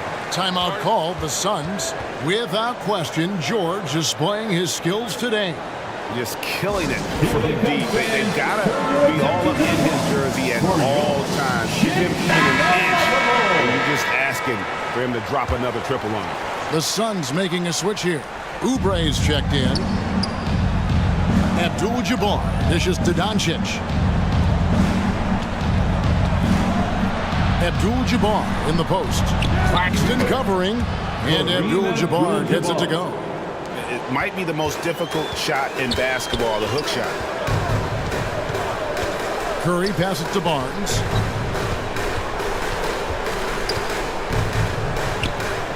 Over Williams. Barnes can't get it to go. Well, some trips you get the shot you want, it just doesn't fall. I'd go back to him in that area on the floor. Curry against Doncic. And they double up Doncic. It's deflected. Outside Curry. Passes it to Bull. Fires the 3. And it's Phoenix with the rebound. Abdul-Jabbar's got his 4th rebound in this one. And Bull sends it back. And that massive wingspan coming into play there. Bull uses it to perfection. to block shots. You know, Greg, on a per-minute basis, Bol is one of the better rebounders and shot blockers in the NBA. Yeah, and it's not all done on the inside. He grabs a lot of long rebounds, and he contests shots on the perimeter. This guy is more than capable out there. And he makes the first. And like his father, Manute, Bol's combination of size and scoring is very unique. The key for him is just staying healthy. Here's what Chicago's going with right now. Tim Duncan, he's checked in for Nicholas Claxton. James Harden comes in for Barnes. And it's Alex Caruso in for Stephen Curry. And the pass to Caruso. And that's a foul called on Kelly Oubre. That's his first foul. Mitchell Robinson's checked in for Chicago. And the Suns also making a change. Trey Murphy's checked in for Jared Allen. Oh, wow, unconscious has he been this quarter. They're riding that hot hand. Picked away. Harden surveying the D. The feet to Duncan.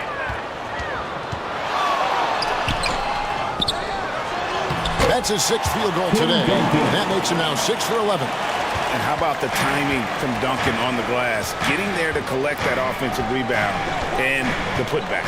Ivy passes to Hunter from the arc. Another three for Phoenix. They're getting a lot of their points outside the paint. 3 of their last 5 baskets are from three-point range.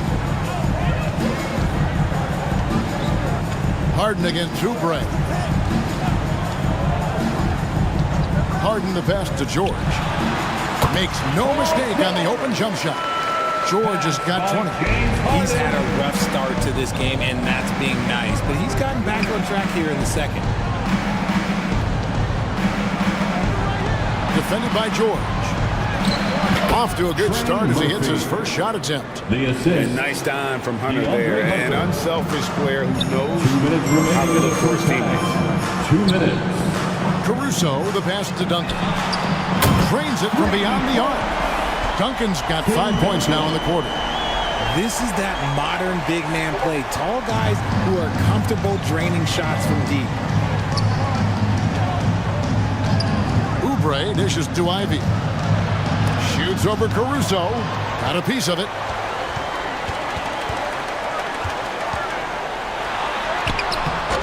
It doesn't go for him. Great D that time from Oubre. Pass to Ivy.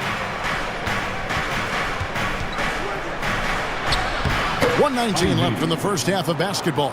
That one drops, and he's now 2 for 5. And rising above the D, Jaden Ivey, man, I would have loved to have those type of hops. Pass to Caruso. Off the mark there with the three-point shot. And we haven't seen them be quite as aggressive driving the basketball, settling far too much for jumpers. Passes it to Hunter. This one for 3. Chicago grabs the miss. Just a solid performance on the interior. The rebounding has been off the charts. And George kicks to Caruso. The pass to Robinson.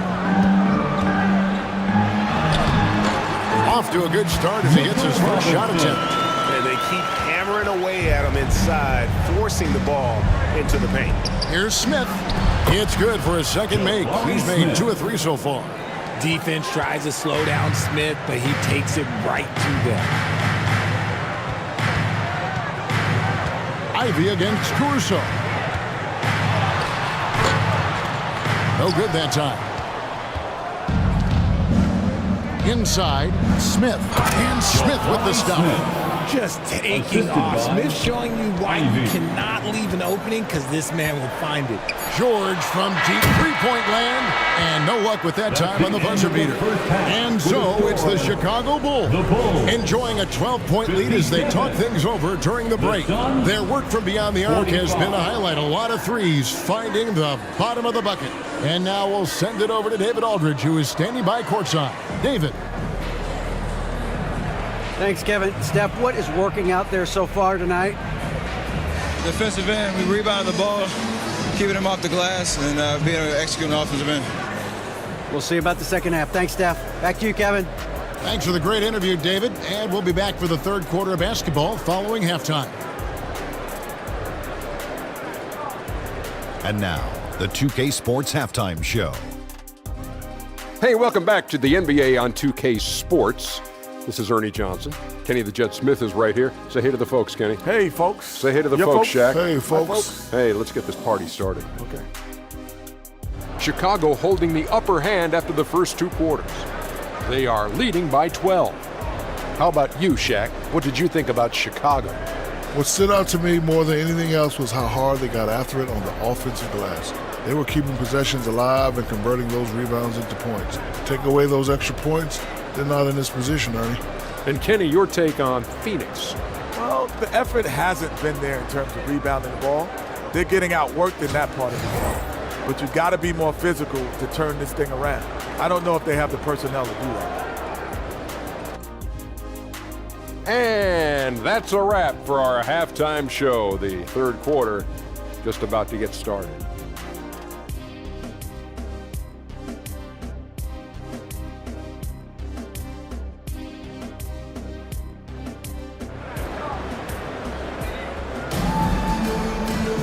And as we dive into the second half, we'll find out if the next two quarters are any different from the first two. So far, it has been a runaway. You look at Paul George in this game, guys, he's been everywhere. Man, he's been running wild on them through that first half. Absolute dynamite on offense. If they don't change their approach in the second half, let's just say his success will continue. And with a big gap on the scoreboard, the second half begins with very different goals for these teams. One side trying to mount a comeback, one side trying to protect their lead. So with Thompson sitting on the bench, here's the five for Doc Rivers right now. 3 points. Duncan out there with Barnes. Then there's Nicholas Claxton. Then it's Curry. And it's George in a two-guard. Barnes finds Duncan. Good, nice job down low. Duncan's got 19 points. It's a great move, and he catches the defense completely off guard. Yeah, taking it right to the rim. One imagines that might be discussed at halftime. That's going to be on the film. Here's Quickly. And that one, good. Quickly's got his second basket of the night. And of the last 6 baskets, 5 have come on the interior. This is just smash mouth physical basketball, guys. Curry passes to Duncan. Back to Curry. Duncan scanning the floor. Duncan drawing the double team. No one near Curry as he lets it go. Cans it from downtown. His shooting motion is just so impeccable. Curry's long ball is one of the prettiest shots in the game. Right side, Abdul-Jabbar. Over Claxton. That's tipped. Here's George. Duncan trying to break loose. And George gets it to go. 22 points for him. And when you can have a night like this at George's age, that's something special. Doncic kicks to Quickly. From outside the arc. Rebound by the Bulls.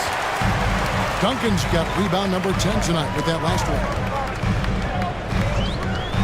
Curry passes to Duncan. Now, here's George. Laid in with a nice touch off the glass. George has got 24 points. Oh, coming out hot. 4 out of 4 from the field. Okay. And the Suns call time. They're trying to stem the tide here. On the wrong side of a scoring run here, we might see a lineup change. I'll be pretty curious. Thompson, he's checked in for Paul George.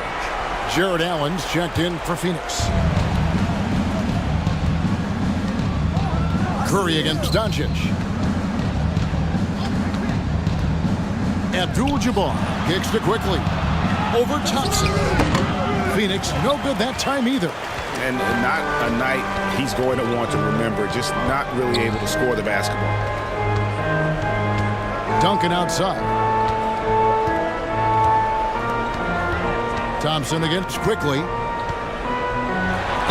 And a lot of contact on that one, so he'll shoot 2 here. Here are the top distributors from last season. These guys always seem to find the open man.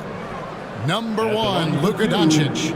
And it was the kind of season that he'd like to repeat over and over. Nobody was better at creating easy baskets for their teammates.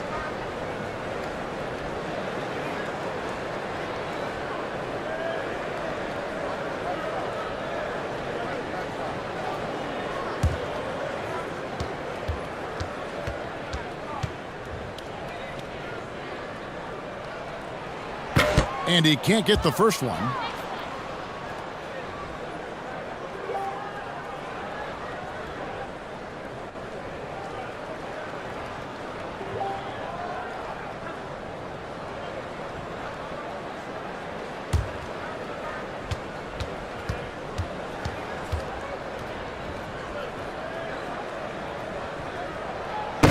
He hits the second from the line. So around the NBA, Richard, we've seen an uptick in injuries, more missed games. Why do you think that is? Well, call me old, but guys used to play through those minor aches. You said it, Kevin. I've played 82 games 4 times in my career. I've played 78 or more 7 times in my career. End of the day, you're not healthy for all of those games. It's about making that decision to push through and go play. This trip is his second to the free throw line in this one.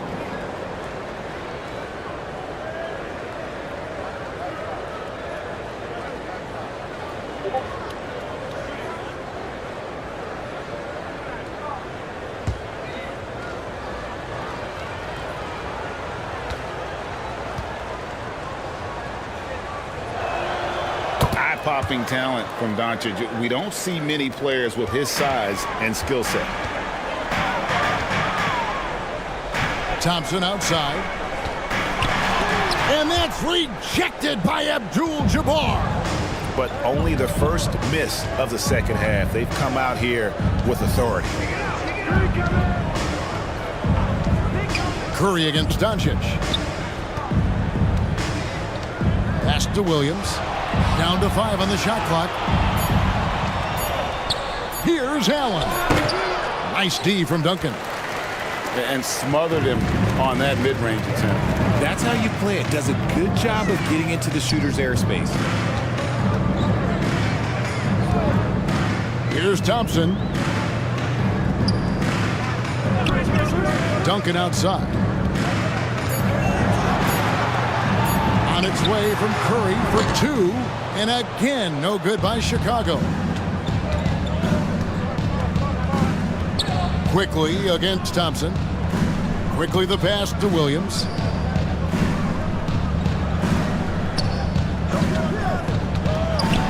Shoots. It's deflected. Doncic against Barnes. Here's Claxton. Good, and it's Barnes picking up the assist. Claxton's got 8 points. And taking a quick look here at the hustle stats for the Bulls. All you have to do is look at one stat, and that is their block numbers. It tells you how tight their D has been. They've been going out of their way to smother the defense. And we also got to highlight how lackluster the opposition has been in terms of boxing out. This team is flat out bullying them on the offensive glass. And that one's good. Barnes has got his first basket of the night. Yeah, they're going to have a nice little run here. Williams scanning the floor. On the wing, Williams.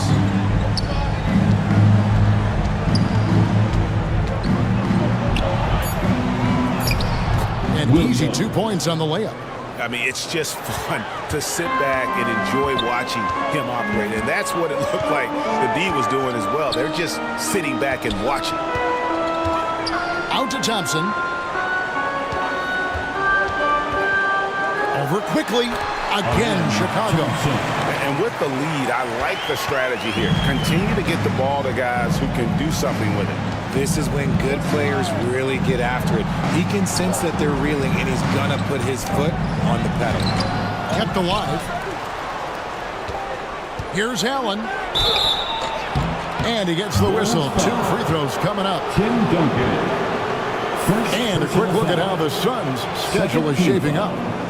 On Saturday, they'll be facing Drew Holiday and the Utah Jazz. Then on Saturday, they'll tip it off, a road trip beginning in Oklahoma City where they'll take on the Thunder.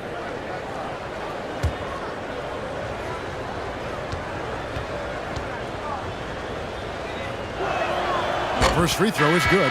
Chicago making some changes. Robinson's checked in for Nicholas Claxton. Bol comes in for Tim Duncan. And it's Alex Caruso in for Stephen Curry. And for the Suns, Smith checked in for Abdul-Jabbar. Trey Murphy comes in for Williams. And Oubre subbed in for Quickly. He doesn't get the second one. Yeah, and they've shown effort and aggression in the paint, really right from the tip. Their rebounding edge right now, massive. Here's Barnes. Count that one. Barnes has got 4 points now in the quarter.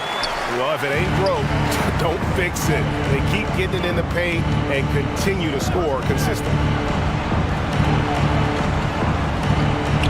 Bol against Smith. The three for Doncic. Barnes grabs the miss. That is not a guy you want to allow open looks for rain. Lucky for the defense, he just couldn't get it to go. And the rejection by Smith. Using that wide wingspan, Smith manages to get a hand on the shot. How can you forget about him? I mean, he's not going to miss that open of a look. They get a hand on it. And here's the fast break. Moving it up. And that one's good, Barnes. And that's now 6 points for Barnes. Hard to imagine them losing this game if they can keep shooting like that. For Alex Caruso, the advanced numbers say he is one of the best defenders in the league. The eye test backs that up. Caruso just sticks to guys, performs very well against the best guards in the game, is tremendous at anticipating sets. It shows his basketball IQ. Phoenix no good that time either. And Caruso's got the ball here for the Bulls.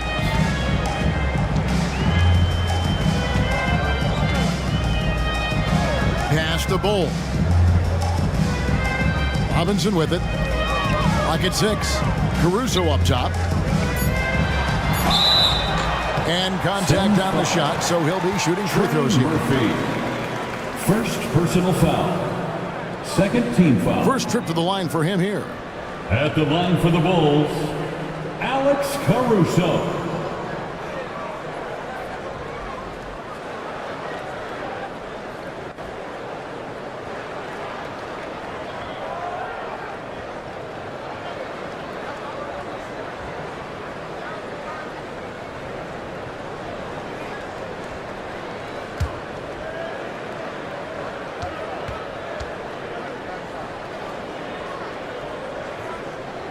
The free throw drops for Caruso.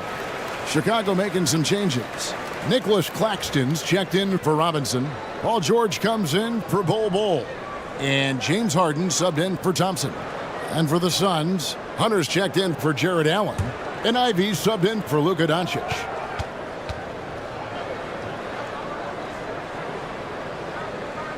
And so he hits both. Phoenix has gone 1 of 3 from downtown since halftime. Caruso against Ivy. Smith kicks to Oubre. Over Harden. Oubre can't get it to go. Chicago's gone 2 of 2 from long range in the third quarter so far. Ivy against Harden. Outside, George.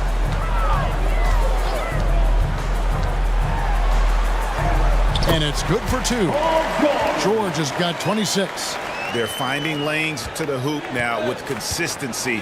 5 buckets in a row from the paint. Passes it to Hunter. He dishes it to Oubre. Can they get it? And Barnes sends it back. Here's George.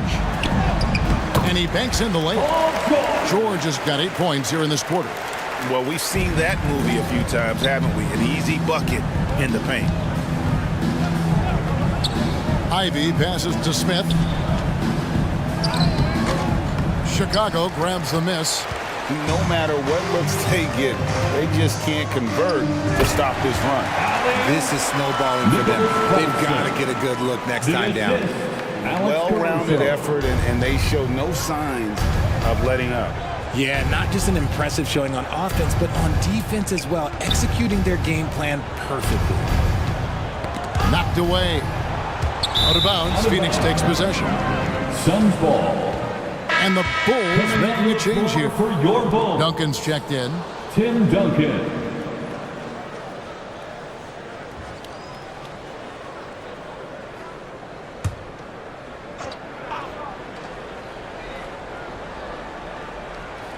The Suns shooting not great, 40% for the game. And here's Ivy. 5 points in the game. To the inside. Oubre, good. Oubre Jr. Oubre's got 7 points in the game. Heads up play by Smith, giving it away instead of forcing something. From the stripe, Caruso, the pass to Claxton. And the rejection by Smith. Ivy, no one around him. And it's off from three-point range. Down low, Duncan. And that one drops for him. Duncan's got 4 points now in the quarter. They're taking it right into the teeth of the defense. And it's a defense that's starting to look frustrated. That's the kind of aggression you want to see when you've got a team on the ropes. And so it's the Chicago Bulls out there all by themselves with a 32-point lead to end the quarter. From the field, they have been outstanding, amazing shooting. That's what has them headed to a blowout. And we'll be right back after this.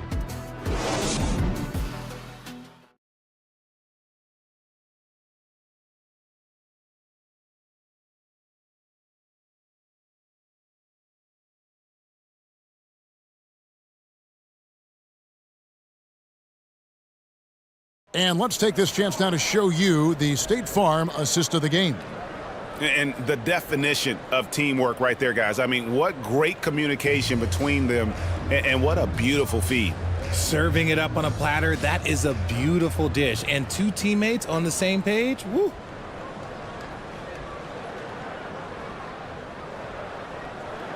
And with the fourth quarter upon us, time is running out for this game to become competitive.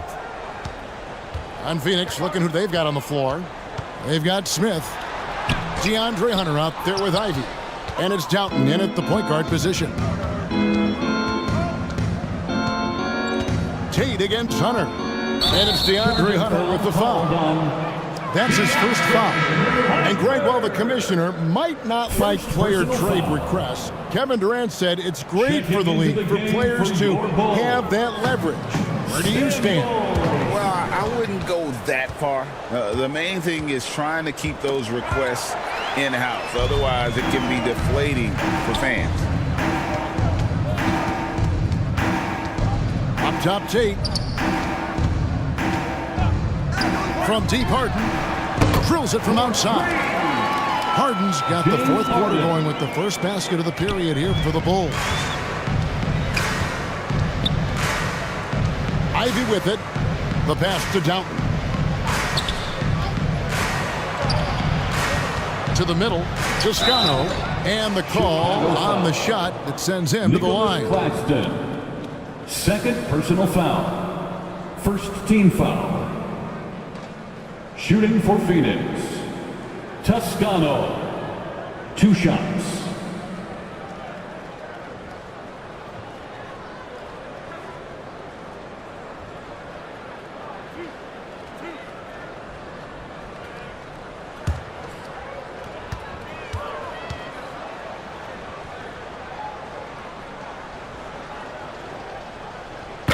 That free throw, no good.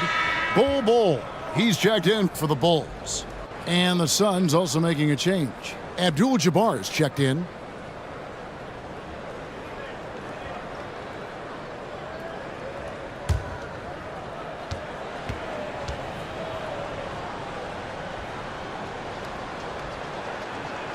And he can't make the second free throw either, missing both. So here's one for you, RJ. Is there anyone in the league right now that reminds you of yourself as a player. Now, if we're talking about me in my prime, and I hope these players don't get disrespected, but Jaylen Brown and Andrew Wiggins, just the way they play, some of the moves that they make, like I can see myself doing those things. And Chicago shooting has been just great so far, up at 56%. From deep Harden, another three for Chicago. Yeah, that's 2 straight three-pointers they've allowed. Here's Doughton, guarded by Harden. Ivy with the bucket. Oh, great response from Ivy. Matching the triple. The Bulls have gone 2 of 3 from the field to get the fourth quarter started. To the paint. And Harden gets it to go in on the assist by Samuels. Phoenix has gotten a lot of looks from outside tonight. 5 of 12. Pass to Doughton. Over Harden. And it's Phoenix scoring again. Oh, the turnaround jumper. That was just beautiful. Chicago's gone 2 for 2 from three-point land to start the fourth quarter. Samuels the pass to Harden. The layup off target. For Phoenix, they've gotten all 3 of their shots to drop here in the fourth quarter. They came out of the break on a roll. Pass to Ivy. Here's Doughton, guarded by Harden. 5 on the clock. Here's Hunter. Robinson with the block. And they're able to recover. And there's the shot clock violation. Couldn't get the shot off in time. Chicago ball.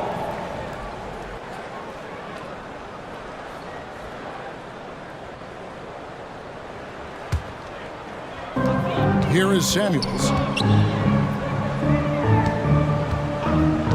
3rd minute of action now gone here in the fourth. Tate, no good. Give the defender credit. Willing to challenge the shot.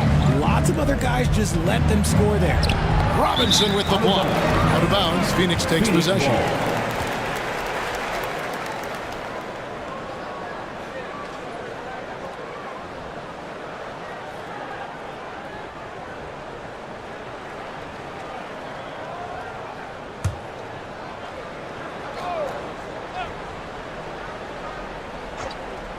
The Suns shooting the ball at 42%.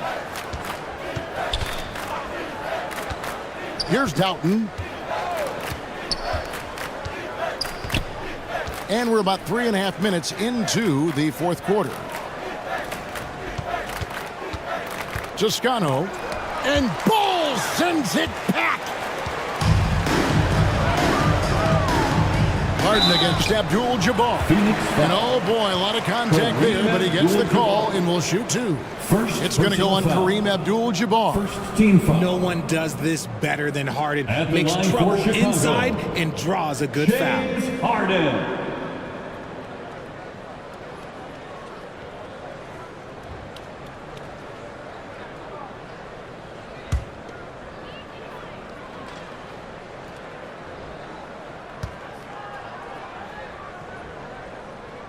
And he knocks down the first one. RJ, the thing about James Harden, whatever your team needs, he can provide at a very high level. Yeah, beyond the scoring and the passing, if you need 10-plus boards, he can do that for you also. Steals, the man lives in the passing lanes. Each night, he makes an impact in a different way. The Suns making a switch here. Doncic is checked in. Both good from the line that time. And right now at about 85% from the line, that's up from where it was in that first half. Passes to Ivy. The shot's good on the assist by Doncic. Doncic has got his 4th assist in this one. Harden outside. We have certainly seen some great MVP races the last few years, Richard. Are you satisfied with how the MVP is chosen? Yeah, Kev, I was happy with it. At the end of the day, there's always going to be at least 2 or 3 other guys that have a legitimate MVP case. So, you know, this year might have been a close one, but next year it might go to the next guy. There's the pass to Samuels. Lets a floater go. It's Kareem Abdul-Jabbar with the rebound. Abdul-Jabbar's got 6 rebounds in the game. The three for Doncic. Another three for Phoenix. A tough first half, but it's been a different story here since the break. Here is Samuels. Harden outside.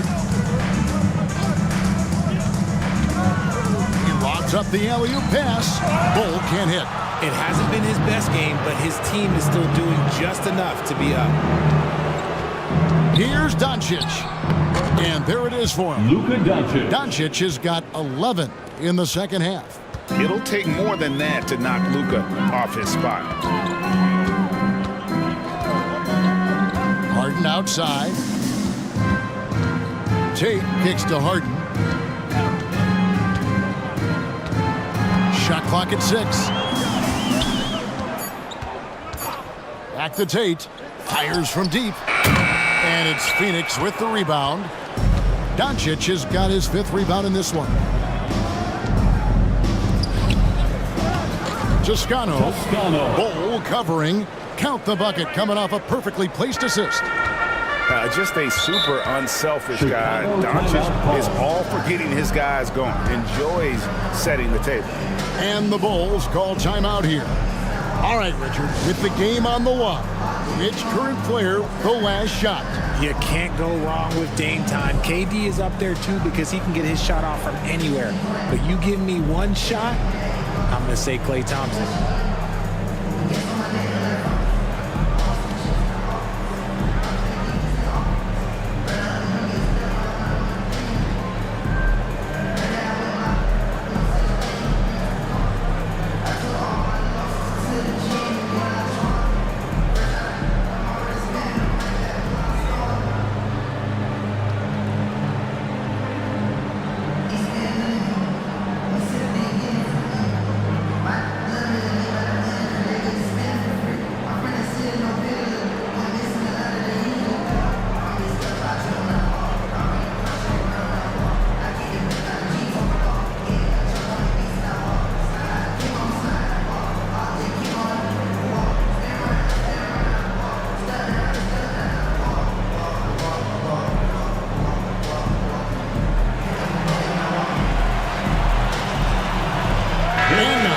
Present our New Balance Player of the Game, Paul George. Hey guys, no doubt who our pick was going to be.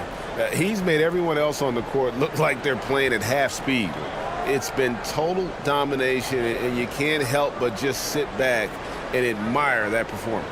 He sure has given this crowd a treat tonight. This kind of performance only cements his status as a fan favorite.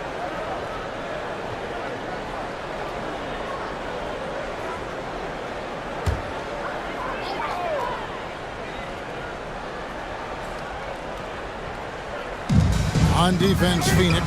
Claxton the pass to Curry. Thompson from long range. It's rebounded by Doncic. Doncic has got his 6th rebound on the night. 2 free throws coming up, and they call the shooting foul. Stephen Curry. They get Stephen Curry. And with some of the new rooting interest for fans, some concern about potential hostility for the players when great things don't go their way. I mean, there's a lot riding on the outcome of games and stat lines, and that's something the league has to take seriously, making sure the players are protected because the emotions can run rampant. The first free throw is good.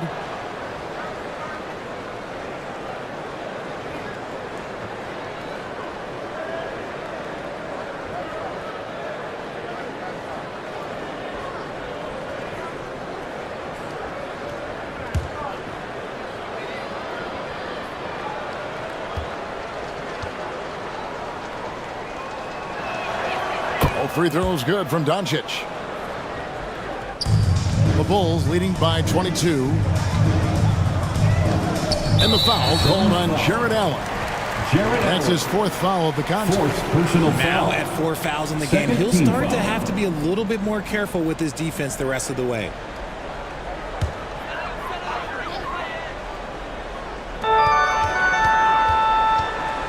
Now Thompson.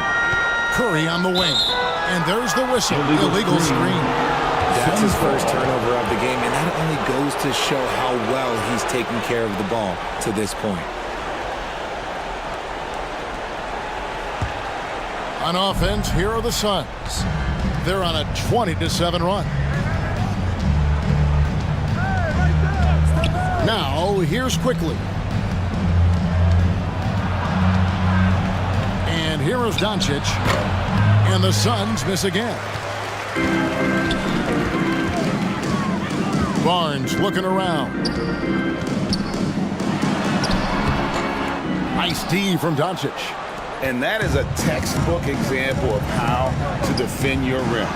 This is why he's out there in situations like this. He stands tall to prevent points. Feed the interior, good things will happen. Duncan outside. I love the fact that the NBA is constantly evolving. Greg, what have you thought of the recent schedule adjustments? I think the league's done a great job cutting down on the back-to-backs. And also, I like these two-game, like baseball-style series we've seen. Limiting travel helps big time. The assist. And that's an example of playing big, adapting to the situation.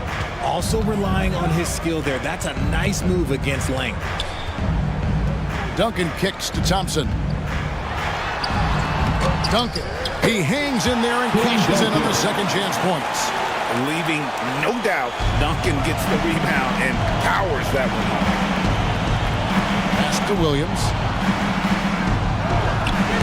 The shot comes out. Good D by Barnes. Doncic against Curry. 2 minutes remaining in the game. Duncan down low. 2 minutes. Over Allen. And again, Tim Duncan. Duncan's got 6 in the quarter. Not the best pick I've seen, but look, hey, look, he got the job done, and that's all that matters. Abdul-Jabbar with it. Allen passes to Quickly. He blocks it again. And that's 9 blocks. You know he's going to be coming hard for that 10th, too. Thompson against Abdul-Jabbar. And there's Stephen Curry on the assist by Thompson. And one team is just completely outclassing the other tonight. Spirited performance, and it really ignited what is turning out to be a monster win here for the Bulls. As one-sided as it gets today, you know, there were some dominant moments in about every facet of this game for that team. Yeah, I mean, Kevin, it's hard to think of what didn't go right for them. Game planning by the coaches, execution by the players, everything was just on target. And so with this, they'll end up with their second win on the year. And what a tremendous standout performance it was for Tim Duncan. And what effort he had on the board, displaying some great fight, willing to battle down low. Saw the opportunity to put this away and did not turn it down. And that score probably slams the door for any would-be comebacks. And look, they put this one to bed. Here's Doncic. Abdul-Jabbar trying to free himself up. No good with the layup. Chicago with the ball. Curry's shot is off. 24 seconds left to play in the final quarter. It's tipped. And blocked. That one goes careening off the glass. He's the defensive anchor for this team. Duncan excels at reading shooters and then altering their shots. Here's Curry. And so Chicago takes this one, and by a big margin. And the outcome of this one was never in doubt. And boy, they really put in a supreme effort. It just felt like once they had that lead and it was comfortable, they were not going to relinquish it. A chance now to send it over to David Aldridge, standing by courtside. David. Thanks very much, Stephen. People talk about winning games that you're supposed to win. What's the key to doing that? Just bringing energy. We had to set the tone from an energy standpoint early, especially at home. And we did that. We played great defense.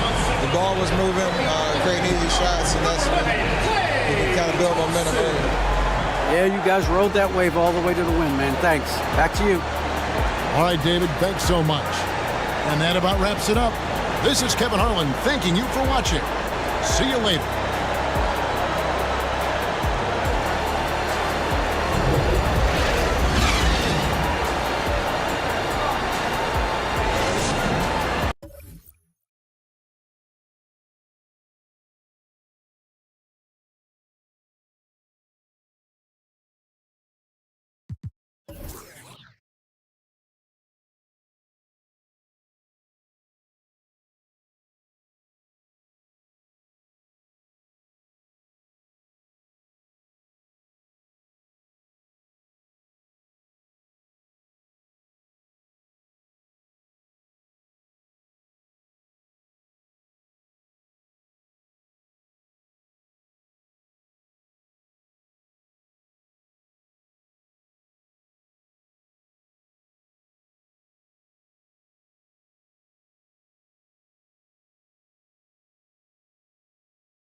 It's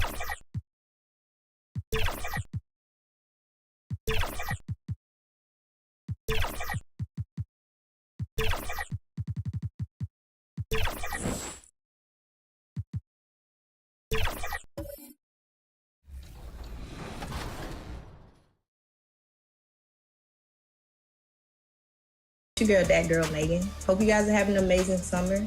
If you guys are ever trying to catch me out there on the courts or get some hoops in, you know where to find me. I'll see you guys out there.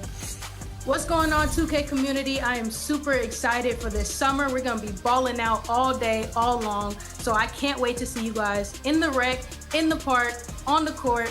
I wanna see you guys.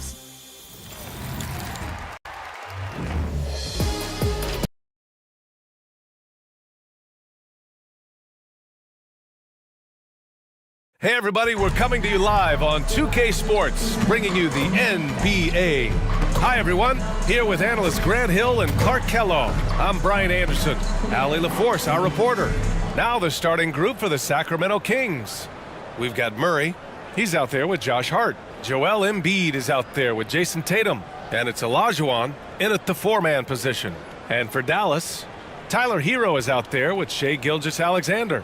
Then it's Bam Adebayo. Then it's Miller, and it's Garnett in at the four. An old school feel to this one, Clark. Two excellent centers will be going at it. Feels like we may be going back the first 65 or 70 years of the NBA, BA. I mean, we've become a three-ball dominant league in terms of style of play. Tonight, you'll see what basketball used to be, a game dominated by the centers. Embiid passes to Tatum. Outside Murray. Pass to Hart. 6 on the shot clock. Shoots over Hero. Hart can't hit. And so Adebayo will bring it up to Dallas. Hero, the pass to Gilgeous-Alexander. Over Murray. A nice shot by Gilgeous-Alexander. And Gilgeous-Alexander understands this team wants him to be aggressive on offense. Love watching him go to work. Murray passes to Hart.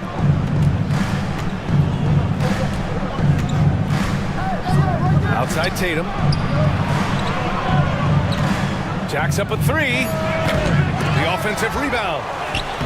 Shot's good by Olajuwon. As usual, terrific effort from him. Unwilling to let the possession go to waste. Gilgeous-Alexander passes to Garnett. Hero for three. Gets the three ball to go. Yeah, absolutely no hesitation from Hero. He shoots at will from range. Pass to Tatum. And finished off by Tatum. He just rises up and throws it down hard with one hand. That is such a go-to move for him. He holds nothing back on those. Does it as well as anybody, fellas. Tremendous skill while in the air. Here's Miller after the Kings picked up a basket a moment ago. Hero against Hart. And it's blocked by Embiid. Embiid stiff-arming that shot with authority. No mercy. And he gets it to go as they call the foul. He's on his way to the line for one more. Defensive foul. Joel Embiid. First personal foul. First team foul. At the line for Dallas. Bam Adebayo.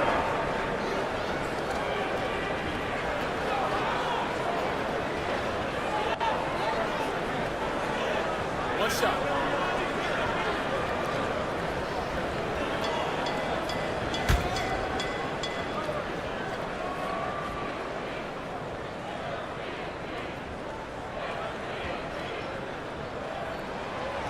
Free throw's good, Adebayo. Thinking back to one of the most fun runs in the NBA, Grant, those early 2000 Mavs teams. Oh, I played against those teams, and they were incredible offensively. Of course, you had Steve Nash running the point, Dirk and Finley on the wings, and the pace they played with, they were well ahead of their time. For Dallas, they've gone 3 of 5 here in the opening quarter. Gilgeous-Alexander passes to Garnett. And play stops. A whistle there on what looks like an illegal screen.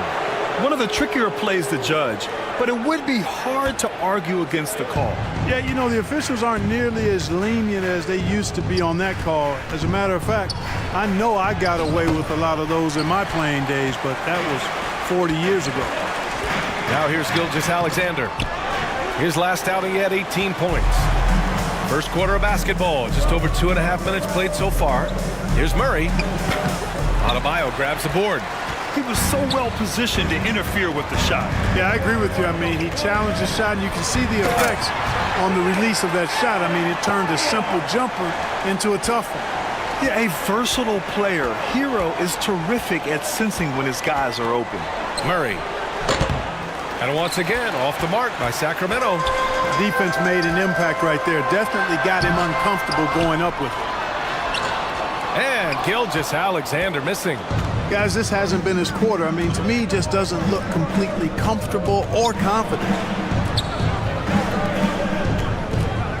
Murray passes to Olajuwon. And you can count it. He'll go to the line with a chance at a three-point play. Man, what focus. I mean, the hoop and the harm. Incredible. Yeah, great concentration there. Hung in there. He didn't let that contact throw him off at all. Stayed focused on the rim, knew he was going to get hit, and still was able to finish.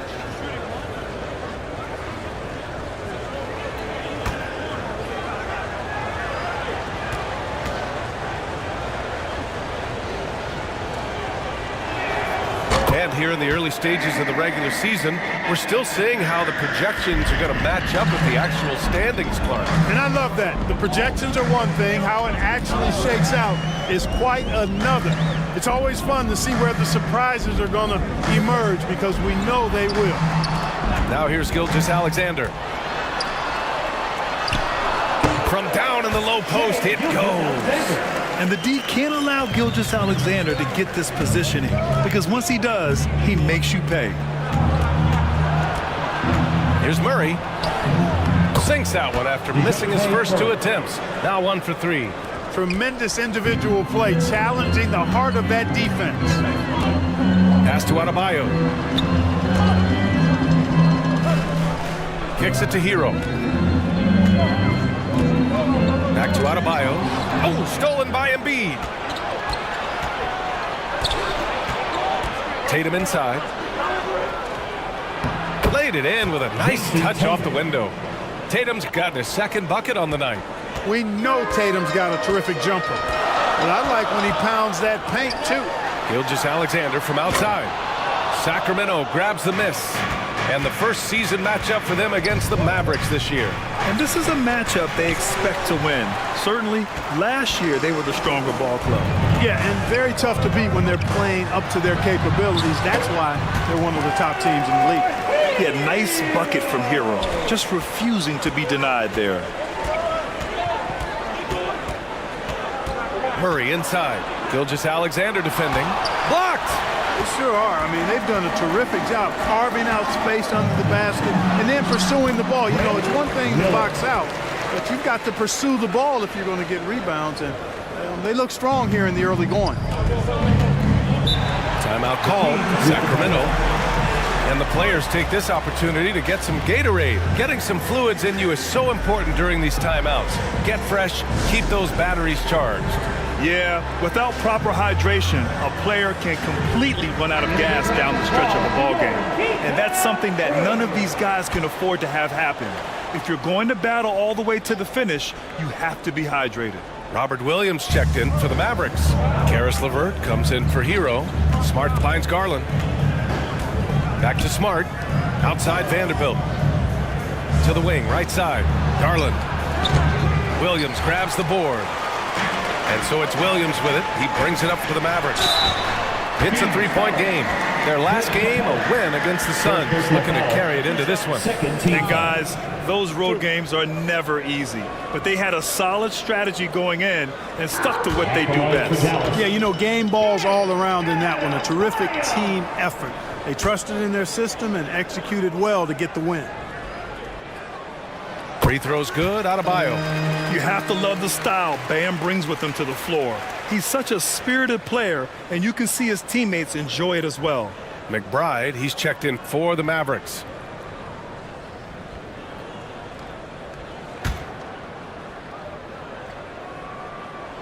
Both good from the line that time. For Sacramento, they've got 6 of 14 in so far. Down low. Vanderbilt, no good. The Mavericks leading. Adebayo passes to McBride. LeVert outside. Back to Williams.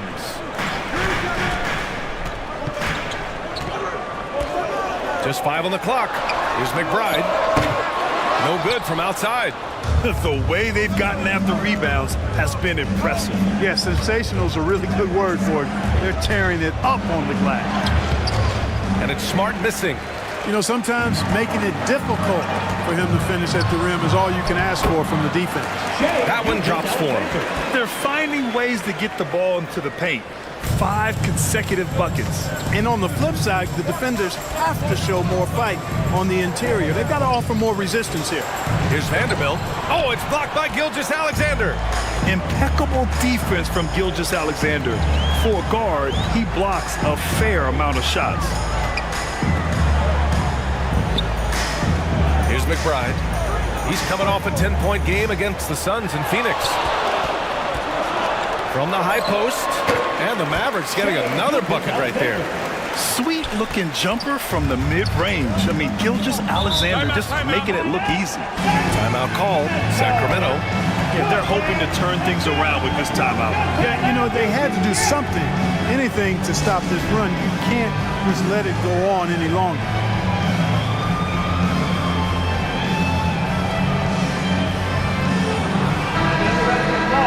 And here's a look at the top shooters last season. No wasted chances among this group. Clint Capella, third. So consistent from the floor. He shot it at a great clip last season.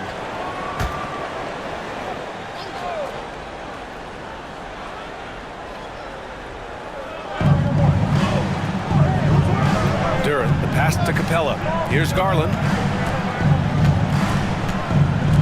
Pass to Smart. And here's Capella. Pounded by Adebayo. That's tipped.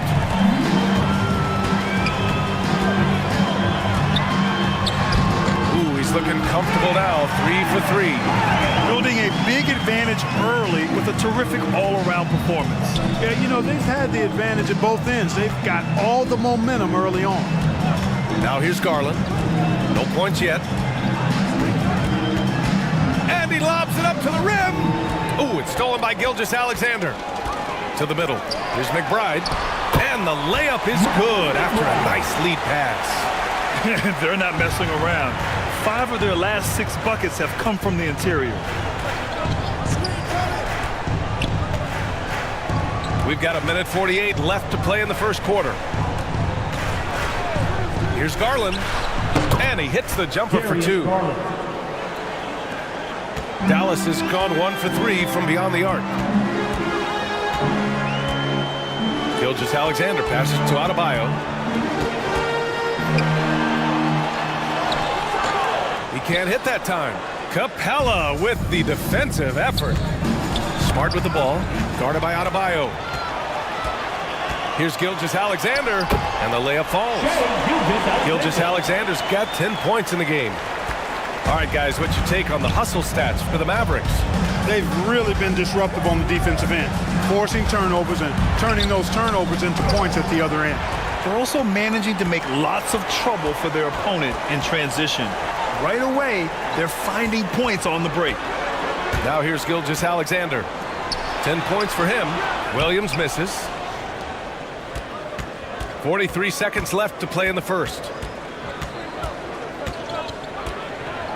Smart outside. Duran, the pass to Smart. And here's Garland. Clock at 6. That's in. Coming off an assist from Smart. Garland's got his second basket of the game. Rise and fire. Just love how assertive Garland is on offense. Hey, rejected by Capella. Back come the Kings in transition. And book it for Vanderbilt. Great teamwork on that drive. punctuated by a strong finish.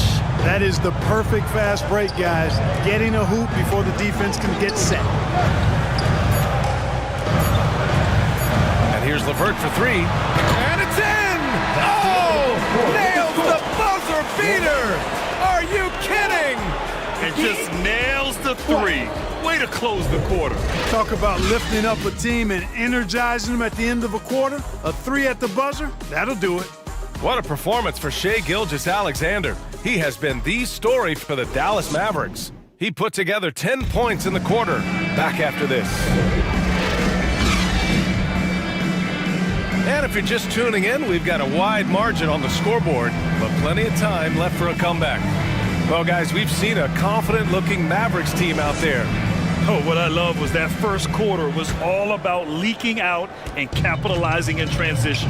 Yeah, I like the way they play. They're looking to get up and down the court every time. Racehorse basketball here tonight. Strap it up.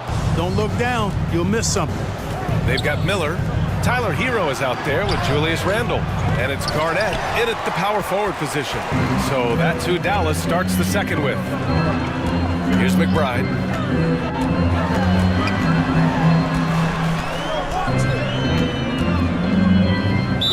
Sacramento foul.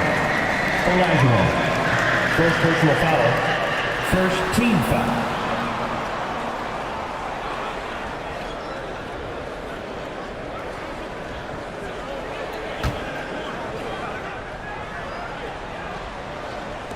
Sacramento on D. They trail by 11. Murray is a nudge. That means annoying, pestering. Every possession he gets up into you, and his defense really caused that miss. Now here's Murray. Last game, he had 28 points. Buries it. He's 2 for 4 in this game. Pick works well there, but the defense left a lot to be desired. Yeah, that's not the defense you need. You got to be tougher defensively. Here's Randle. And it's blocked by Embiid.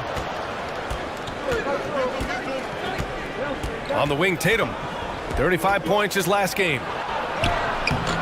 Miller pulls it in. Man, I can't believe he blew that gimme, guys. Well, I know he's frustrated about that. Pass to McBride. Here's Garnett. 9 points in his last outing. Now here's Murray. Second quarter here, just over a minute and a half played. Lots of room. And there's the foul. It's on Joel Embiid. That's foul number 2 for him. First team foul. The Mavericks have gone 0 for 4 in the second quarter. Jackson Davis.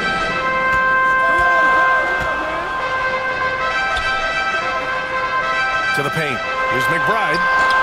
And Joel Embiid pulls it down. And it's Murray with the ball for the Kings. They haven't allowed any points in the second quarter. Tatum can't hit. Showing great intensity around the rim is part of why he's a respected defender.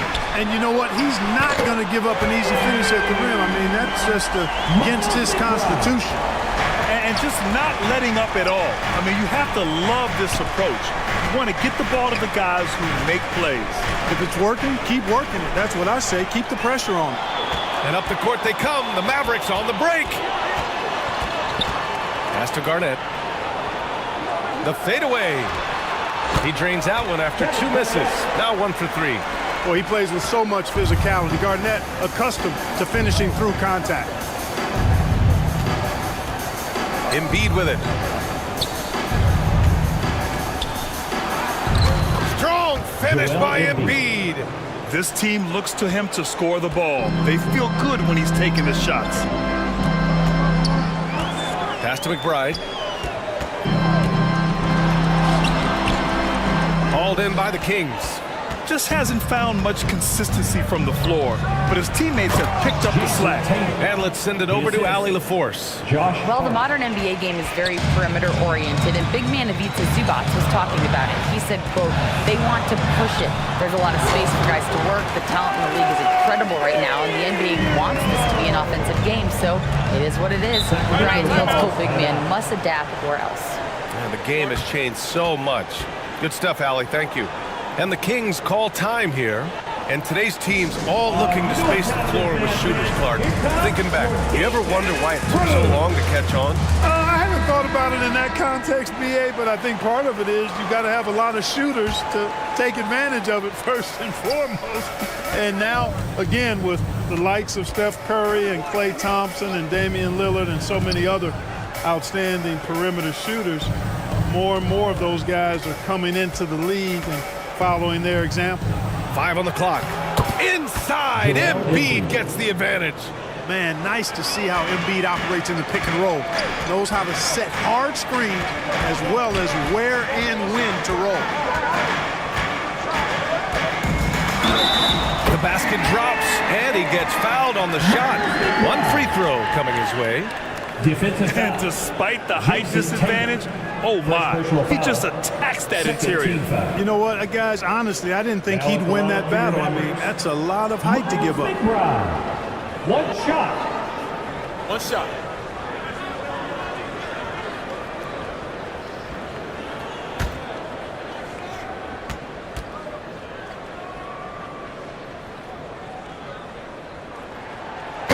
Oh, you look at the size of the contracts now. Clark, you wish you could still lace them up? Hey, it's all relative, BA. Guys that played way before me probably felt the same way about the money we were making in the mid-'80s, so it's relative, but it is quite astronomical. But it is a function of TV contract revenue and also merchandising and other income from ticket sales and the like, and that number is humongous, and the players deserve a significant portion of that, and that's why the math, as crazy as it looks, still works.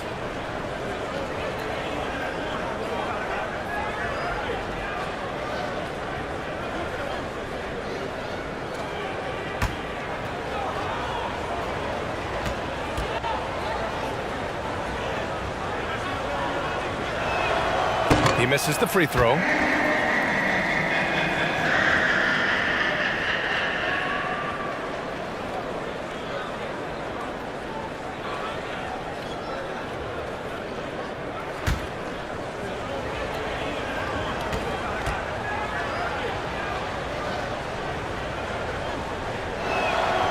And no good on the second free throw, so 0 for 2 there.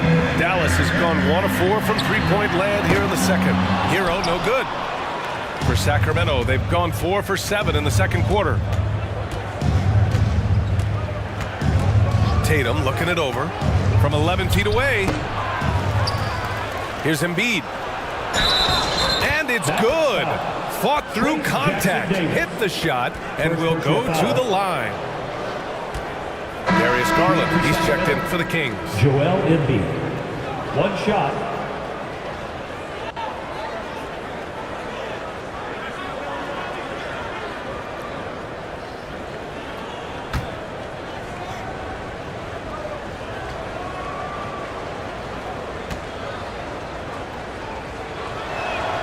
The free throw drops for Embiid. The physicality of Embiid, unmatched really, yet he's so much fun to watch because he's agile, has skill and touch. Man, is he a joy to watch work. It's stolen by Hart.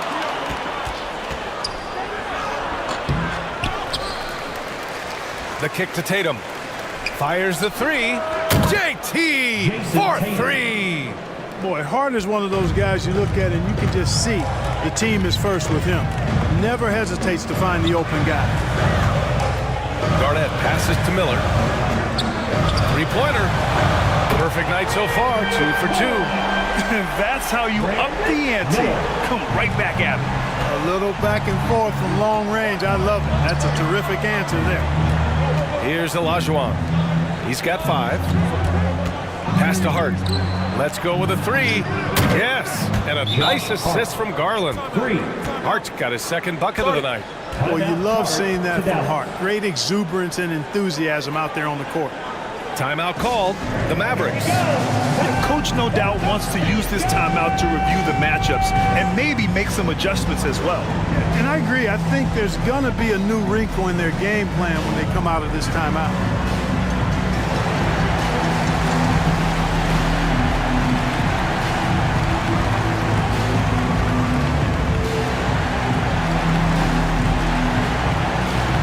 Clint Capella, he's checked in for Sacramento. Vanderbilt comes in for Tatum. And with this pause, a check on the stats to show you which teams led the league in assists last year. The fourth spot held by the Mavericks. And what really stands out to me about this team is how they share the rock. They don't want good shots, they want great shots. And collectively as a team, that's what they seek out. Pass to LeVert. Back to Gilgeous-Alexander.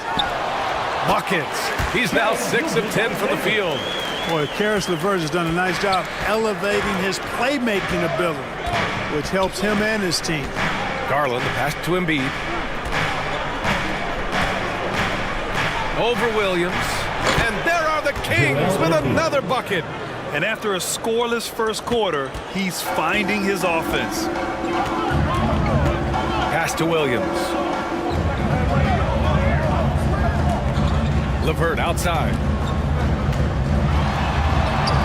2 shots, 2 makes. Off to a good start. What a tough make that was by LeVert. Refused to be denied, and great concentration. Garland, the pass to Embiid, and he comes up with a bucket. Embiid's got 11. You know, he's got to be exasperated right now, fellas. I mean, playing excellent ball, but they're still losing. Pass to LeVert. Adebayo up top. Now Gilgeous-Alexander. So it'll be 2 free throws. He was fouled in the act of shooting. There's that man, Gilgeous-Alexander. So tough to contend with his quickness. Shai Gilgeous-Alexander, 2 shots. Take a break. Take a break. 2 shots.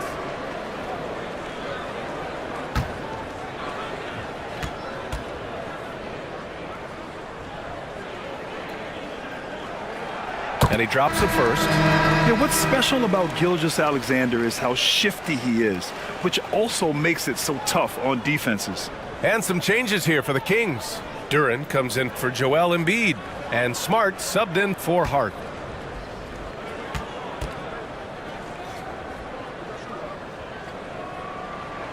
Both free throws good from Gilgeous-Alexander. 0 wasted trips. They're doing their job at the line. One way to protect the lead, knock down those free throws, and 100% free throwing for the quarter, that's superb. Here's LeVert. Smart with the defensive effort. The Kings trailing.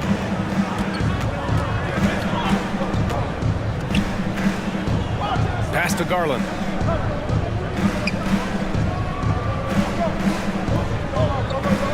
Here's Capella. 6 on the shot clock. Drops in the layup for 2. Capella's gotten his first basket of the night. We've seen that more than once today. An effortless basket inside. Well, listless and lifeless at the defensive end. I mean, especially inside. They've really got to pick up that interior defense. When talking about Karis LeVert, he's someone that does whatever is asked of him, Greg. You know what, B.A.? You're right. Whether he's starting or coming off the bench, he's ready to contribute and help his team any way he can. And so it's Dallas with it. The Kings getting their last shot to go. 4th in assists, and give them credit for getting after it on the offensive glass. Finishing in the top 5 and converting second chance points. An impressive display of heart and hustle. And as you said, a great year for them on the glass. They battled down low. Now here's Garland. He's got 5. A minute 37 left in the first half of this one. Capella, the pass to Garland. The 3 is up. Another 3 for Sacramento. Right there on display for you was Clint Capella's continuing growth offensively. Eyes up, ready to make the next pass before he got the ball. Here's Miller. He's got 5. Gilgeous-Alexander from outside. Kept alive. Adebayo, that's good. Good things come to those who hustle. He creates the second chance opportunity. Pass to Capella. Over Adebayo. Capella, the pass to Smart.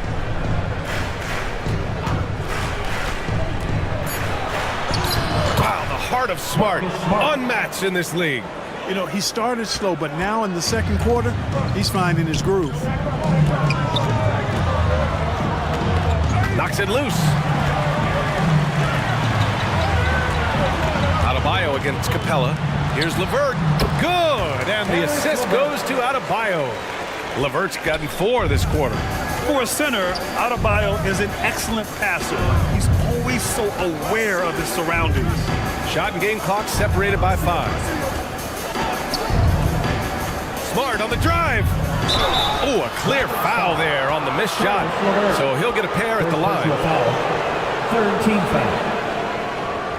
At the line for the Kings, Marcus Smart. 2 shots.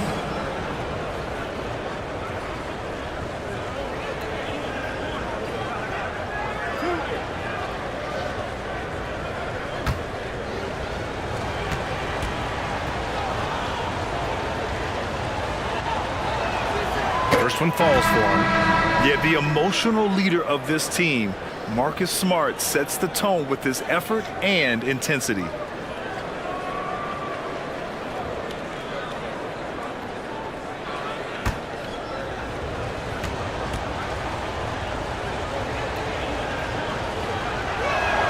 That's also good, so he hits both free throws. And they seem to have taken a more heads-on approach this quarter, and it's getting them to the free throw line. Yeah, I don't think it's an accident that aggressiveness correlates with playing better. So the aggressiveness is starting to pay off. That shot, no good. And a pretty tightly contested game here as we end the first half. The Mavericks on top, up 4.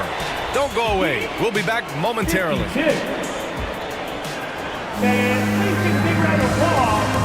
It's the 2K Sports Halftime Show. Hey, folks, welcome back. Ernie Johnson alongside the Jet. That's Kenny Smith. The Diesel, that's Shaquille O'Neal. A lot of big-time action so far in this one. Shai Gilgeous-Alexander was the man in the first. He had 16 points, 3 rebounds, and 2 assists. And from what we saw so far from the Mavericks, Kenny, what's your take on that? Well, they made a concerted effort to get out on the fast break. Dunks, alley-oops, run the lanes at every opportunity, and it's wearing the defense down. Shaq, how do you think Sacramento played? Well, those second chance points are huge, and they only came because of their effort. Their work on the offensive glass is what's keeping them in the game. They definitely should try to continue to stay tough on the glass. It's been key so far. And that's going to do it for us here. The second half of action is coming your way.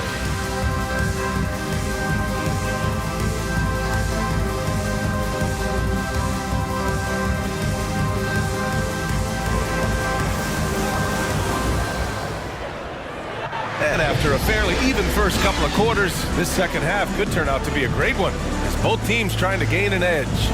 You know, Shai Gilgeous-Alexander has been exceptional here, guys.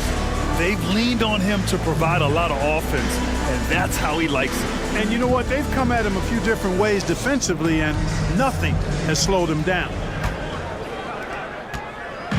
And so Hero will bring it up for the Mavericks. Checking out the group from Mike Brown to start the second half. DeJounte Murray is out there with Josh Hart. Then there's Jason Tatum. Then it's Joel Embiid. And it's Olajuwon in at the 4 slot. Here's Murray following the score by Dallas. Shot's good by Olajuwon. Olajuwon's got 7 points. The Mavericks leading. Hero with it. Pass to Adebayo. Back to Hero. Good, and the assist goes to Adebayo. 11 points in the game. Tell you what, he has been feeling it, guys, and the best game plan right now, it's elementary. Just keep feeding him. Let him eat. Hero against Hart. Murray passes to Hart. Inside, Olajuwon. And he takes it in for the layup off a very nice feed. The defense couldn't collapse quickly enough. Now Gilgeous-Alexander. He's got 16. Here's LeVert. Sacramento grabs the miss. and the shooter had very little space on that attempt. And guys, that's exactly the kind of high-impact defense they want to see out of him. Tatum finds Embiid. Hey, he's now 6 for 6. He is cooking right now. 3 straight buckets to start the half. This is how they wanted to come out and execute.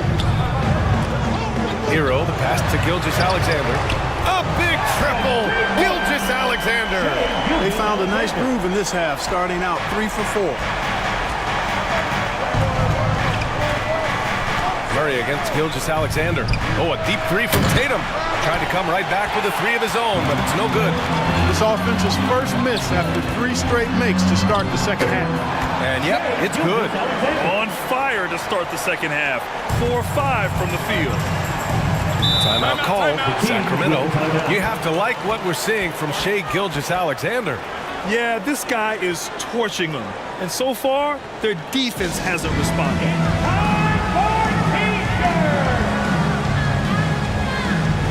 Miller's checked in for LeVert. Let's look at the top rebounders from last season. And Capella, number 1. Second is Joel Embiid. These two were a consistent presence around the rim, able to anticipate where the ball was going and just gobbling up the boards. Gilgeous-Alexander against Murray. Pass to Hart. Excellent D there from Hero. Dallas has gone 5 of 12 from three-point range tonight. Gilgeous-Alexander punches it home.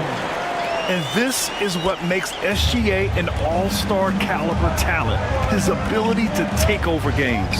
Murray. Again, the miss by the Kings. The Mavericks have got 5 of 6 shots to fall so far in the third. Pass to Gilgeous-Alexander. Back to Hero. Shoots over Hart. Hero, no good. The Kings have gotten 3 of 6 shots to fall so far in the third. And from the sideline, let's catch up with Allie. While debating the best players ever, there are different criteria, but Hall of Famer Dr. J said, quote, I think ultimately you have to have that crowning moment where you're a champion, and it's difficult. Sometimes it takes experiencing the loss and figuring it out before you can be successful. It's nothing you can assume or take for granted. Well, he got his at 83. Thanks, Allie. Oh, look at Embiid brushing off the hit. With his diverse offensive game, 7 feet tall, maybe a little north of that, and 280 pounds, Embiid might be the toughest assignment in the league. Back to Gilgeous-Alexander. Yep, that one goes. Gilgeous-Alexander's got 11 points here in the second half. And another great assist. The offense is really clicking now. You know, the defense has really been kept off balance because of the outstanding passes. 4 straight field goals have been made off an assist. Embiid. Adebayo grabs the board. Adebayo's got rebound number 8 now. Mavericks foul. Kevin Garnett. Third personal foul. Now into the lineup for your Mavericks, Trace Jackson-Davis. Sacramento has got 4 of 7 threes to go so far in this game. And count that. 2 points and a chance for one more at the line. Second personal foul. Well, you look at that situation. He thought he could keep Murray from converting if he got...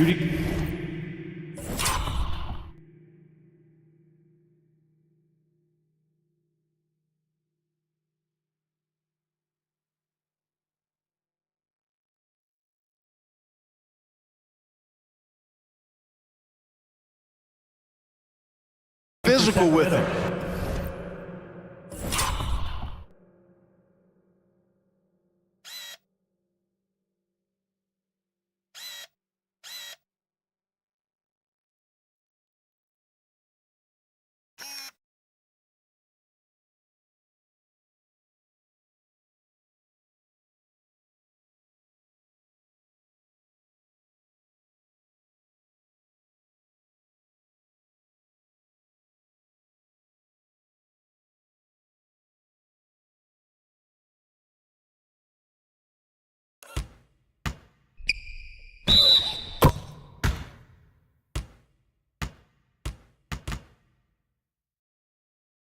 You better think again.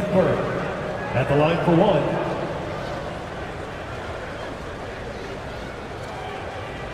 One shot.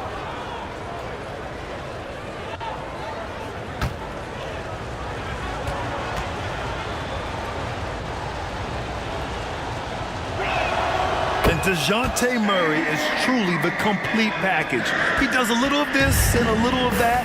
Anything you need out there, he can make it happen. Now here's Gilgeous-Alexander. 27 points for him.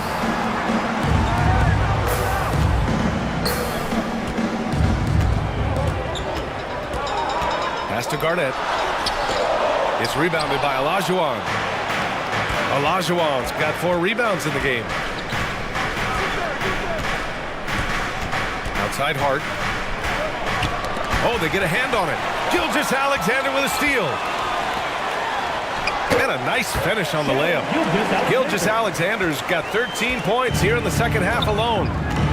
And now we'll get a perspective here on how the hustle game has been going for Dallas.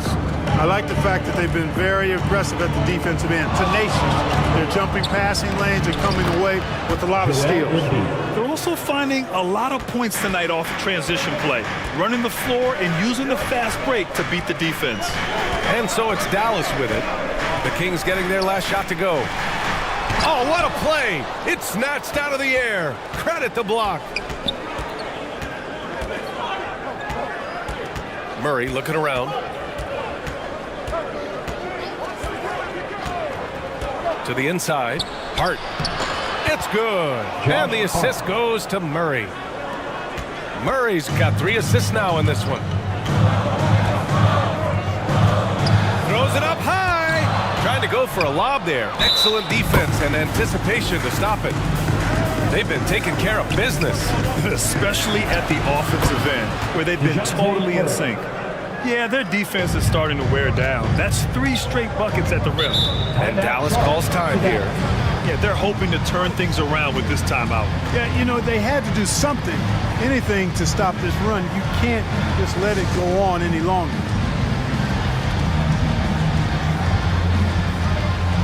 Randall, he's checked in for the Mavericks. Clint Capella, he's checked in for Sacramento. Darius Garland comes in for Hart.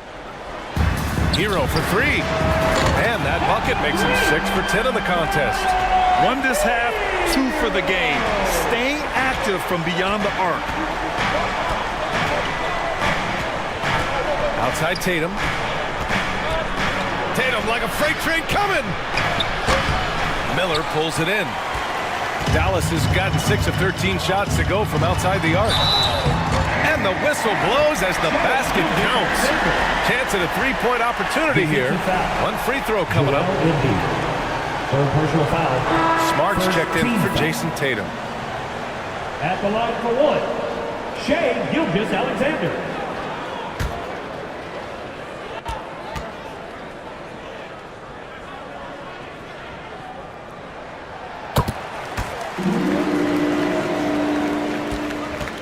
The Kings trailing. Pass to Capella. Back to Garland. Smart outside. 5 to shoot. Over Hero. They get it back. Oh! Embiid packs it down. The size and strength of Embiid, he is absolutely mammoth. Really hard to deal with. You may need a couple of guys to box him out. Here's Miller. That's in. Coming off an assist from Randall. Miller's got 7. That's been typical of their performance today. They're sharing the ball and creating good shots. Really a prime example of the difference in how these teams have operated offensively. Much more individual play at the other end. Here's Hero. That one is off. Excellent D there from Embiid. Randall against Garland.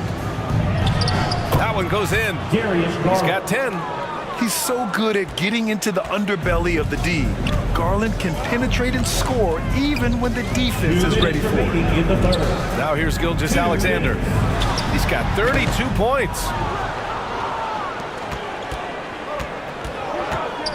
A minute 50 left in the third. Garland against Gilgeous-Alexander. Garland, the pass to Smart. And here's Garland. Embiid, high post. 19 points in the game. And just not allowing the shooter to get comfortable from mid-range. As a defender, he's going to just be a bothersome, worrisome guy, making you miserable all night. A hand in your face on every jump. So it's both teams making substitutions here. First personal foul, second team foul. Now at the line for your Mavericks,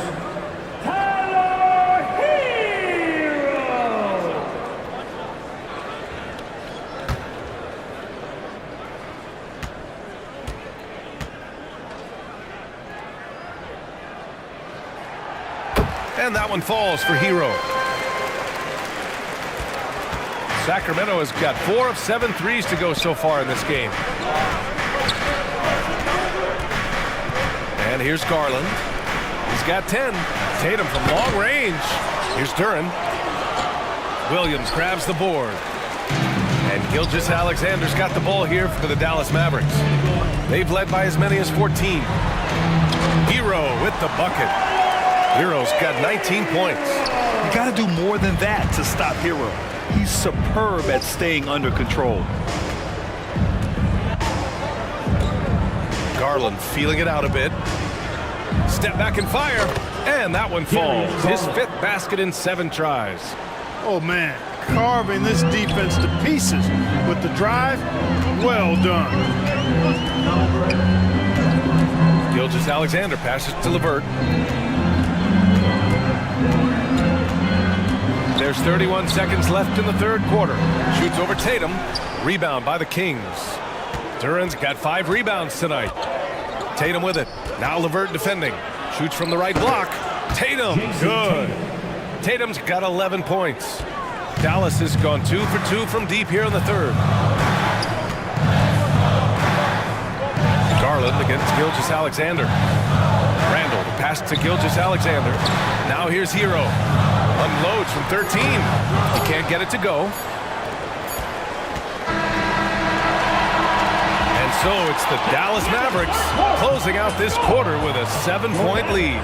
They've been aggressive in transition and find themselves in front. We'll be right back after this word.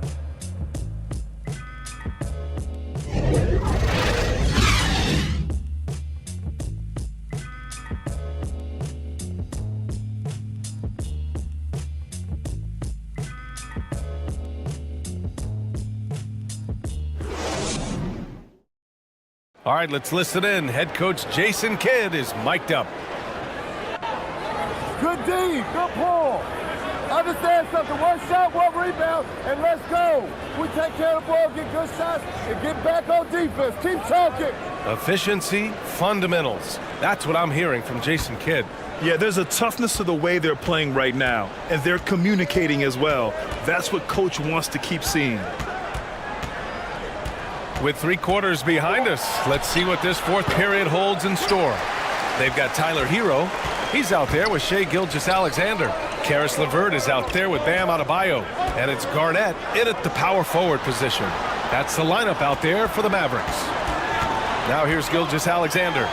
SGA using the length inside. Looks like we're starting to see a pattern here. Not afraid to get in the paint and get wet. Well, I agree with you. 4 of their last 5 baskets has been exactly of that variety. And the basket is good. And you pay so much attention to Garland, and that allows teammates to get involved. Outside Gilgeous-Alexander. Hero for 3. And that comes off the assist by Gilgeous-Alexander. Gilgeous-Alexander's got 3 assists tonight. Here's Hart. Lays it up and banks it in.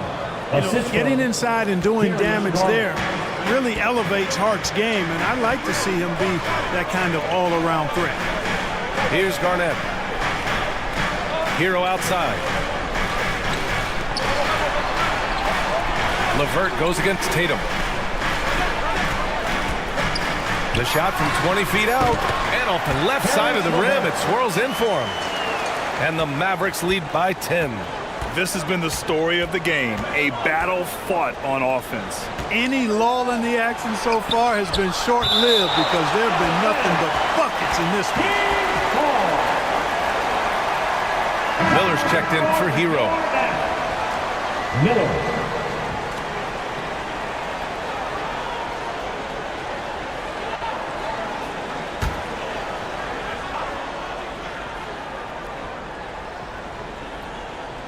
Dallas on D. Here's Tatum. Too easy for Tatum, even with the contact.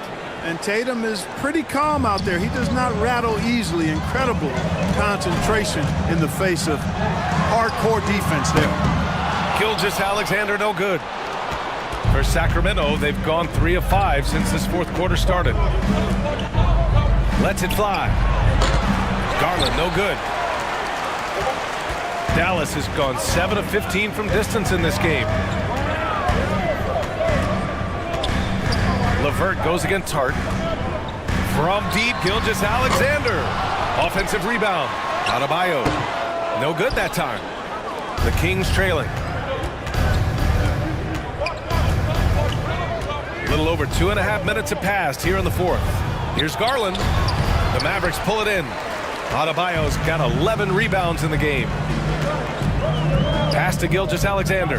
Fires from 14. Again, the miss by the Mavericks. And just not allowing the shooter to get comfortable from mid-range. As a defender, he's going to just be a bothersome, worrisome guy, making you miserable all night. A hand in your face on every jumper. Here's LeVert. After the Kings picked up a basket a moment ago. And there's Gilgeous-Alexander on the assist from LeVert. Gilgeous-Alexander's got 37. Here's Garland. There's the drive. It's hauled in by Garnett. Garnett's got 4 rebounds now. He's lost his rhythm completely this quarter, but he's determined to stay after it. Garland with the defensive effort. The Kings have gotten 4 of 9 shots to go in during this fourth quarter. Over LeVert, and that one's long. It has not been his game so far. I mean, he's trying his best, giving great effort, but little has gone his way. And that one goes. He's now recorded his 5th bucket in 8 tries. Boy, because he's got such great confidence in his ball handling skills, he's fearless attacking the rim. From 12 feet, and he makes it. Very little resistance around the rim right now. That's the 5th straight bucket they've given up in the paint. Those looks they're allowing are almost automatic. Left side, Gilgeous-Alexander. Over Garland. And it's Sacramento with the rebound. Right side, Tatum. And Tatum gets it to go through the D. Man, that's now 10 straight points in the paint. I'm not sure what's happened to their defense. I think they've really got to start committing more bodies down low and really kind of close that area off defensively. An open look, LeVert from the top of the key. He buries it. LeVert's got 6 points in the quarter. Boy, you look at the shots like that LeVert makes, and you have to be happy for the progress he's made because he's worked at it. Pass to Garland.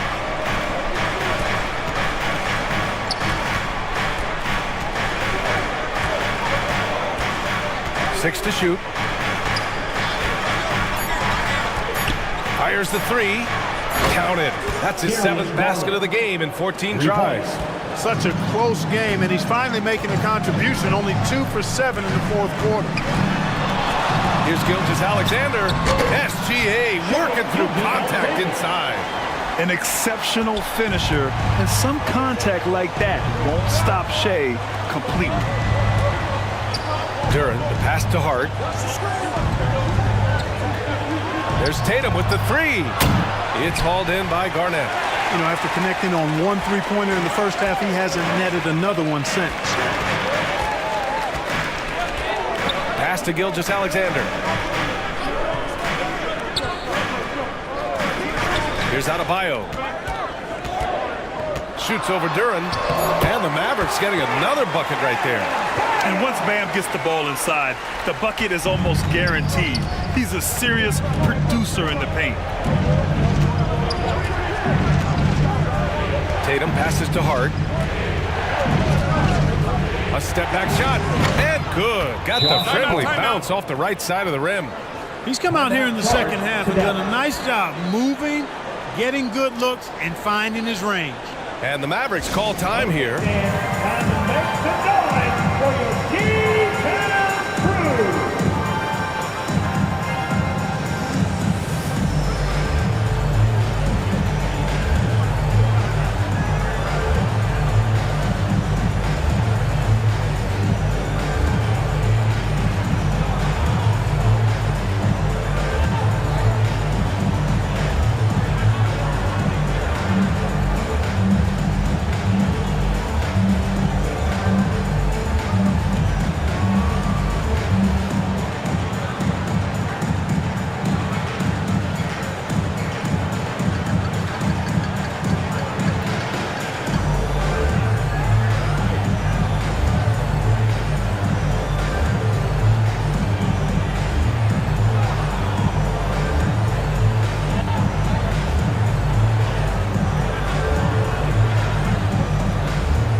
Time now to present our New Balance Player of the Game, Shai Gilgeous-Alexander. You know, from the jump, he was on a mission. You could see it. It was clear. Going after hoops, no matter what the defense tried, they had a tough time stopping him. I think he could have predicted early on we'd be talking about him right here and right now. That's how good he's been. And you know, this home arena really appreciates this guy. And it's clear that he takes pride in playing his best in front of them. All right, let's check in with Allie LaForce. Thanks, guys. Jason Kidd had some words for his team over the break. He implored his team to use the clock. He said the clock is our friend. No need to rush things unless they give us a free one. Let's squeeze them out of this game. Back to you, Brian. Thanks for that, Allie. The shooter thought he had enough space, but the defender was right on him. You know, that's a trademark of his defense. Quick to react, close down the shooter, and then affect the shot. At the line for the Kings, Jason Tatum.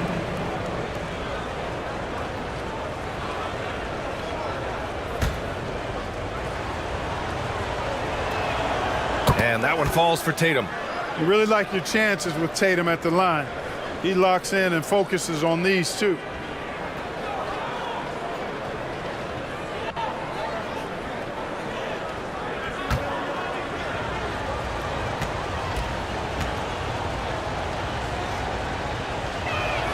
Both shots good from the stripe. And here's Gilgeous-Alexander. He'll bring it up for the Mavericks. They've led by as many as 14. Here's Miller.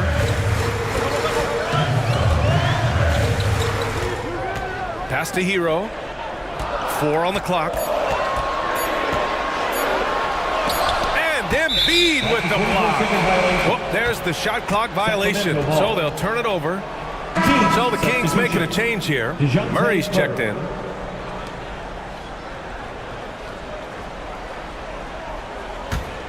The Kings have gotten 8 of 15 during the fourth quarter.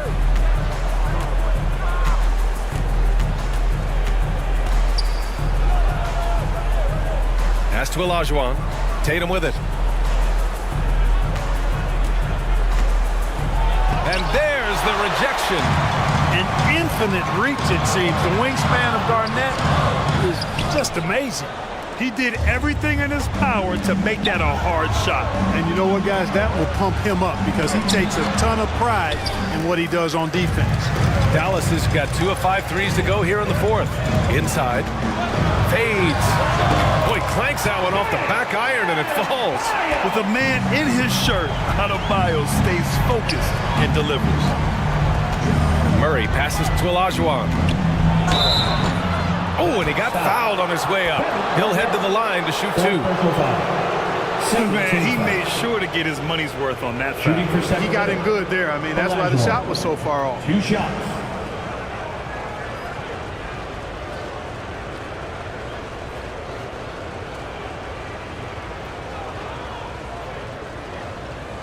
Shooting 2. That free throw, no good.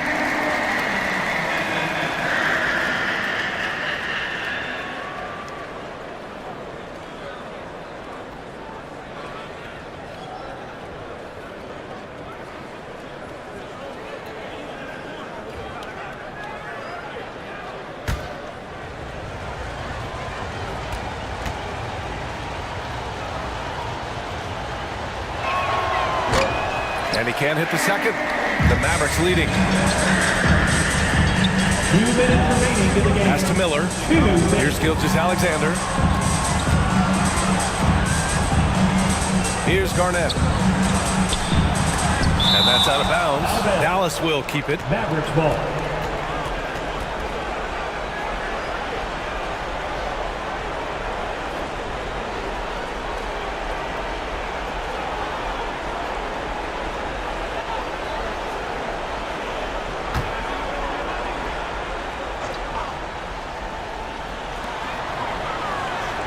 Just 5 to shoot to the paint. And that comes off the assist by Gilgeous-Alexander. Gilgeous-Alexander's got 6 assists here tonight. Murray for 3. Offensive rebound. And he battles for the ball, gets the second chance bucket. Good, solid execution inside. That's exactly the look you want. Hero against Hart. Hero, the pass to Gilgeous-Alexander. The floater. Here's Garnett. Pass to Adebayo. Embiid with the nice defensive effort. Hero against Hart. Here's Olajuwon.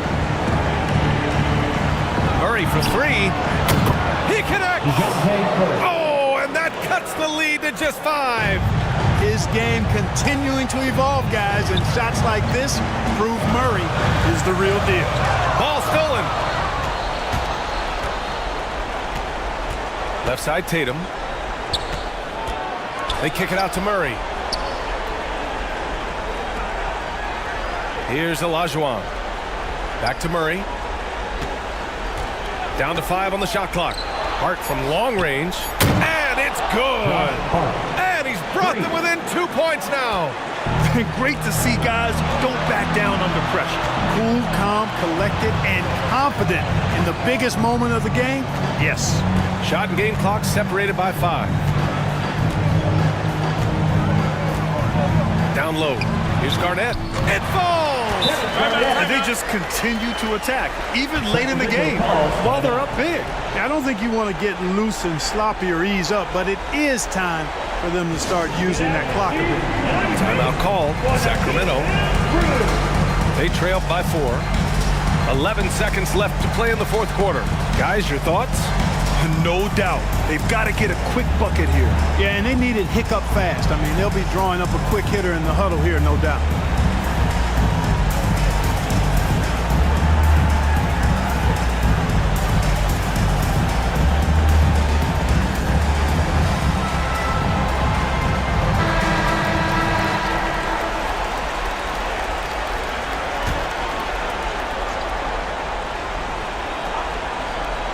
.11 seconds left in the game. And it's Tatum missing. You got to move past that one. I mean, they'd want him to take that again. Well, you know, I hear you. That's a good look, but when you're that wide open, I think you got to knock it down. And they go to the intentional foul. Yeah, just a must-foul situation to stop the clock. And you know what? You know, if he misses at the stripe, and they're right there within range. You know, late game free throws are a lot different than early game free throws in terms of making. And so he drops them both, and it's a 6-point ball game. Put a bow on this one. His composure at the line effectively ends it. Now a timeout by Sacramento. They trail by 6. 5 ticks left in the final quarter. All right, guys, what do you think? Trying to extend this one, but it seems futile. You know what? I'm sure crazier things have happened, or maybe not. It's a long shot, though. 5 ticks left in the 4th. Tatum can't hit.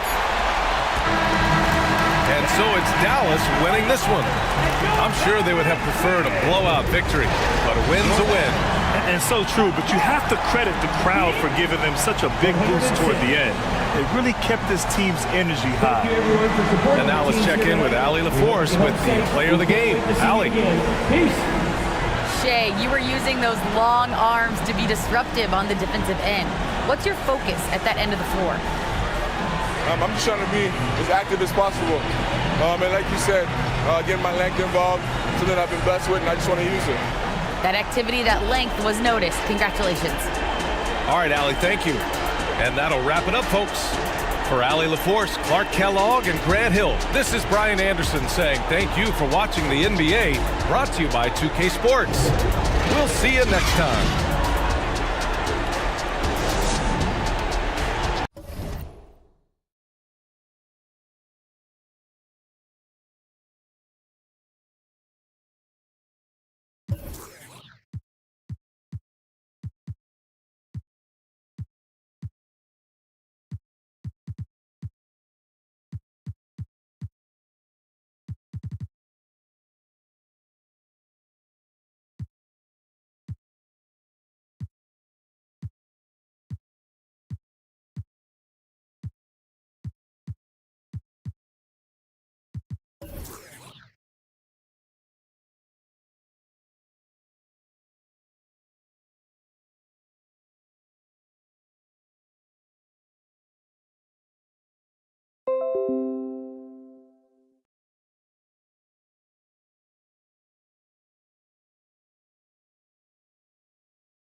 Our next guest is your Rise affiliation leader, Shakedown. Welcome back to 2K TV, my man. You know who it is. It's your boy Shake. Back at it again, man. Sitting here with my boy LD2K, ready to get this Rise versus Elite opportunity on the game. So let's get it, man. It's gonna be fun. Yeah, it's gonna be a lot of fun. Of course, people are out there competing, and they will be competing the rest of the summer. Rise versus Elite. Fans, at this time, direct your attention to Central Court for the award ceremony. Wendell Carter Jr.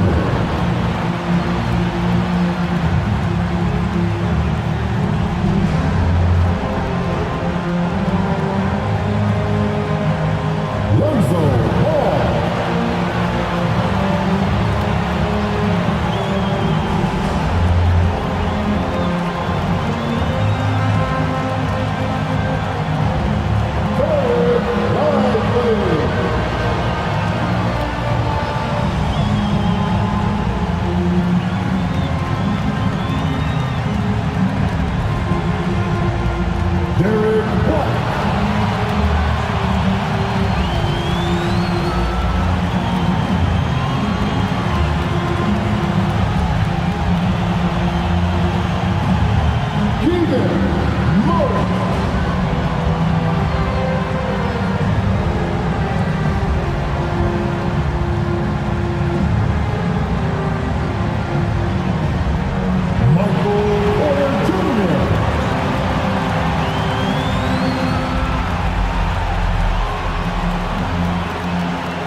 Welcome to 2K Sports.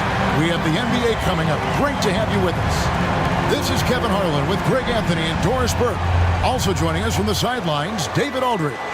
And the starting lineup for the Timberwolves, we've got Mikal Bridges. Moses Brown is out there with Karl Anthony Towns. Then it's Ball, and it's Poole in at the shooting guard. And for the Grizzlies, Mobley is out there with O'Neal. Then it's Michael Porter. Then it's Brandon Ingram. And it's Halliburton in at the 1. This should be a fun one, Greg. Two teams that are among the most athletic in the NBA. And I don't know if it'll be a track meet, but it will be an up-tempo game. And that's the only way these teams know how to play. Now, here is Halliburton. He dishes it to O'Neal. Ingram with it. Picked up by Brown. Some solid defense from Brown. And so it's Ball who brings the ball up for the Minnesota Timberwolves. And foul on the shot, so he'll get a chance at the line. Hey, Greg, gritty is a word that is often used to describe the Grizzlies team. And I think it applies to this unit as well. These guys are all tenacious and hungry. They play every game with a healthy chip on their shoulder. They love to compete. Take a break. Take a break. 2 shots.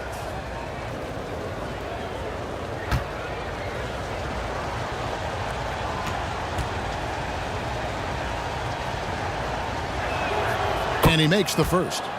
What's striking about Karl Anthony Towns is his resiliency. He'll bounce back from challenges. He's got a very impressive positive attitude.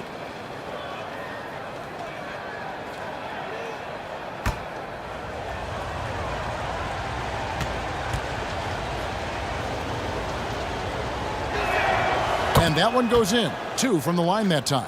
Boy, a really soft touch on display. It is a luxury to have a big man who can hit from the line at a consistent rate. Pass to Ingram. Mobley outside. The three-pointer no good. Bridges with it. Halliburton picks him up. Bridges kicks the ball. Now the pass to Poole. No good on the three. The Grizzlies on offense. This game coming on the heels of their win against the Kings. And boy, did that game nearly get away from them, but they were a little bit fortunate to have survived at the end of regulation.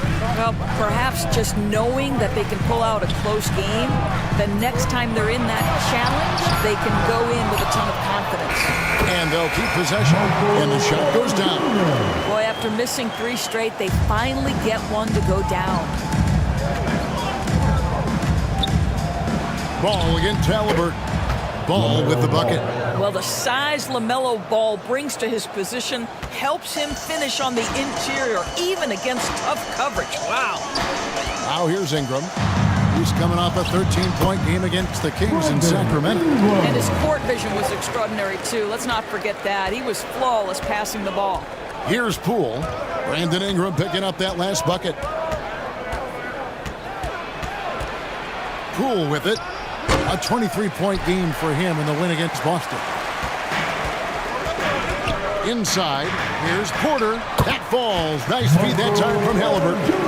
Well, that is about recognition right there from Tyrese Halliburton. He recognizes the overcommitment, makes the defense pay.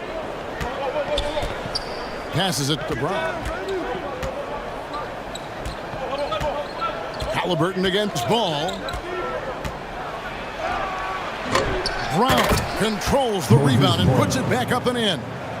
Oh, big time put back there. What a great motor on this guy. There is no one who goes after those rebounds harder. Shaq passes to Porter. And Karl Anthony Towns pulls it down. And his defense so valuable. Not many can bother that shot at the rim. Boy, you see the effort. You see the range. This guy prides himself in his ability to shut you down. Unbelievable. That's the big cat. So fluid at the center position. Halliburton for 3.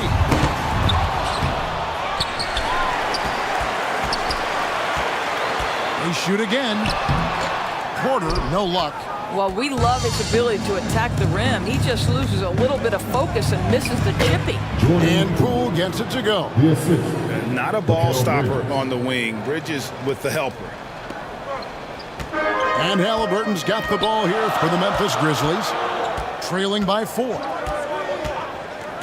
And the officials will call the illegal screen right there. Beyond the leaning, you could see his feet more set on that screen. Easy call. You know, he's just leaning a little bit. You try to get away with it, but boy, the official all over it. Now, here's Poole. Ball finds Brown. Got a piece of it. Ball against Halliburton. And Mobley throws it down. Wow, that is some big-time airtime by Evan Mobley. My goodness. You know, Greg, it's nice to have a big man like Mobley out on the floor with all the things he can do. And Kevin, you gotta love his skill set for a 7-footer. Really diverse in terms of what he brings to the table. And then you hear so much praise for his attitude and his feel for the game. What a valuable player to have on your team. And so it's Memphis with it, following the bucket by the Timberwolves. And good that time. Tyrese Halliburton has an array of moves offensively. Off the deck, yes, sir. Ball feeling it out a bit. Banked in off the glass. Ball's got 6. And they're beginning to just flat out fall apart defensively right now, especially on the interior.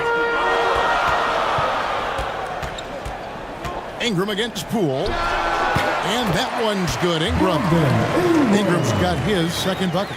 And the whole court is open for Ingram. He's got the accuracy to hit that from mid-range. Halliburton against Ball. Back to Poole. Shoots over Ingram. That's good from Poole on the assist from Ball. I'll tell you, the vision is simply special. LaMelo Ball toys with the defense, creates easy opportunities for his teammates.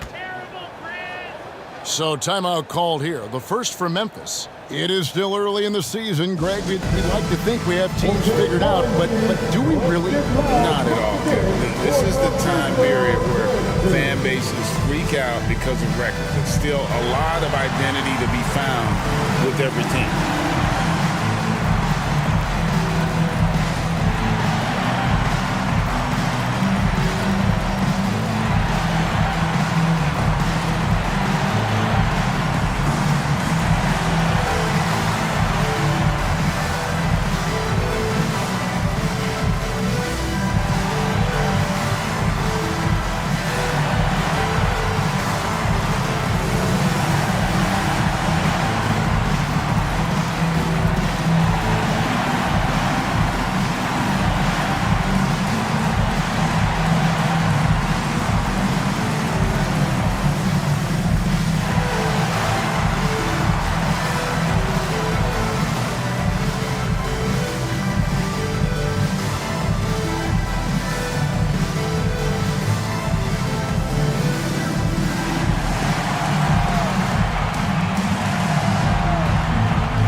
Ends up going with the new group.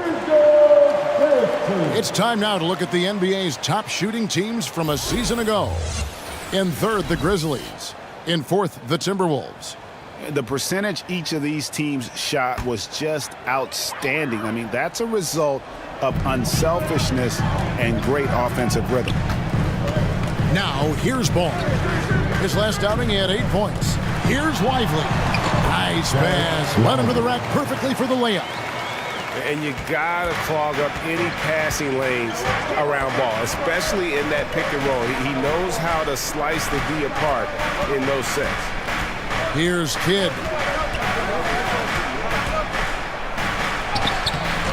And Lively pulls it down.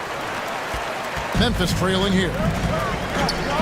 To the paint. Here's Murray. Slammed home, and he draws the foul. A chance for another point at the free throw line.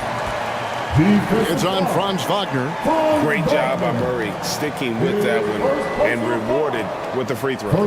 Now here we are talking about Timberwolves greats. One player standing out to me, and Doris, I know to you. Kevin Garnett. I don't think there is any debate that KG is #1. He is Minnesota's all-time leader in points, assists, rebounds, steals, and blocks. My goodness, what a career.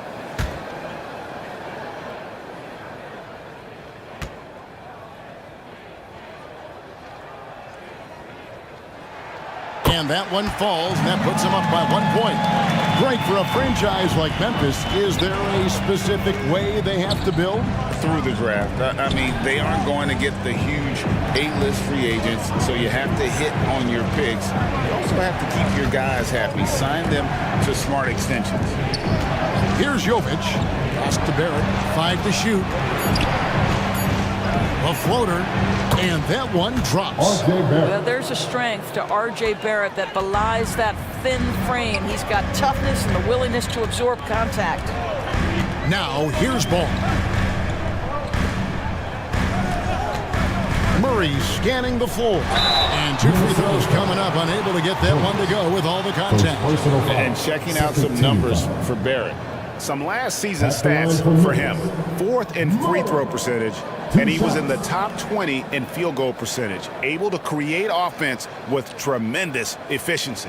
And yeah, he was money from the charity stripe. Only a handful of players shot a better percentage last season. Tremendous asset.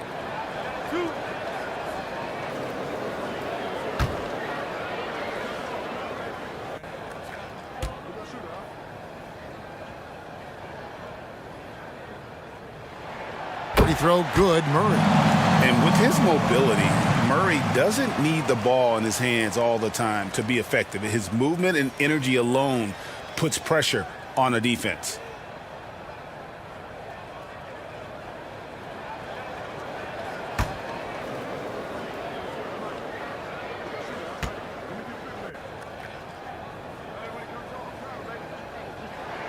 And so Murray nails both of them. Well, this guy has multiple ways to get to the free throw line, and boy, has his stroke been on the money. To the left wing. Kidd against Ball. Left side, Kidd. White against Barrett. Shoots over White. Carter pulls it in. Well, tremendous defensive effort on the interior. That's the kind of contest you want. Lively. And when your wing, like Murray, is moving the ball effectively, it really helps your offense to flow. Kidd kicks to Barrett. A step back shot here. Does not find the basket. His second miss. He's now 1 for 3. Barrett against White. Pass to Lively. That one a tad offline to the right, but drops in for him. And it's a 5-point Grizzly lead. 2 minutes remaining. And Wagner's got the ball here for the Minnesota Timberwolves. Their last game, a win against Boston, looking to carry it into this one.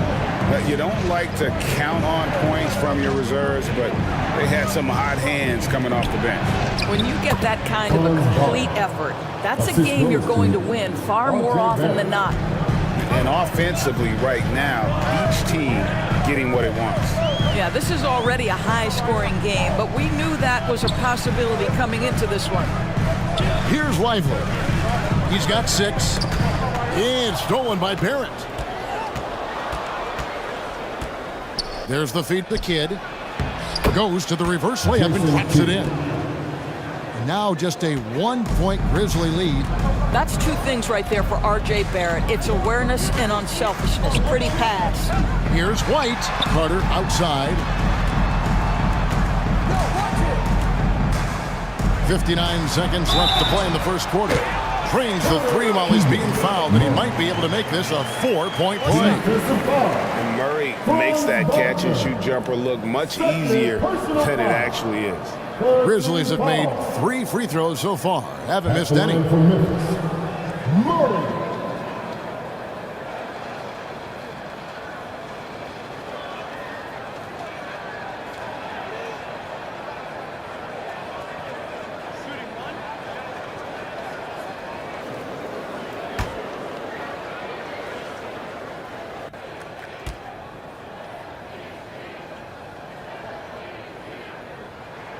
Free throw good, Murray. There's 57 seconds left here in the opening quarter. To the middle. Howard down after the assist. Let him into the lane. And you can see Kidd's ability to pass truly is a gift. When one of his teammates is open, he is quick to get them the ball in rhythm. Now here's Ball. Still without a basket. A beautiful reverse layup. And the Grizzlies lead by 5. Man, he's got such a great touch and feel around the basket. He made that reverse look easy. And the basket by Kidd. That's the 10th straight point they've given up in the paint. Memphis has gone 1 of 3 from beyond the arc so far in the game. Just 2 seconds between shot clock and game clock. White looking around. 5 on the clock. Dishes to Carter. The shot, no good. Keegan Murray getting it done for the Grizzlies. He comes away with 11 points in the quarter and is showing no signs of fatigue. We'll take a quick break and then back to the action here.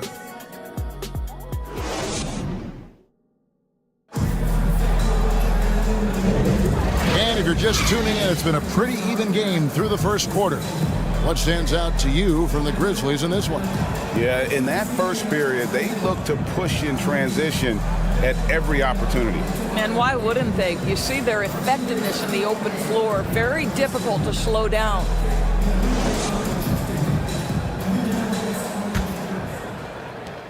Timberwolves trailed by 3. On the court for the Timberwolves as our second quarter is underway. They've got Towns all out there with Jordan Poole. Then there's Daniel Gafford. And it's Bridges in at the 3, the small forward. This is the list of last season's top shooters from the charity stripe. These guys were practically automatic. Third is Brandon Ingram. R.J. Barrett fourth. And how about the work both of them put in from the foul line? Just such a consistent, dependable performance from both. Up top, Shaq. His first shot coming late. The rebound by the Timberwolves. And usually one of the league leaders in field goal percentage, Doris, Daniel Gafford. What a solid contributor. Kevin, you love those role players who play within themselves, and that's exactly what Gafford gives you, an understanding of what his team needs. Rim running, rim protection, and rebounding. The basketball IQ is already so impressive. Love seeing LaMelo Ball get crafty in the pick and roll. And there's the pass to Mobley. It's hauled in by Karl Anthony Towns. With the floater, and the bucket is good from Poole indeed. Poole's got 6 points. Moving it around, 8 of their last 10 coming off assists. Pass to O'Neal. Shoots over Gafford. And the rejection by Gafford. In the corner, it's Bridges. They get it again. Towns makes it off the glass. Now it's a 3-point Timberwolves lead. And look at how the hustle game has been going for Minnesota. I love the defensive concentration so far in this one. They're getting out on shooters and really doing a great job of disrupting the rhythm. And the other thing that's working for them tonight, getting out into the open floor. A lot of the damage coming in transition. And the latest now from our sideline reporter, David Aldridge. David, it's all yours. Take it away. Thank you, Kevin. Now, LaMelo Ball is young, but he certainly has words of wisdom already. He says, everybody always asks me, what's my slogan? 2 words, be you. You just got to be you from the jump, and whatever's supposed to happen is going to happen. If you ain't you, you're already lost. That's a fact. Kevin? Yeah, that's right. More than comfortable in his own skin. David, thank you. Now, here's Gafford. Good work there as it goes. And the Timberwolves lead by 3. And I need to see some more assertiveness out of these defenders. Now a timeout called by Memphis. What would you pick right now, Doris, is one of the things that impresses you most about playing the NBA? Boy, Kev, there's a couple of things that really stand out.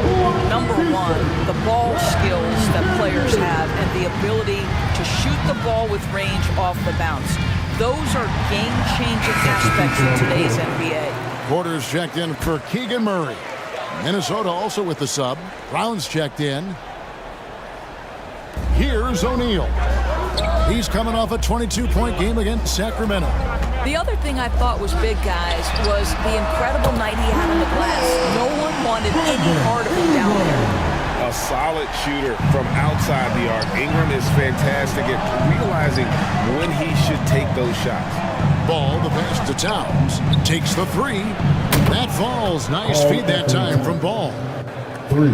Ball's got 4 assists in the game. The Grizzlies trail by 3. Here is Shaq.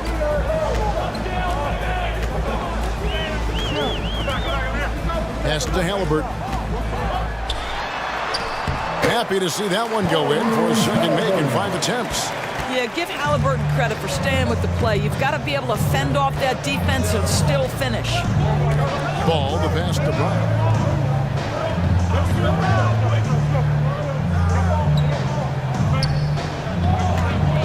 "13 feet away. That one's not going to go. O'Neal with the defensive effort. Porter inside. Defended by Bridges. Porter, no luck. Poole against Halliburton. Back to Poole.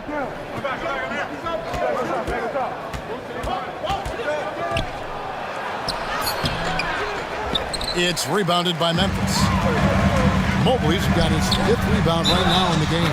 And the call on the shot sends him to the line. And at 6'10", Porter is a threat to score inside, which is why the defense trying to rough him up. It's his first trip to the line. Michael Porter Jr. 2 shots.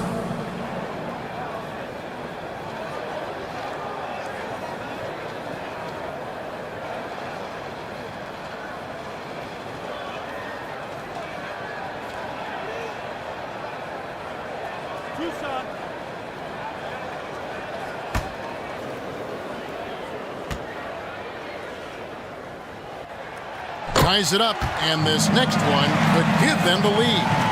And the ceiling so high for Porter. A versatile, effective forward who does so many things well.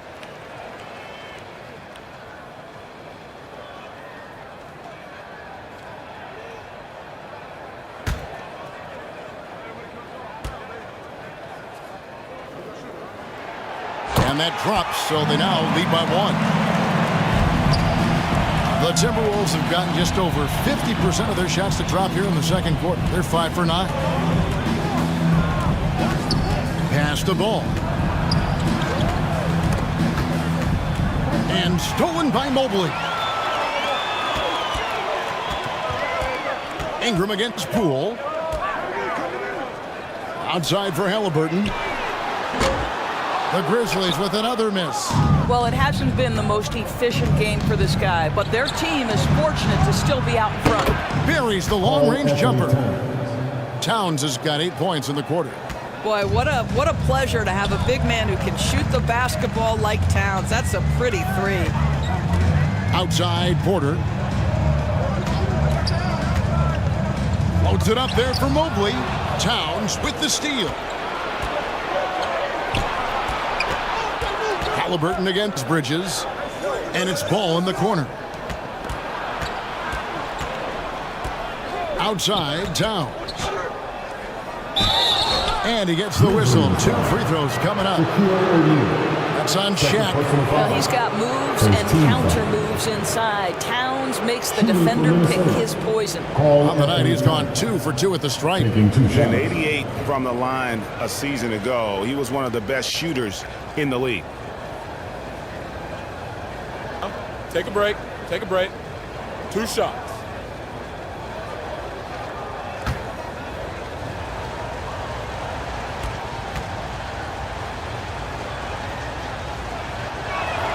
The first one falls. Big group substitution now for Minnesota.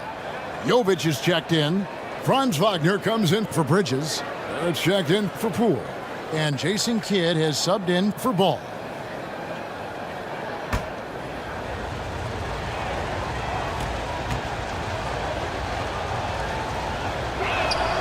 Good on both.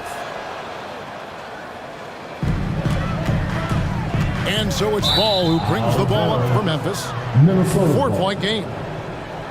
And this is what the schedule looks like coming up for Memphis. On Saturday, it'll be the Golden State Warriors coming into town. And then on Saturday, they'll face off against Jimmy Butler and the Milwaukee Bucks.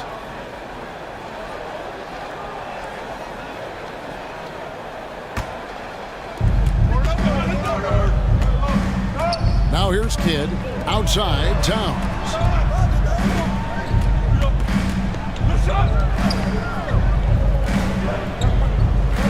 Here's Jovic to the inside, and Barrett gets it to go.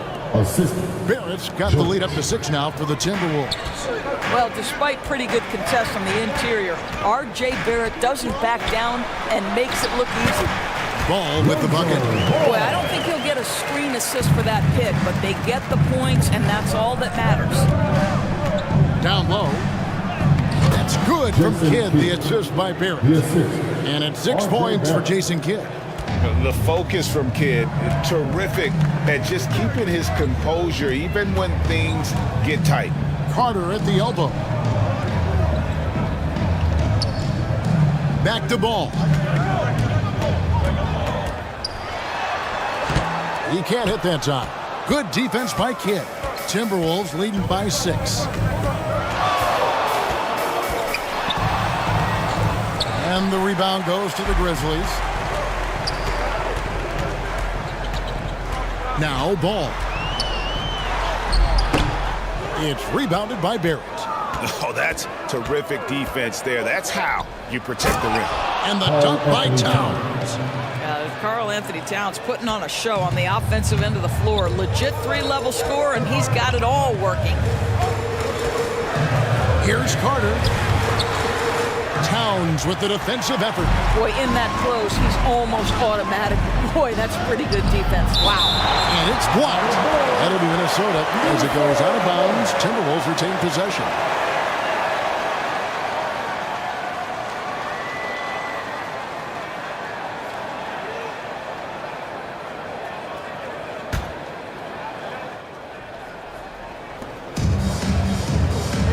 Wagner kicks to Kidd.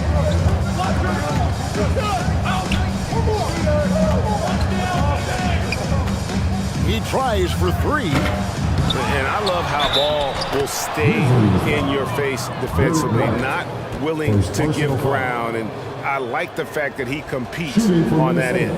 And he's got his first chance at the line here. One shot.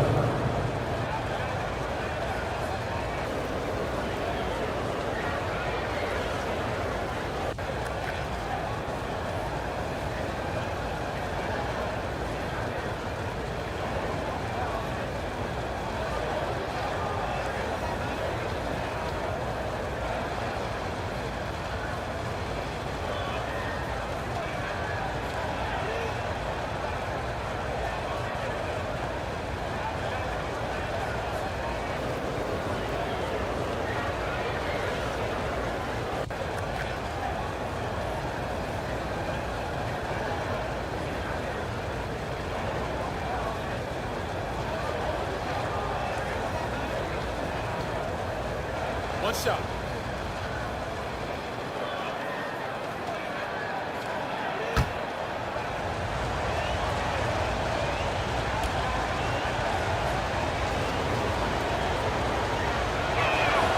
Hey, Doran's talking about the young Franz Wagner. He's already proven how valuable he is. Oh, Kevin, there's no doubt. For Wagner, this is a swing man who does a little bit of everything. He can shoot it, he can put it on the deck, he can make his teammates look good. A scorer from all 3 levels. There is not a lot to pick at where Franz Wagner is concerned.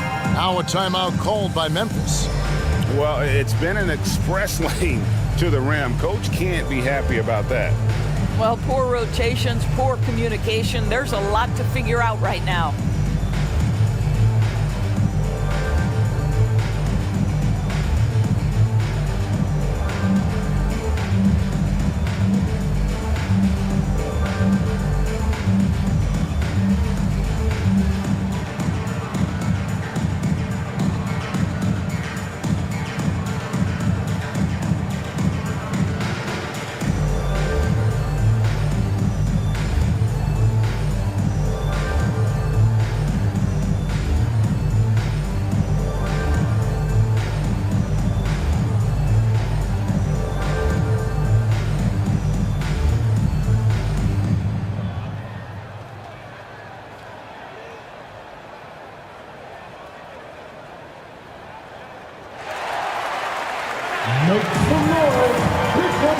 Murray's checked in for Memphis.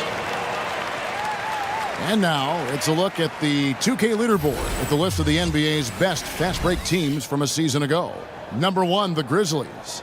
5th, the Timberwolves. It's all about the fast break with these two groups. I mean, they were terrific a season ago, playing at a breakneck pace. Now here's Ball. Murray right side. Will it go? It's tipped. What a big-time block from Franz Wagner. Wow, how about the grit on the defensive end? Timberwolves leading by 9. Now the pass to Towns. We've got 1:55 left in the second quarter. When a pick like that is questionable and creates that much of an advantage for the offense, you have to blow the whistle. I don't think there's any question. There are so many rules that favor the offense these days. You've got to be able to equal things out when an illegal screen is set. Now here is Carter. Nothing on the board. Here's Murray, and it's good off the back of the rim and in. Boy, what a great find by Carter Jr. Not a ball-stopping big man. You gotta love it. Barrett against White. Here's Jovic. Another miss by Minnesota. Very dangerous to leave a guy like that open. Lucky break there for the D. Wagner against Ball. A rebound by the Timberwolves. They've led by as many as 11 points. Here's Barrett. Got it. He's now 3 for 5 from the field. Awesome big-time grit by R.J. Barrett. You want some contact on me? I can finish anyway. Passes it to Carter. And stolen by Wagner. Kicks it to Kidd. That's good, and that evens things out for him. 50-50. 4 of 8 shooting this game. And this has been a great job of just getting into the middle of that defense and really scoring effectively from the paint. Now here's White. We've got 33 seconds left to play here in the half. 6 on the shot clock. And the basket is good. White's got his first points of the game. Well, Derek White showing you I can put it on the deck and finish off a pretty drive. Nicely done, Derek. White against Barrett.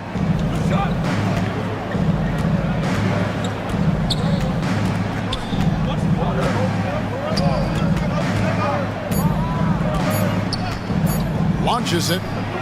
Bangs home the trifecta. Barrett's got the lead up to 12 now for the Timberwolves. You've got to be able to make contested jump shots in the NBA. R.J. Barrett showing he can do just that. And so it's Minnesota up by a dozen here at the end of the quarter. Their transition game has been in full effect. It's time now to go courtside as we send you over to David Aldridge from the sideline. David, take it away. Thanks very much. Taylor Jenkins is here with us in the second quarter, Coach. Tough sledding at both ends of the floor. How do you fix it? You know, it hurts our offense when we're not able to get stops and get out and running. So not a good quarter for us. You know, we just got to keep being aggressive defensively, be a little bit more disciplined. And we'll see if that can pick up as the game continues. Thanks, Coach. Back to you. All right, David, thank you. We'll be back after halftime for the start of the third quarter. And now, the 2K Sports Halftime Show. Hello again, folks. Ernie Johnson here with Kenny the Jet Smith and Shaquille O'Neal. It's the NBA on 2K Sports, and let's talk the first half. The first half was all about Karl Anthony Towns. He had 16 points, 4 rebounds, and 1 steal. He's been playing extremely well lately and making some new highlights for us already in this one. And Shaq, what do you think about what we saw from Minnesota? You guys know I appreciate when a team takes a commitment to attack in the painted area. When you get those high percentage looks, good things tend to happen. That's how they built this league. How about you, Kenny? What'd you think about Memphis? Well, the best way that they can get back into this game is to show up their rebound. They need to prevent second chance points and fight. I mean fight to get their own. If they can do that, this game's still within reach. And that'll do it for our halftime report. Stay tuned for the second half. About to get underway.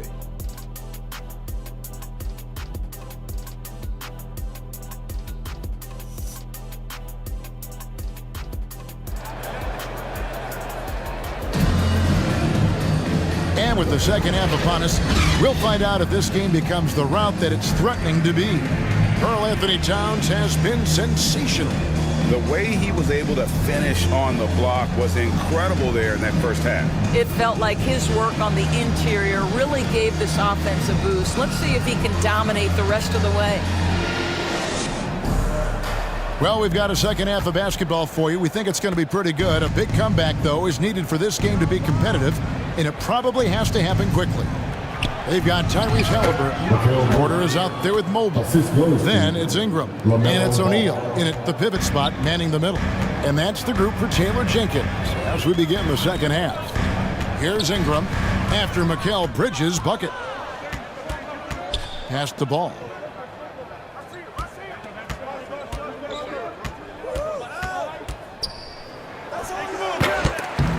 And it's Shaq with the rebound. Listen, if you're that wide open, you have to take the shot, even if it's not your favorite. Wasted no time on that one. Porter's got his third basket of the night right there. And you already see the great range, a calling card of Porter's. Even back in high school, shot 47% as a senior. Now, here's Wagner. Looking for Bridges, he gets it there. And it's good, 2 points. And the Timberwolves lead by 13. And there's a pattern starting to take shape here. They're working it inside and getting good shots from close range. Brown against Shaq. Pass to Halliburton. Knocks it loose. Stolen by Ball. Poole on the wing. He's covered by Halliburton. Yeah, and he had the D tangled up there with that patented crossover. Just couldn't convert the finish. Here's Ingram. Count it. Ingram's got 9. And loving when Ingram uses that length down low, not settling for the jumper. Cool. That falls. Nice feed that time from Ball. Ball's got his 7th assist here tonight. The Grizzlies trail by 13. Halliburton on the wing. He's covered by Ball. And the pass to O'Neal. That shot misses. Some solid defense from Brown. Here's Poole. Mobley with the rebound. Mobley's got his 7th rebound of the game with that last one. Up top, Porter. Defended by Bridges. And there's the basket. Whistle blows and a chance for a three-point play. Going to the line for 1. How about the strength from the big fella? Porter is used to having to power through contact. The Grizzlies shooting their 7th attempt at the foul line in this one. And one of the highlights last year for this group was the fact that they were so efficient from the charity stripe. That's a huge factor. Daniel Gafford's checked in for Minnesota.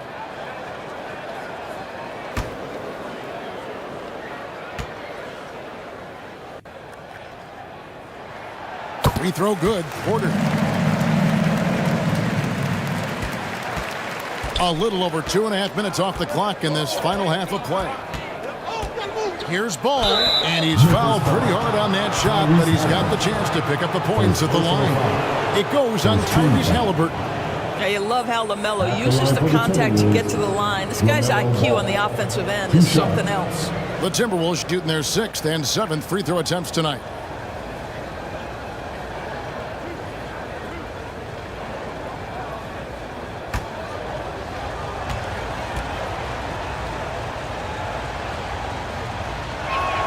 That's good from Ball.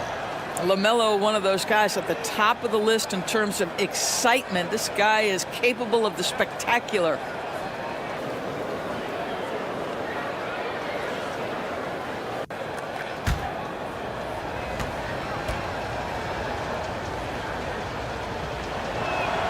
And so he makes both from the line. Now a timeout called by Memphis. And sometimes from the outside, not always clear what led a coach to call for a timeout. And as you know, it's what comes after that gives you some sense of what has changed.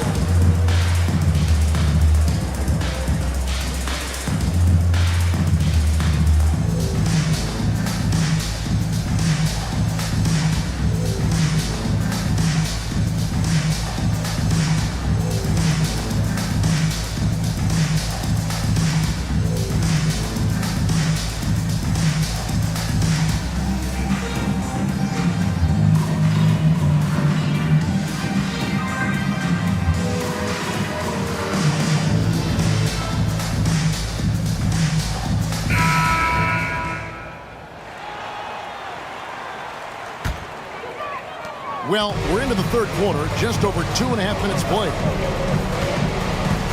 Passes it to O'Neal. Mobley looking it over. And the rejection by Gafford. Poole against Ingram. Poole, no good. This has not been a good period for this guy. Out of sync, not letting the game come to him. He's got to settle down and make shots. Halliburton kicks to Shaq. To the inside. Here's Mobley. Good, and the assist goes to O'Neal. I love the assertive play by Evan Mobley, making sure he finishes. Pass to Poole. Evan Mobley with the rebound. Mobley's got his 8th rebound here tonight. Boy, the wheels have definitely fallen off in this quarter. He cannot buy one. And how about the force with which the Diesel plays Shaq on attack? Stolen by O'Neal. Ingram against Poole. The putback, and O'Neal is right there. Shaq's got 4 this quarter. And defensively, they are on their heels every time the ball comes inside. Here's Ball. Pass to Gafford. Got it. Good job in the low post. And here are the Grizzlies now.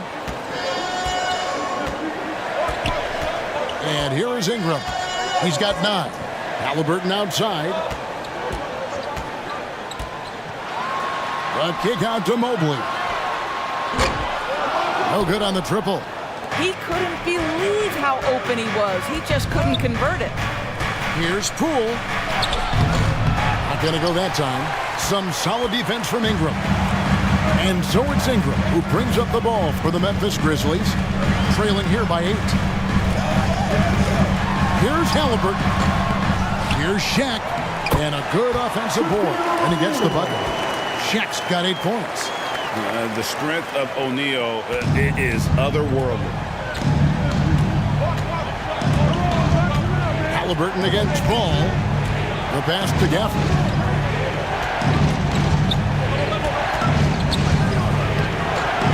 And the rebound goes to the Grizzlies. Mobley's got rebound number 9 now. What an effort here tonight. And that's out of bounds. It was last touched by Gafford. Grizzlies ball. And some changes here for the Grizzlies. Murray's checked in for Porter. White comes in for Ingram. And it's Lonzo Ball in for Halliburton.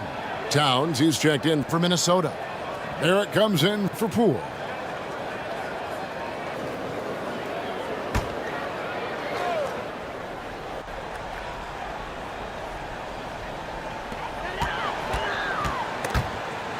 It's stolen.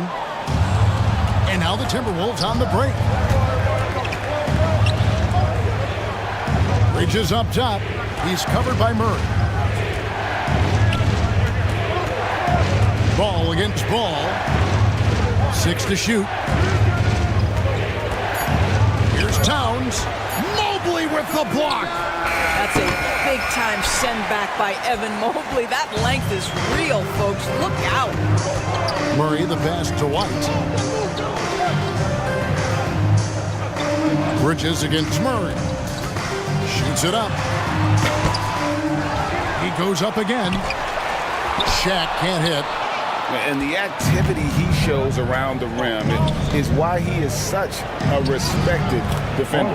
And what you love about his work defensively, the ability to challenge and change shots without fouling.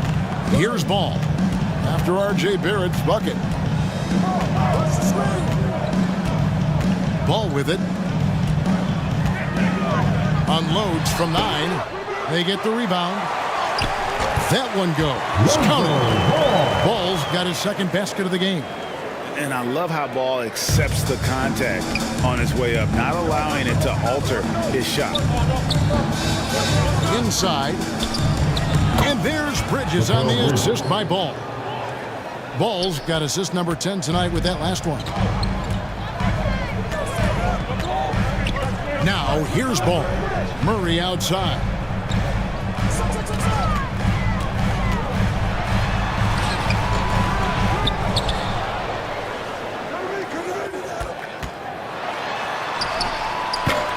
The rebound by the Timberwolves. Gafford's got his 7th rebound of the game with that last one. Barrett with the ball.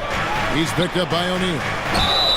Shooting foul as the whistle blows. He'll shoot 2 free throws. I would like to take this moment to show you the teams that a year ago made a trademark of scoring points off turnovers. 2nd, the Grizzlies. 5th, the Timberwolves. You know, both of these clubs forced a lot of turnovers and also converted offensively off of them. Very impressive. First one falls for him. R.J. Barrett, still such a young talent in the NBA, but this is something this young man has dreamed about for as long as he can remember. He has the work habits and the commitment to be great. Looking at who's out there now for the Timberwolves. Jovic is checked in, and it's Kidd in for ball. We're still waiting for that first miss from the line this half. Passes it to Carter. And the layup's good off the glass. A 7'5" wingspan and outstanding touch. Carter Jr. makes that look easy against the contest. 2 minutes remaining in the third. Here's Barrett.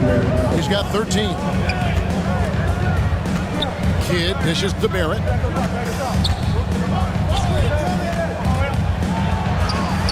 Somehow ignores the tight D and gets the layup.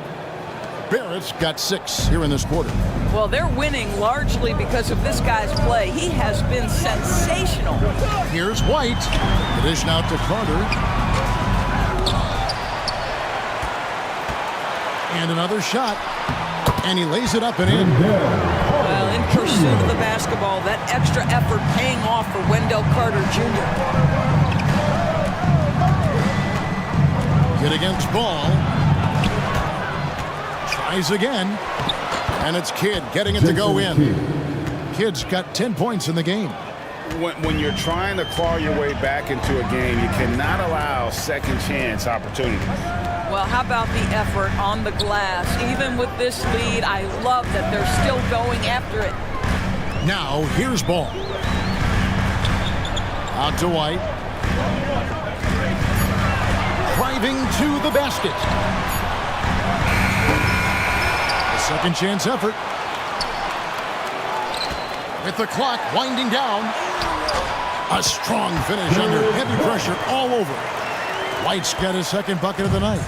And all those second chance points have given them a boost here in the second half, and that's a great way to cut into the lead. Basket counts. R.J. Barrett. 24 seconds left in the third quarter. Now White. We've got 13 seconds left in the third.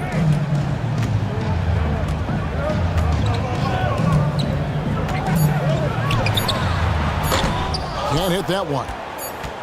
And here at the end of the third quarter, it's a double-digit ball game. Timberwolves lead by 10. Live from the FedEx Forum, you're watching 2K Sports.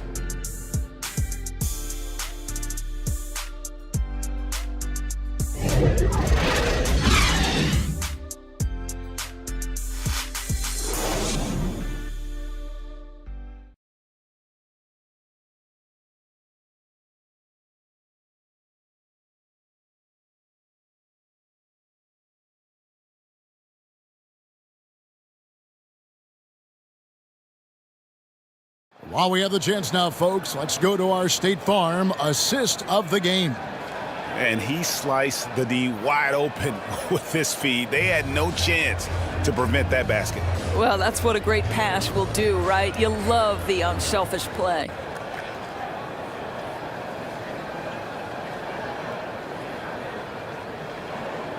And with 3 quarters behind us, let's see what this fourth period holds in store for us. And a look at the 5 for the Timberwolves to start the fourth. Ball out there with Jason Kidd. Then there's Towns. Then it's Barrett. And it's Jovic in at the 5, roaming the paint. Got that one, and the Minnesota lead has been cut down now to just 8 points with the basket from Ingram. The Timberwolves shooting has been outstanding in this game at 58%. Here's Kidd, and that'll be 2 free throws coming up. Officials on the call with the foul. First personal foul. Always been terrific at attracting contact. Kidd reads defenders so well and always able to compromise them. And guys, let's get your take on the scoring breakdown so far for the Timberwolves. They've been playing some really physical offense, just attacking the paint as much as possible. And I tell you what, they have been very successful with that strategy. I think it's also important we mention the number of assists this group has tallied. Their offense continues to just hum along right now. Daniel Gafford's checked in for Minnesota.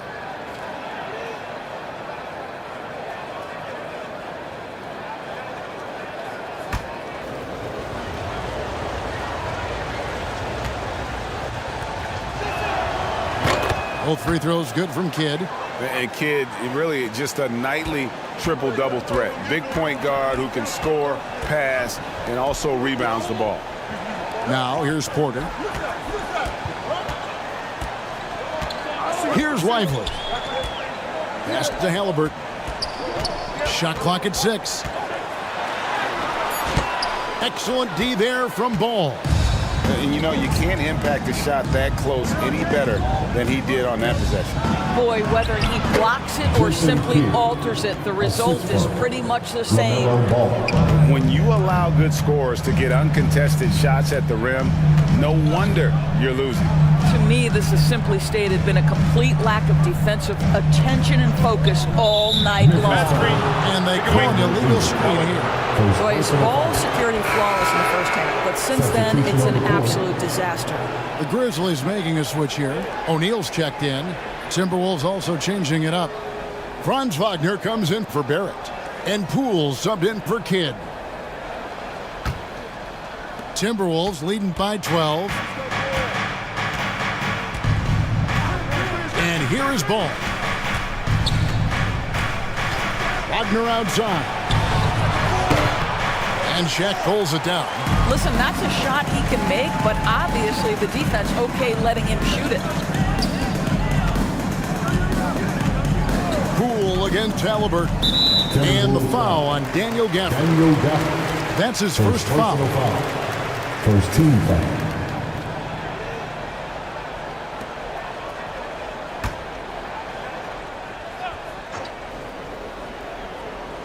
And so here's Memphis. Halliburton outside. Shot clock at 5. Here's Mobley. That's good, and it's Halliburton with the assist. Halliburton's got his 4th assist in this one. Ball against Halliburton. Pass to Wagner. Back to Ball. Nailed from three-point land. And the Timberwolves lead by 13. Well, LaMelo Ball in the catch-and-shoot game. He says, I can get off the ball as well. Holds it up there for Mobley. And Mobley throws it down. A little extra on that one. He does. He doesn't usually finish soft either. Obviously, he can when necessary, but not that time. Now, here's Ball. He kicks it to Towns. O'Neal with the rebound. O'Neal's got 6 rebounds here tonight. Here's Porter. Mobley trying to free himself up. And with that shot, the Minnesota lead is cut down now to just 9 on the basket from Porter. Ball, the pass to Gafford. Towns with it.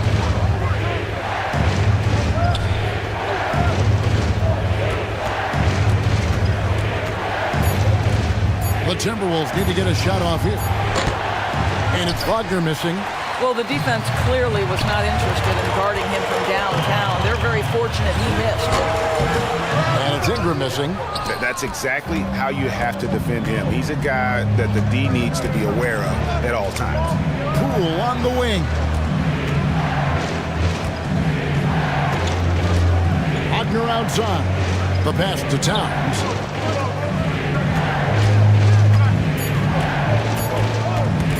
Over Shaq. Another miss by Minnesota. A contested mid-range shot can't be what they were looking for there. Well, especially with that defensive player in the area. You know he's going to find a way to get into the shooter and make him uncomfortable. Now, here's Wagner. Following the miss by Michael Porter. And that one's good, Wagner. That's about simply playing hard. Wagner doing what it takes to find a shot in the interior. Halliburton passes to Ingram. O'Neal with it. Make it 5 for 10 with him in that bucket. Yeah, the chemistry has been terrific. Really impressed with their offensive execution.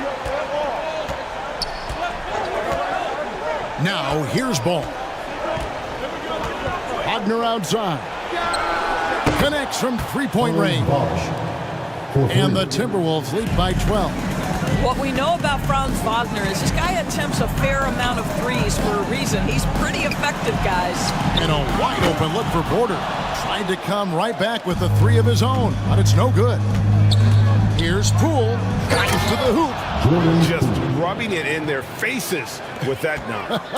He is never going to take his foot off the pedal. Well, you love that he wants to wear out the defense. What a catalyst for his team. Incredible.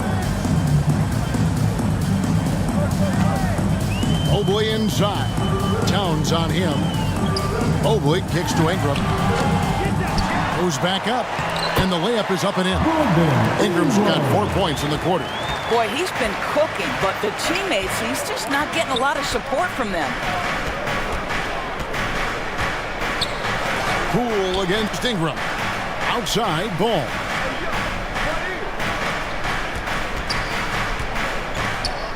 He lobs it up, and Gafford throws it down.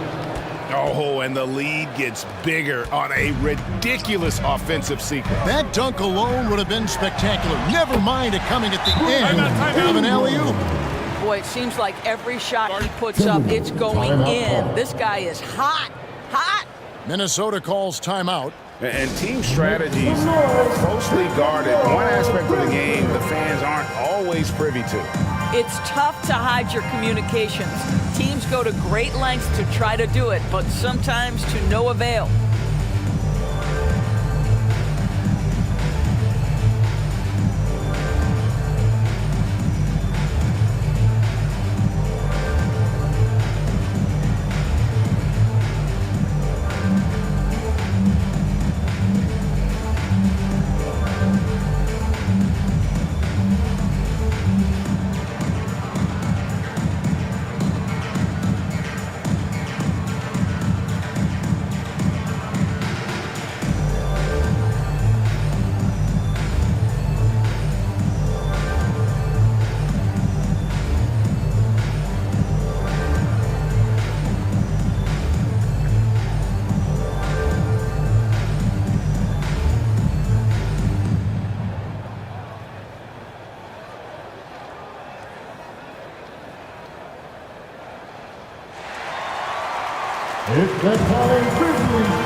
And now, let's present our New Balance Player of the Game, LaMelo Ball. And he's been the man running the show for them, and boy, has he done a great job. He's up in the double digits in assists, and more than a few of those have been of the spectacular variety. For them to be successful, his passing has to be a key component, and tonight it was on display. And now we can see that when he's at his best, they are a very dangerous team, going up against the defending champs and getting the job done. And let's head over to the sideline and catch up with David Aldridge. Hey, guys, I listened in on what Chris Finch was talking about with his players. And he was real calm during the timeout. He was smiling when he told the team, we're up. Game plan is working. Go out there and have fun. It's always fun when you're up late. Guys? All right, thank you, David. Here's Gafford. Following the score by Memphis. Shoots over Mobley. The Timberwolves again can't hit. The fadeaway, not a terrible idea, but he needs to make the game easier on himself. He's overcomplicating things. You know, he's got to keep improving this aspect of his game, but when Porter's dribbling like this, he becomes unguardable. Here's Ball. Michael Porter making his last shot. Wow, he got whacked on that one. Shouldn't be much debate there. First free throw is good. Some changes for Minnesota. Karl Anthony Towns comes in for Daniel Gafford. And it's Kidd in for Jordan Poole. Greg, a lot more awareness in the league about the importance of mental health. Why is that so necessary? I mean, Kevin, the level of stress now has really grown. These players are under this huge microscope that now often extends to their families. And this is such a highly competitive environment. It is far more than just a game. Now ball. Brown outside. Back to ball. The shot's good. Brown making the play. Ball's got 7 points for the quarter. There is just such enthusiasm, such a love for the game with LaMelo. Shot after shot going down. From about 19 feet, here's Mobley. Second shot opportunity, and the layup is good.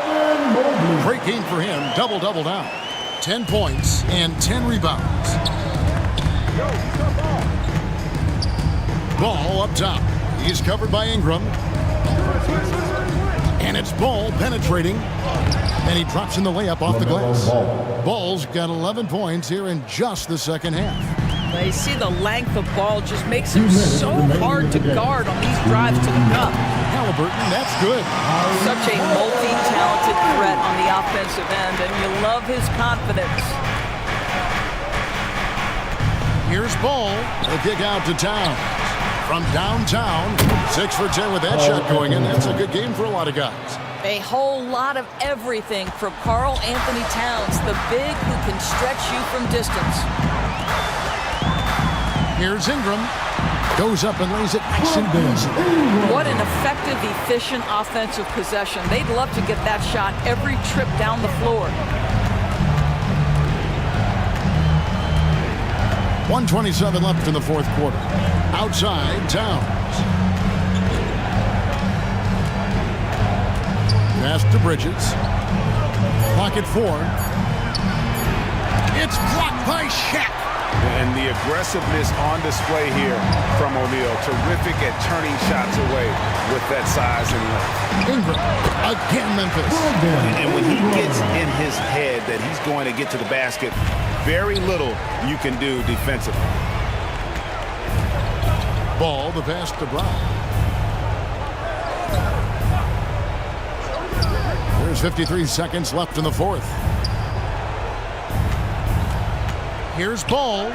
Score that one for him. His 8th field goal. 8 for 11 on a very accurate night. But the truth is they've had control of this game. And I couldn't agree more. What makes it that much more impressive, they're doing it on the road. Now a timeout called by Memphis. They're trailing by 10. There's 45 seconds left in the fourth quarter. Some changes for Memphis. Keegan Murray's checked in for Evan Mobley. Derek White comes in for Ingram. And Ball subbed in for Halliburton.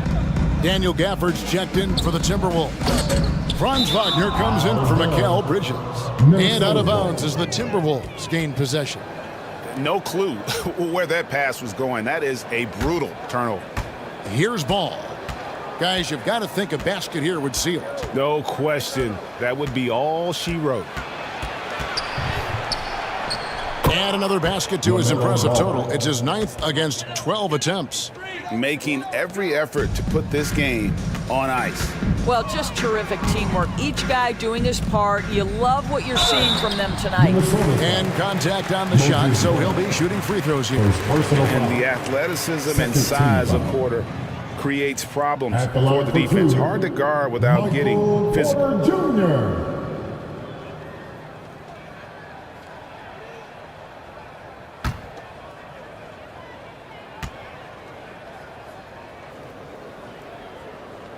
He misses the free throw.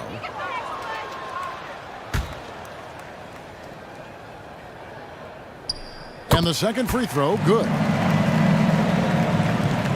24 seconds left to play here in the fourth. Deep 2 from Ball. And he wheels that one in, sinking right through off the back iron. And with the lead, I like the strategy here. Continue to get the ball to guys who can do something with it. One thing we've learned in the NBA, the game is never over. So you've got to continue to score, continue to build your lead. And so it's the Timberwolves taking care of business here. And in the win, a comfortable win in what was, I think, a pretty hostile environment. It really was. You know, it's never...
Damn.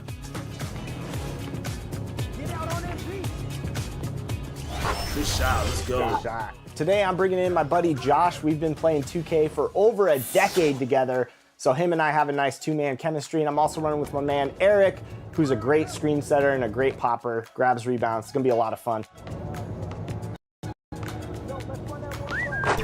There we go. There we go. We had to bring out the elite swag out here with the apparel. I see.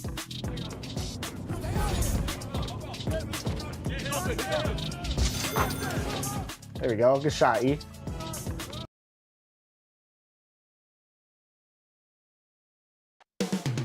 Los Angeles, California is the scene for the Warriors. An exceptional athlete with a developing skill set. Jaylen Brown, a critical piece for them as they get amped up for their contest against the Clippers. Warriors, Clippers is coming up next, and we'll be right back. Welcome, everybody. Thanks for joining us for NBA action on 2K Sports. With Hall of Famer Grant Hill and Brent Barry, this is Brian Anderson. We'll be hearing from Allie LaForce from the sideline. The starters for the Golden State Warriors. We've got Paolo Banchero, Herb Jones out there with Johnson. Then it's Jaylen Brown, and it's Pirtle in at the center position.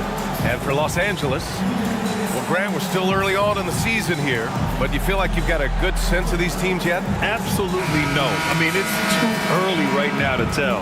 Now, some teams are still kind of coming into their own, so I think we need a few more games before we get a real sense of who the contenders are this year. So Golden State will get the first possession. Outside Johnson. Pass to Jones.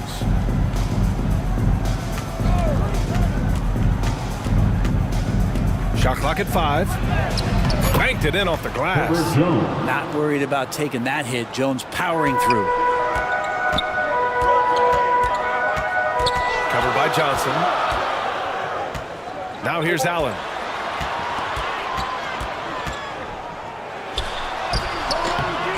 He can't get that one to fall. Jones with some nice D.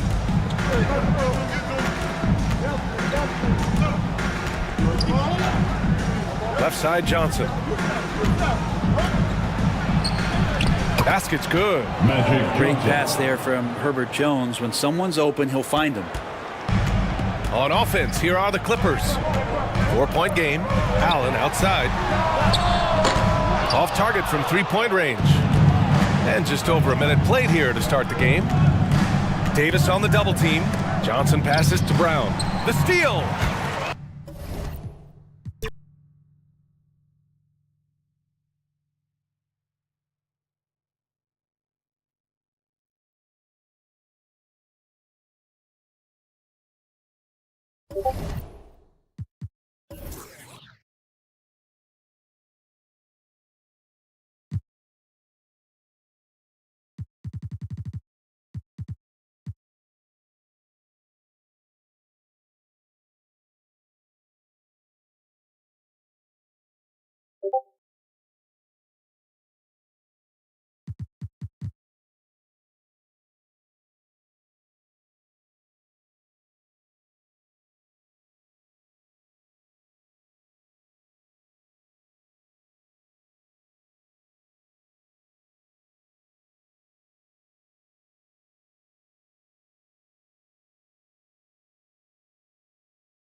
know you got that Kobe midi. No good. Oh, that's bad. That's bad. Woo! Let's go. How we feeling, Shake? 7-7. I like a close game. Me too. No reach. Hands up. Hands up. Ooh. There we go. Can't stop me in the paint. Let's go. All right, let's get a stop. Let's get a stop. Oh. On the floor for the visiting Golden State Warriors. At point guard, it's time to start.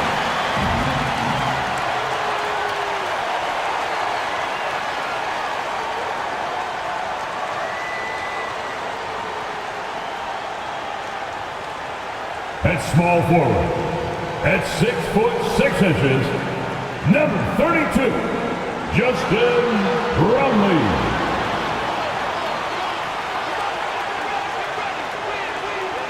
Welcome to the now Golden State's starting five. We've got Jaren Jackson. Johnson is out there with Jaylen Brown. Then it's Paolo Banchero. And it's Pirtle in at the 5 down low. And for Los Angeles, so the Clippers win the tip.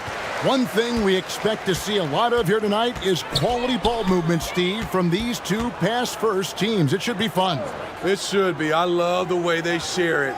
But with all the passing, I think ball security will be a factor here. More movement means more opportunities for a steal. The pass to Brown.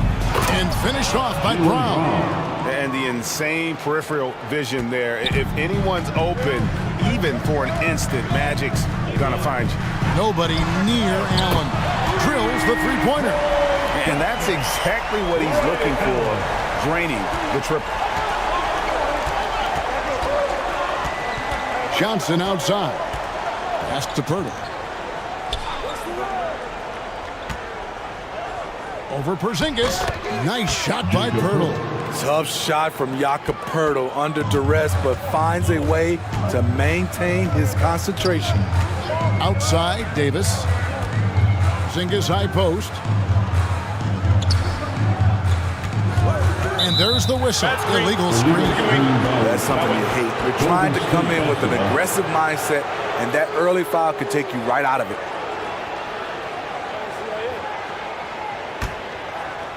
And here's Banchero. He'll bring it up for the Warriors. There's the triple. That's in there. Johnson with the assist. And not even giving the D a chance there. Banchero just too quick. Los Angeles has gone 1 of 2 from long range in the first quarter. Outside, Porzingis, the 3. That's in, and he found his range with that one. Now 1 for 2. Mano y mano. This is where it can get a little personal. Sometimes it's a matter of pride, answering back with a 3 of his own. Now here's Johnson. Last game he had 12. Banchero outside. Just 4 to shoot.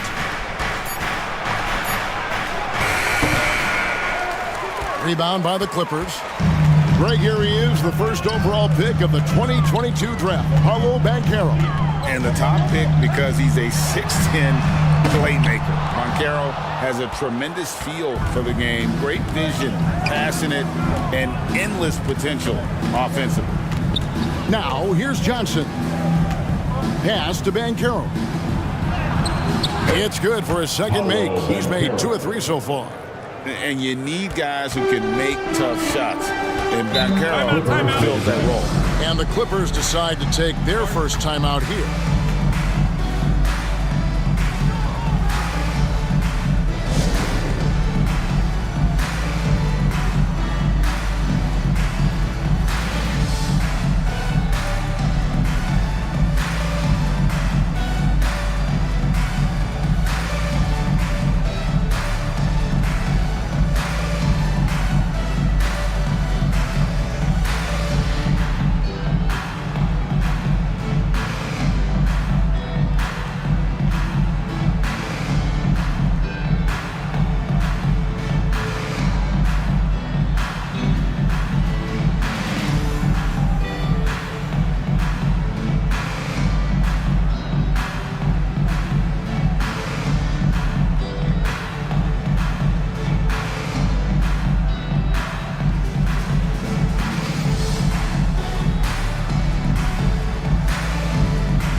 Now a look at the numbers for Jaren Jackson.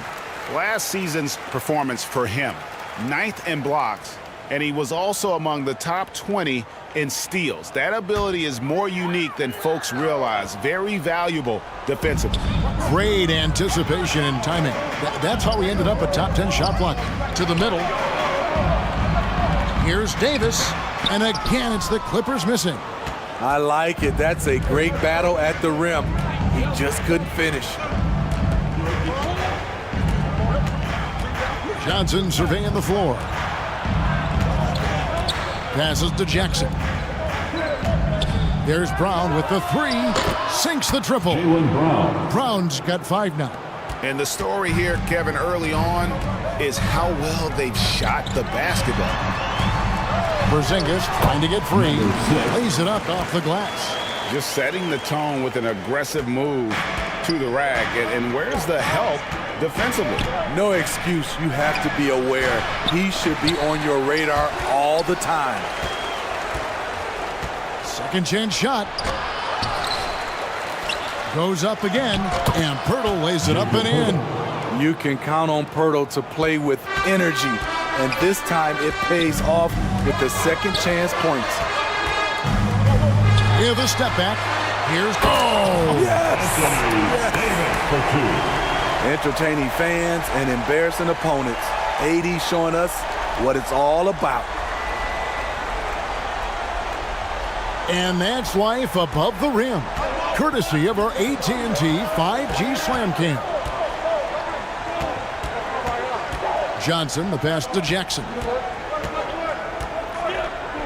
Over Davis. That one wide left. Clippers trailed by 4.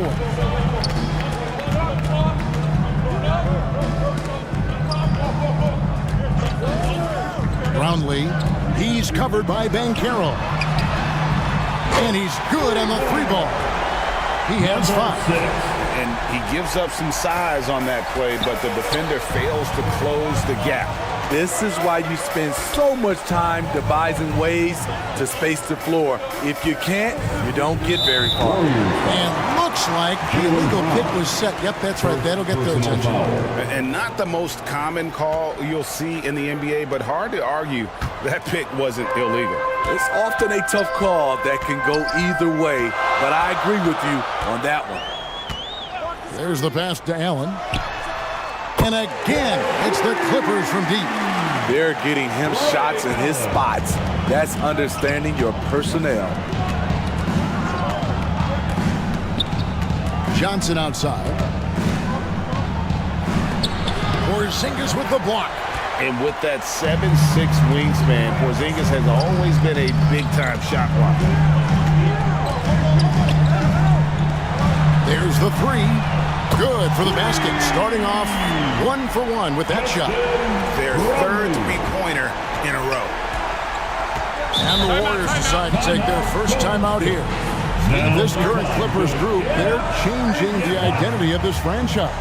Hey, Kevin, you know this. For a long time, they couldn't get right, winning just one playoff series during their first 27 seasons in L.A. Now the Clippers expect to make postseason runs.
And the Clippers making a change here. Gordon's checked in. Different look here for the Warriors. Miles Turner, he's checked in for Burke. Vincent comes in for Jackson. Dylan Brooks, he's checked in for Banchero. And it's Herbert Jones in for Jaylen Brown. I love Brooks' offensive versatility. Can score from all three levels. Allen passes to Gordon. Fires the three. And Jones pulls it down. Warriors trailed by 3. On the wing, Johnson. It's Brooks on the wing. From 13, again, Golden State. Nice jump shot by Dylan Brooks. Just a natural competitor. The Clippers have gone 7 of 12 from the field here in the first quarter. Allen outside.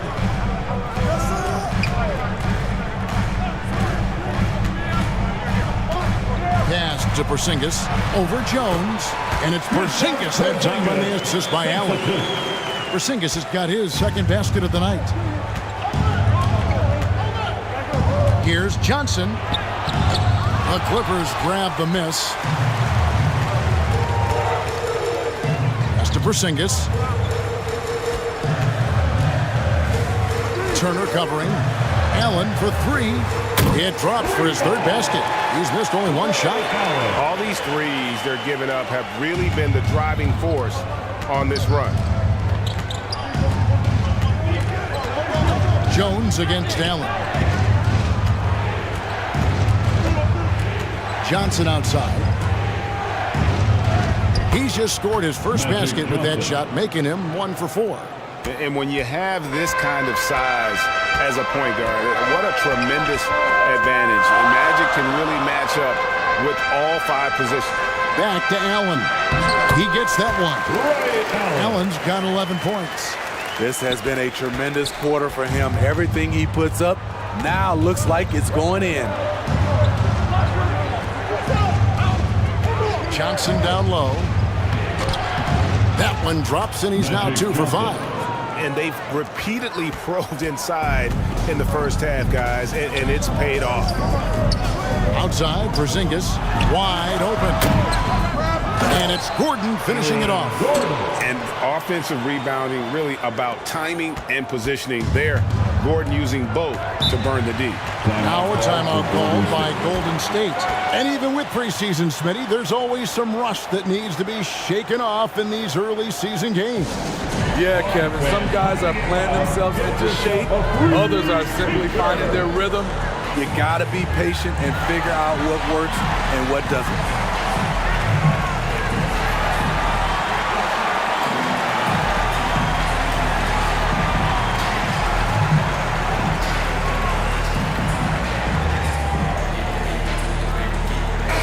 Russell, he's checked in for the Clippers.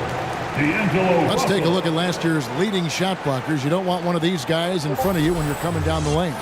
Third is Porzingis. And shot blocking is the element of the game that I think he cares about the most. That's where he puts in that effort and energy. 1:53 left to play here in the first. And there's the whistle on the shot. Took the foul. Shot misses. He'll be shooting 2. You know, Greg, one thing you got to admire about Miles Turner is how sensational a shot blocker he is. Every year among the leaders in the NBA. And Kevin, such a dependable defensive anchor. Someone that just reads shooters well, knows when to go after the block.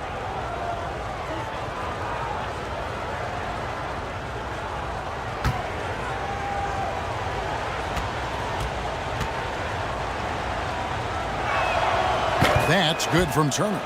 And a lot gets said about Turner's defensive impact, but he's been cultivating his offensive game as well, becoming a bigger threat in that regard.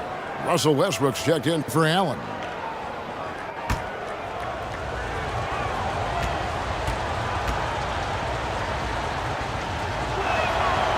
That one is no good. And so it's Porzingis. He'll bring it up for the Clippers. Leading by 5. Russell with a wide open look.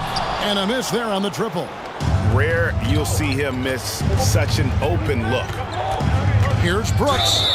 And foul on the shot. He'll shoot 2 at the free throw line. First personal foul. Brooks will let you run him over if it means he gets to the line. He craves contact. Hey guys, what do you think about the offensive approach we've seen so far for the Clippers?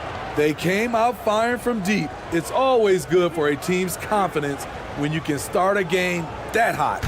And on top of that, they've been asserting themselves offensively, getting a good chunk of their points from inside.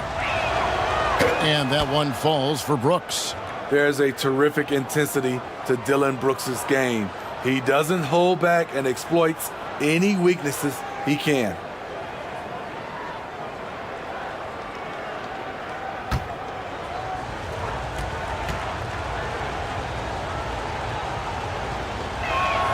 And both free throws good for Brooks. 1:33 left in the first quarter.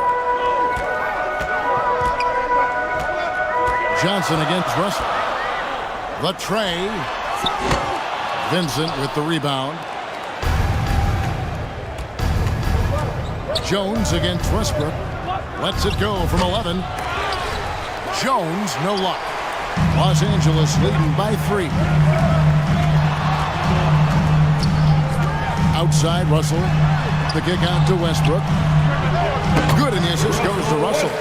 We know he prefers to shoot off the pull-up, but Westbrook's showing he's capable in the catch-and-shoot situation. Westbrook against Jones. Johnson outside. Jacks up a 3. Porzingis with the rebound. Porzingis has got rebound number 5 here tonight. No doubt it's been a bit of a struggle for him here in this quarter in terms of scoring. Vincent with the rebound. Right idea, but just too much heat on him defensively, even with the fadeaway. Brooks with the bucket. Getting hit on that shot there, but Dillon's girth allows him to play right through it. Now here's Westbrook. Outside Russell. Westbrook finds Russell. Back to Westbrook. And it's sent back by Turner. Johnson outside.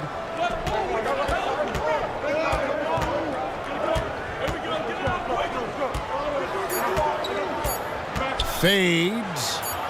And some nice defense there to end the quarter.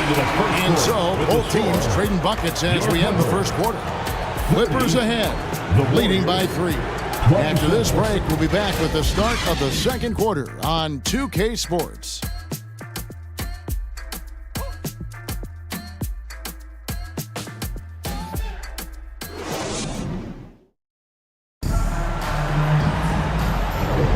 And it's been a pretty even game here after one quarter of play. Guys, what's your take on the Clippers so far? I know it's early, but all those three-pointers, boy, do they add up. And that's their strategy. Try to overwhelm you. Try to put you in a hole you have to dig yourself out of.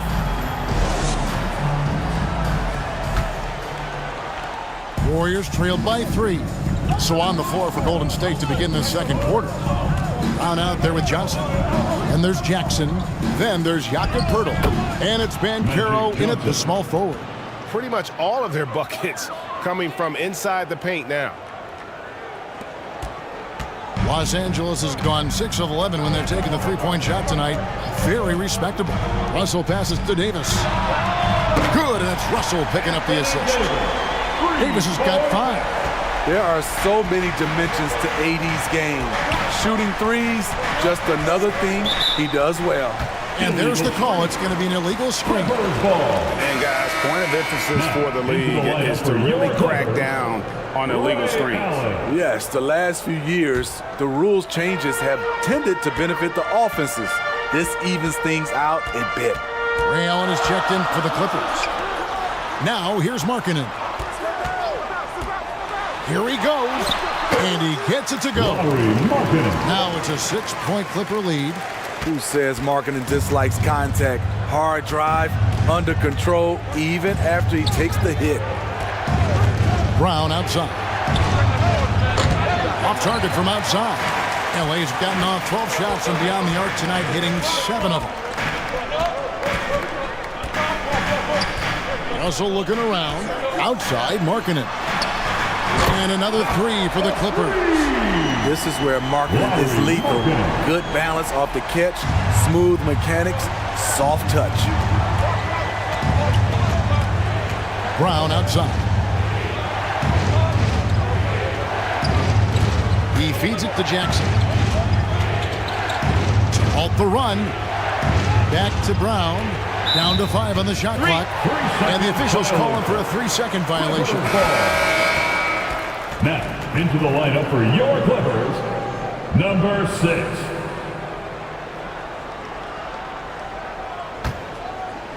And so Markkanen will bring it up for the Clippers. Outside, Davis. A chance there to push it to double digits, but it's off the mark. Brown outside. Here's Johnson. And Davis sends it back. The nasty streak is coming out for Anthony Davis, taking pride on the defensive end. And the short break in the action gives us a chance now to send it over to David Aldridge. Thank you, Kevin. Well, the Clippers have their sights set high. Coach Tyronn Lue says this is definitely a championship team, but it's not going to just come. We've got to put the work in. There's got to be a lot of sacrifices. If we come together and do the right things, we definitely have a chance. Kevin, back to you. And David, he's a big reason why. Thanks so much. And let's take a look now. Anthony Davis's numbers. Great showing for him last season. 8th in scoring, and he finished among the top 10 in blocks, bringing that intimidation factor to the paint. And you know, back to his tremendous efficiency shooting last season, top 10 in the league, his dead-eye shooting creates so many opportunities for that offense. Offensive rebound. Nice shot by Pirtle. And with that basket, he's able to end a 10-0 run by the Clippers.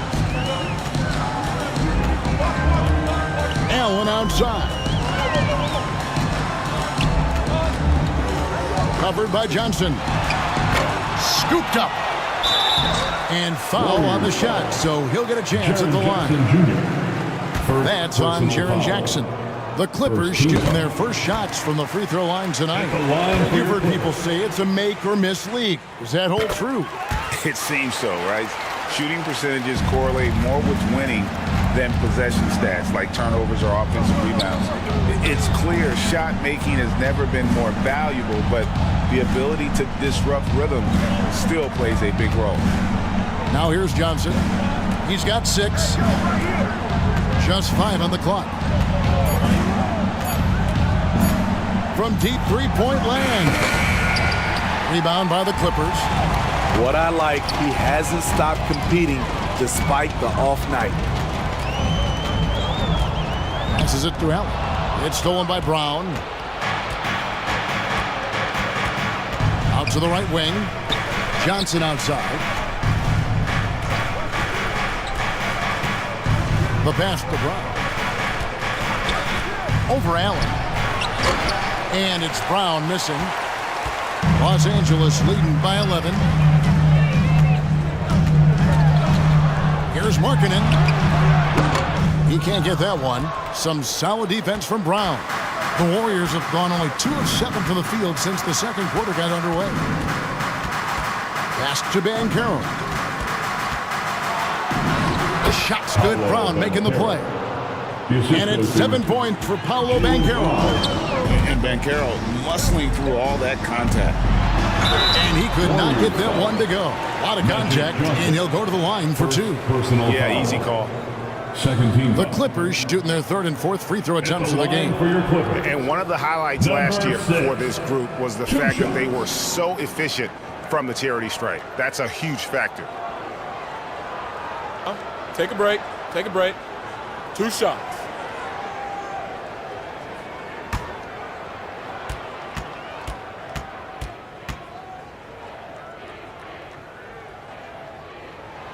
And the first one at the line is good. Hey, Smitty, in the playoffs, it's rare for an 8th or a 7th seed to make it out of the first round. But what about a 5-game series for just those kinds of matchups? You know, 1 against 8 and 2 against 7. You know, it wouldn't be bad, Kevin. We had those type of series when I first came into the league, but I don't think they will change since we have the play-in tournament. I think rounds 1, 2, the conference finals, and the NBA finals will stay 7. Shot is good, and the Los Angeles leads get down to 9 in the bucket from Brown. They are just killing them on the interior. He's guarded by Johnson. Outside, Davis. Allen for the three. And the rebound goes to the Warriors. Jackson's got 4 rebounds now tonight. Here's Johnson. And that one clearly a foul. Gets the whistle and 2 shots coming up. I'll tell you what, he earned his money on that foul. The Warriors shooting their 5th and 6th free throws of the game. Definitely an area where they can improve. Only 73% as a team from the line last year.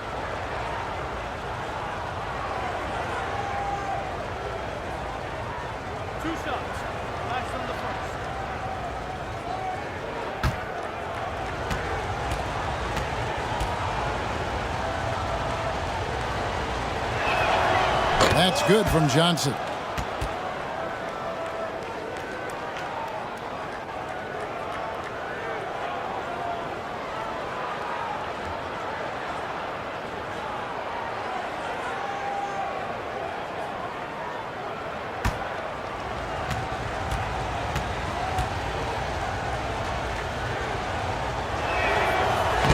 So he picks up just 1 from the line that time. Clippers leading by 8.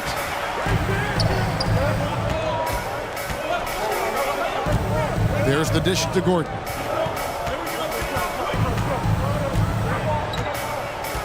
Outside, Davis. Clock at 6. Brownlee. No good. Some solid defense from Brown. And Jared Jackson Jr. is so impressive, especially on the defensive end. A dynamic shot blocker, Greg. Jared Jackson is someone that loves setting the tone on the defensive end. Not to mention, he's a very skilled offensive threat. Good on that shot, and with that, the Los Angeles lead is cut down to just 6 points with the basket from Poeltl. Los Angeles calls timeout. Greg, talking about Jakob Poeltl, it doesn't seem like he gets enough credit for his defense. I don't think he does. I mean, he's an excellent rim protector and rebounder, and a big man who just takes pride in defending. Porzingis is checked in for Davis. Different look here for the Warriors. Turner's checked in for Burke. Vincent comes in for Jaren Jackson. Brooks checked in for Banchero. And it's Herbert Jones in for Johnson. Turner with the steal.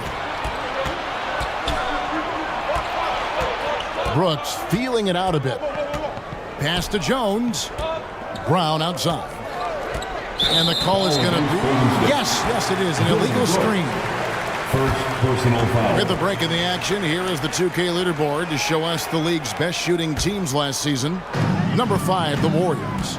Hard to shoot the ball any better than they did. I mean, they weren't the best in the league, but, man, they were right there. And it's sent back by Turner.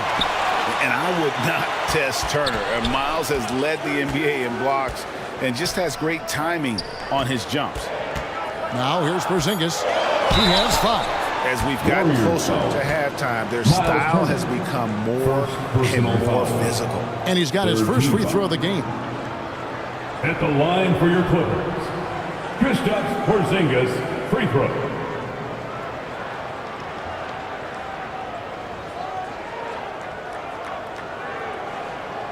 Shooting 2.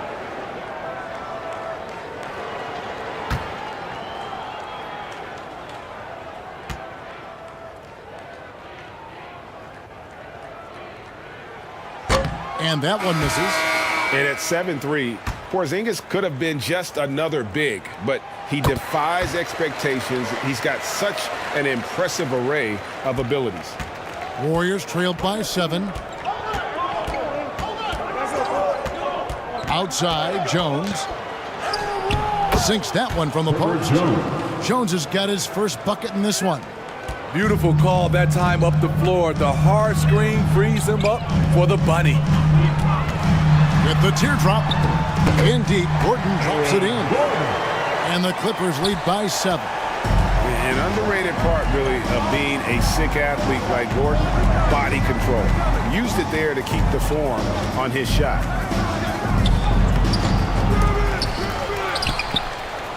Here's Vincent. Buries the 7-footer. And the rebound battle split evenly thus far.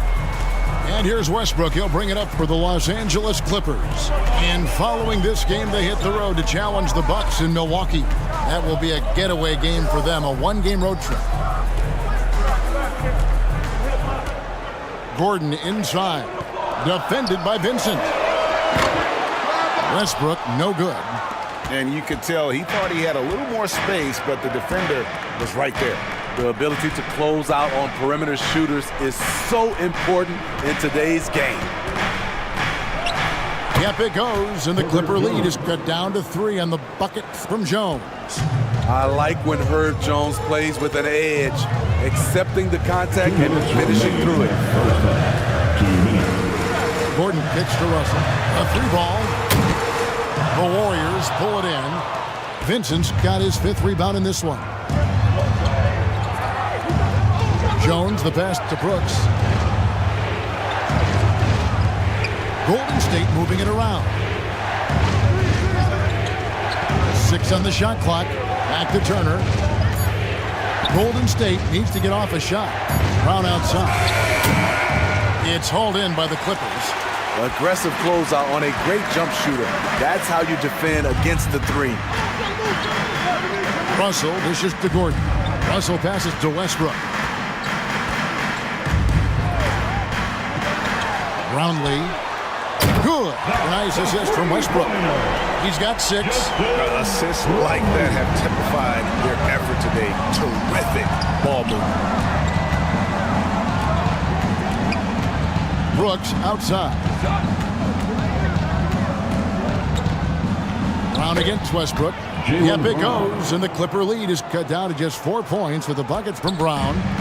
And the craftiness of Brown, just so creative at picking apart the defense with his ball handling. Bounce pass from Westbrook. Porzingis finds Westbrook. Top of the key, Russell. Let's go.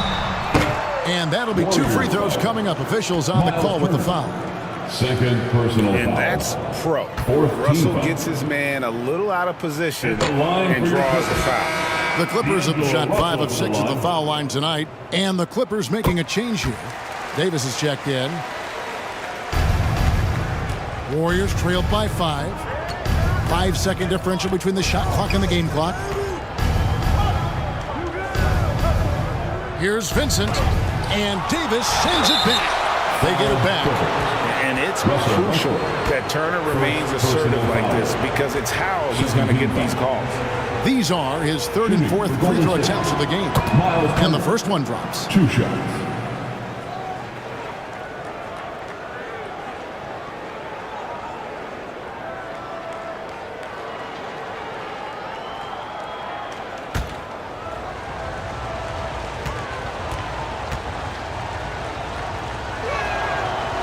No good on the second free throw.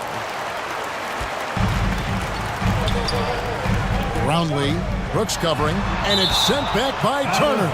And it goes out of bounds. That one off Turner.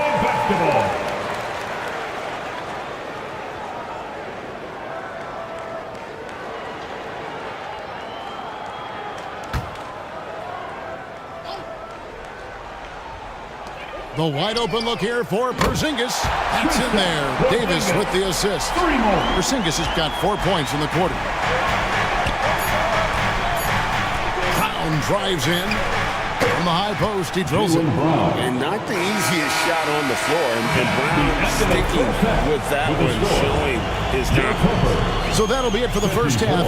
Fairly even battle underway in this one. Clippers lead by 5. And now let's catch up with David Aldridge, who's standing by from the sideline. All right, Dave.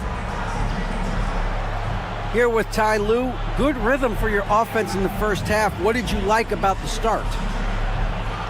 Moving the basketball, taking the right shot, making the right play. We make the extra pass, we're a tough team to beat. And you were sure tough in the first half, Coach. Thanks. Back to you. Okay, David, much appreciated. And now time for halftime. So we'll be back in just a bit to get the third quarter underway.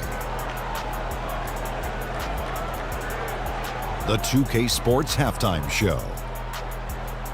Hey, welcome back. It is bedlam here. The hometown crowd loving that first half. I'm Ernie Johnson along with Shaquille O'Neal and Kenny the Jet Smith. A pretty close game for the Clippers throughout the first quarter. The period came to a close with them holding a 3-point lead. Checking out the Clippers, Kenny, what was your impression? They've been knocking it down from 3. You have to give the playmakers credit for consistently finding the open guy. And then, of course, the shooters have delivered. If they keep it up, they're going to be tough to beat. Shaq, what are your thoughts on Golden State?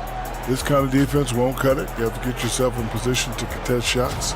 This means making the right reads and putting forth the effort. They've done neither, and their opponent is taking advantage. And that's all we have for now. Tell the folks goodbye, Shaq. Tell the folks goodbye, Goodbye. Kenny. Goodbye. Go to Kevin Harlan. All right, fans, let's hear it for young Clippers Europe.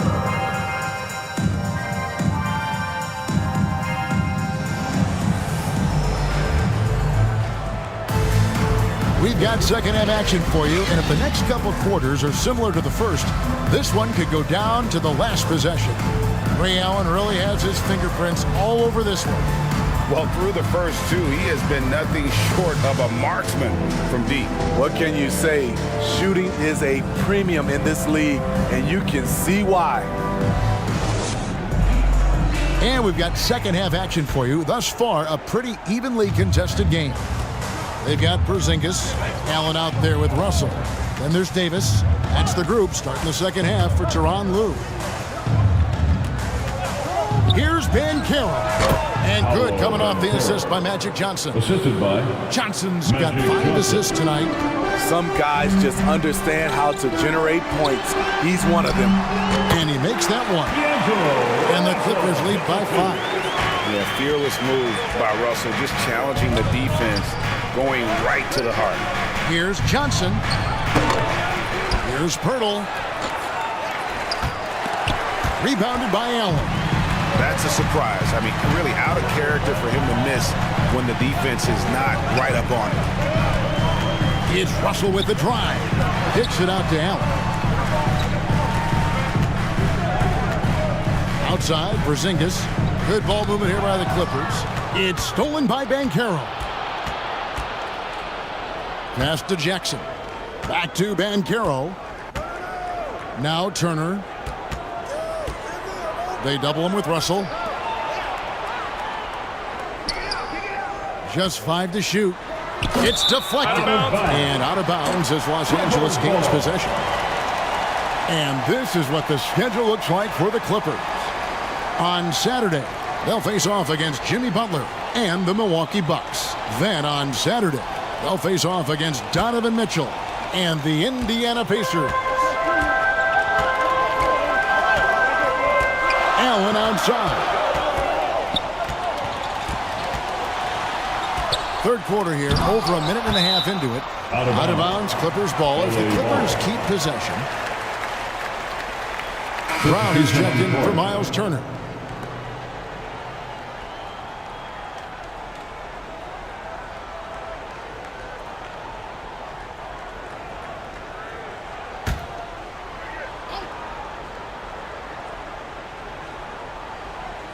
On defense, the Warriors. Allen, the bounce pass. Clock at 6. Gets a very good look and converts. 11 points in the game. Now that's a high percentage look when the D doesn't fight over the screen. Reason why it takes extra energy to do it. You have to trust your defensive rotations, but it's worth it. Now, here's Banchero. Basket is good. The assist from Johnson. Johnson's got 6 assists now in the game. And how about the footwork and body positioning of Banchero makes him so tough to guard down low. And the Clippers call time here. And as fans and broadcasters, we're not permitted to hear the specifics in these huddles. No, we're left to infer from the adjustments we see on the floor.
the numbers for Porzingis.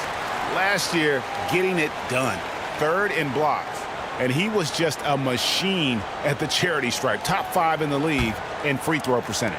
And you don't finish top 3 in blocks unless you're truly inspired. He combined supreme hustle with keen awareness. You've got to love this guy. To the paint, here's Davis. Good on the bucket. Davis has got his 3rd bucket of the night. Doing great things at the offensive end. 3 for 4 to start this half. And for his size and Steve, when healthy, Anthony Davis is as agile and mobile as they come. That's his secret sauce, Kevin. He has great size and skill, but his ability to move like a guard really separates him from other bigs. Now here's Brown. 11 points in the game. And play stops. Whistle on what looks to be an illegal screen. Beyond the leaning, you could see his feet weren't set on that screen. Easy call. So difficult to stay planted, especially with all the motion around you. Annoying turnover. Allen passes to Davis. 3rd quarter here, and 3 minutes have come off the clock. Covered by Johnson. The rebound by Johnson. Great defensive effort, just saved a basket. You know what? This is why you never give up on a play. You don't know what's going to happen. And Brown is so aggressive, a masterful penetrator who abuses defenders on the drive. And so here are the Clippers. The Warriors making the shot. Not just a knockdown shooter, he does a great job of finding space for his shot. We've gone about 3.5 minutes into the 3rd now. And it's out of bounds. They say it was last touched by Brown. And now here's the 2K leaderboard with the list of the NBA's best teams from three-point land a year ago. The Clippers, number 1. You know, they went through stretches when they just didn't miss from beyond the arc. I mean, that carried them right to the top of that list. Outside, Davis.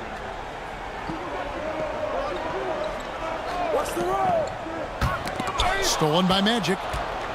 And now here's Johnson, the fast break chance. Here's Banchero. And he gets the whistle. 2 free throws coming up. And on the interior, Banchero's a hard worker with terrific mobility. And a moment now to look at the scoring approach in terms of where the points are coming from for Los Angeles. They've been lights out from three-point land in this one. Take a break. The defense hasn't been effective at stopping them, so they have just stuck with the game plan. And their passing has been great as well. Ball movement is key in getting good looks, and they've had that down tonight. First one falls for him. And the biggest reason Banchero went first overall, Paolo brings you playmaking ability at 6'10". He's got a very rare skill set for that size. Los Angeles making a switch here. Markkanen's checked in.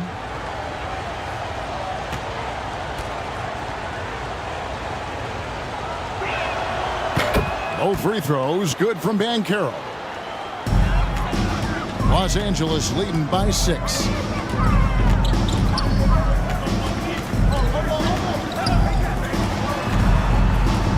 Brownlee, he's covered by Banchero, and it's in there. And here's Brown. He'll bring it up for the Warriors. Celtics will be coming into town for the next game. That game is the first and last of their homestand. Yep, it counts. This is why Brown is one of the very best in our game. He's so good at getting into the flow. Outside, Markkanen. And he recovers it. And that's a great play on the backboard for him. I mean, it's what we expect. All his second chance points do not come by accident. Looking to get it going. Here's Pirtle. It's hauled in by Los Angeles. Brownlee. He's covered by Banchero. Allen, right side, puts it up. And Pirtle pulls it down. Pirtle's got rebound number 7 for him tonight. Johnson right side. Good. Johnson's got 9. Important points there. Got him on a nice play, getting the ball inside and right to the bucket. Outside, Markkanen. Again, Los Angeles. Guys, his consistency in terms of shooting has really helped them seize control. Timeout called the Warriors. Taking a glance at Lauri Markkanen, Steve, a big man who possesses a lethal touch from way outside.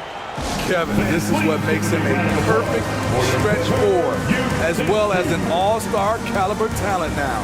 And you get the sense he still has room to grow.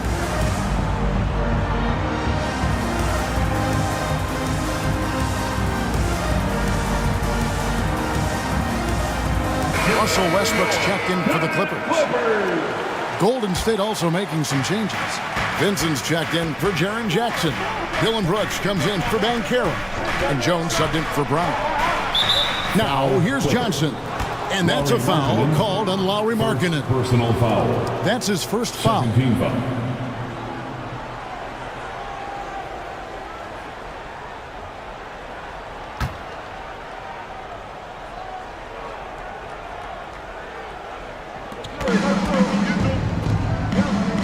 Jones looking for an opening. 6 to shoot. Solid play in the low block, and that one's good. He has 6. Herb Jones with great balance on that shot.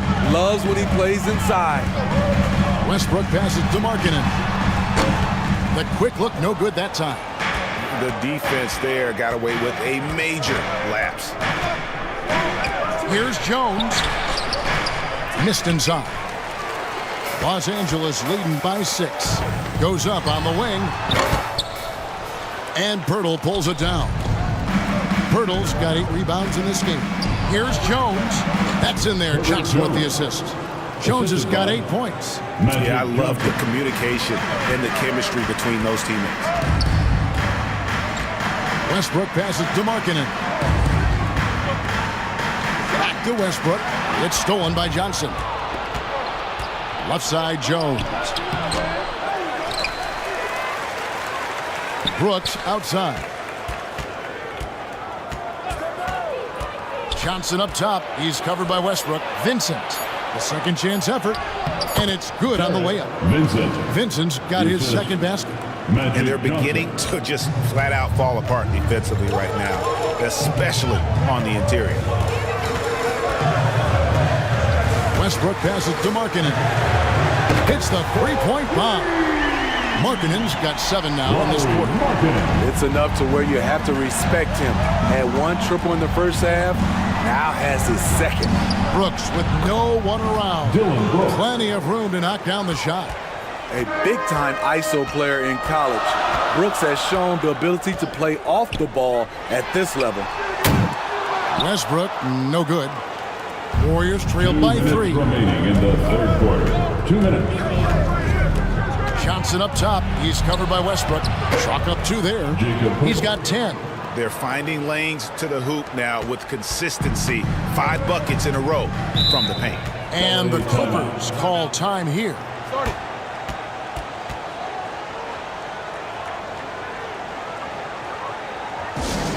All right, folks, if you want a t-shirt, come on and make some noise.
checked in for the Warriors. And checking out some stats for D'Angelo Russell. A very nice season for him last year. And amongst the league's top-tier scorers, top 20 in points per game. And as you said, dishing out dimes at a top-5 pace, he was in total command of the offense last season. Look for more good things to come. And don't call Porzingis soft. He'll get the tough rebounds when he has to. There's a lot of heart in his game. This is his third free throw attempt of the game. Team foul.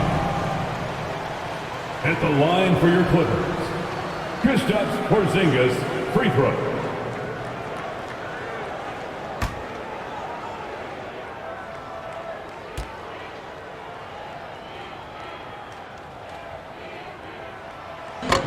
On the free throw, no good.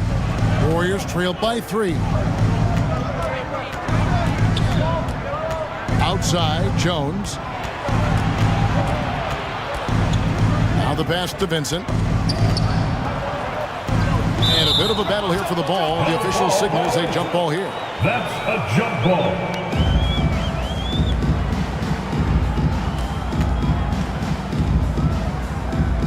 And so here are the Clippers. And it's Russell with the ball. He'll bring it up for Los Angeles. They've led by as many as 11 points. The Warriors shooting almost 60% from the field here in the third. They are really feeling it. Brooks against Westbrook. Stolen by Westbrook. Here's Markkanen. Good. A nice assist from Westbrook. Markkanen's got 14 points for the game. That's just a power move by Markkanen. The 7-footer playing big.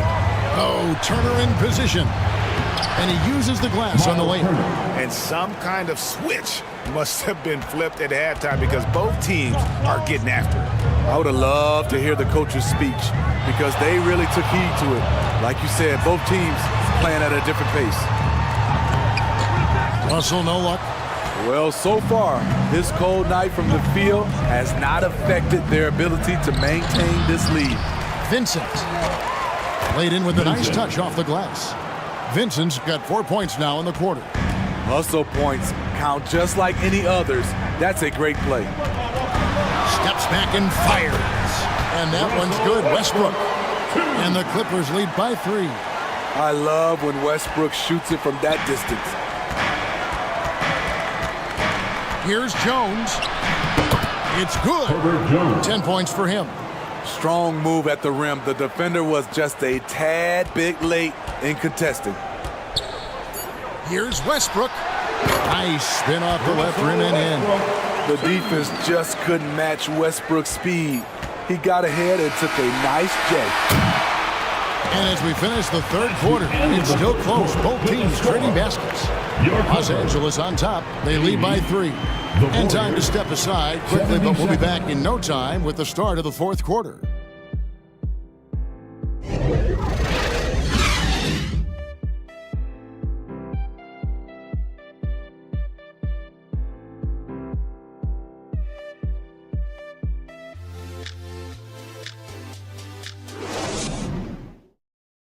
And let's take a listen now to Coach Tyronn Lue. You gotta make the right play like you've been doing all night, all right? If they're gonna try to help and tag, you gotta make the right play, finish, or make the right pass, all right? Well, you know what, Greg? You gotta like what Coach Ty Lue is saying, telling his guys to take what they see. I mean, keep it simple. Don't rush it. Let's just stay focused. Really good advice.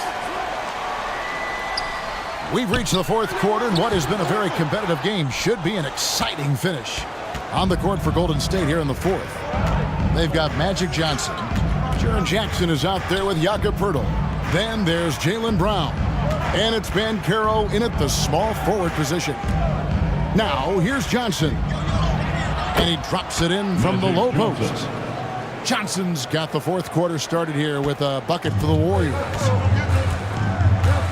Russell kicks to Westbrook. Off target with his 3. And you could tell he thought he had a little more space, but the defender was right there.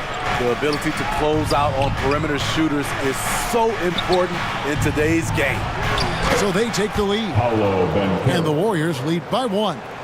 And you know, with the fire Banchero plays with, he may not even have felt the contact. High post, Davis. the corner, it's Westbrook. And the ball out of play. The Warriors will inbound.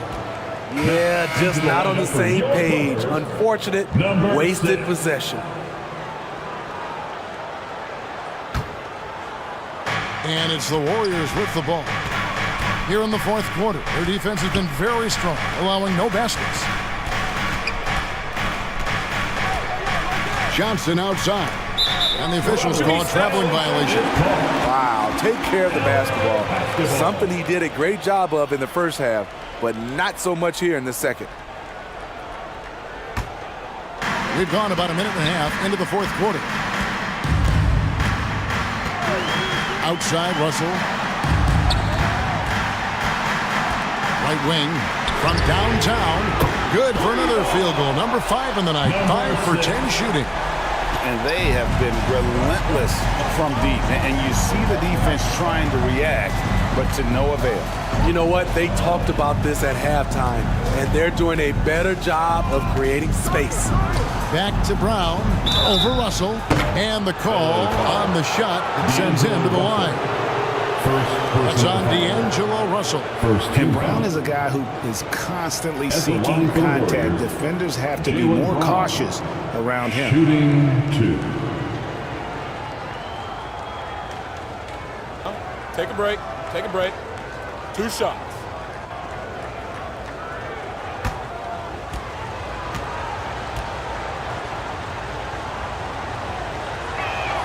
And he makes the first. You got to respect the mind Brown has for the game. Both ends of the floor, he is so good at spotting the opening and taking advantage.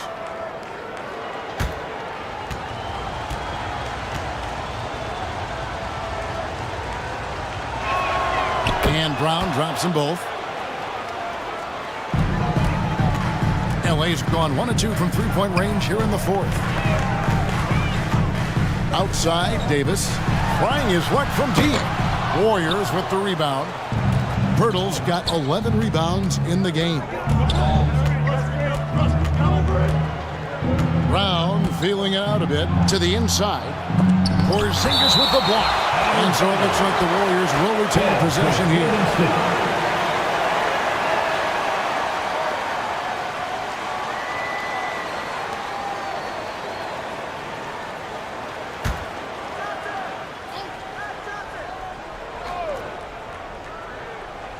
Just under 2.5 minutes gone here in the final quarter.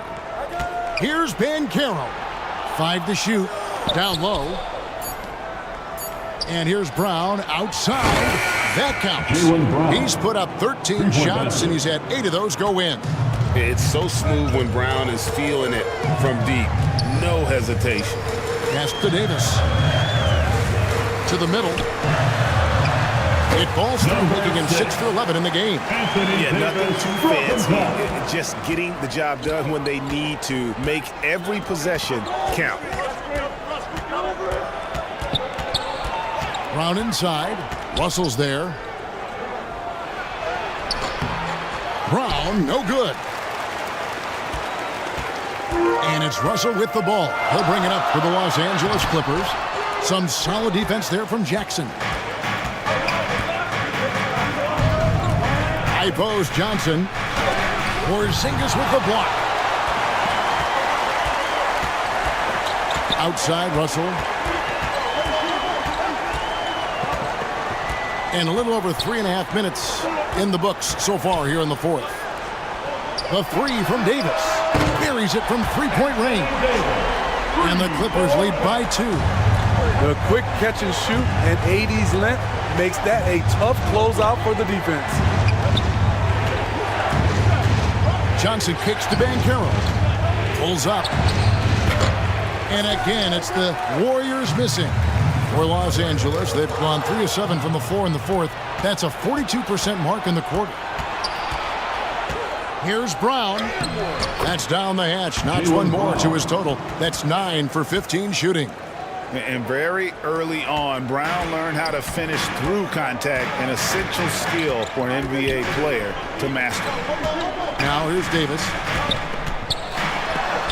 And the rejection by Jackson. They grabbed their own miss.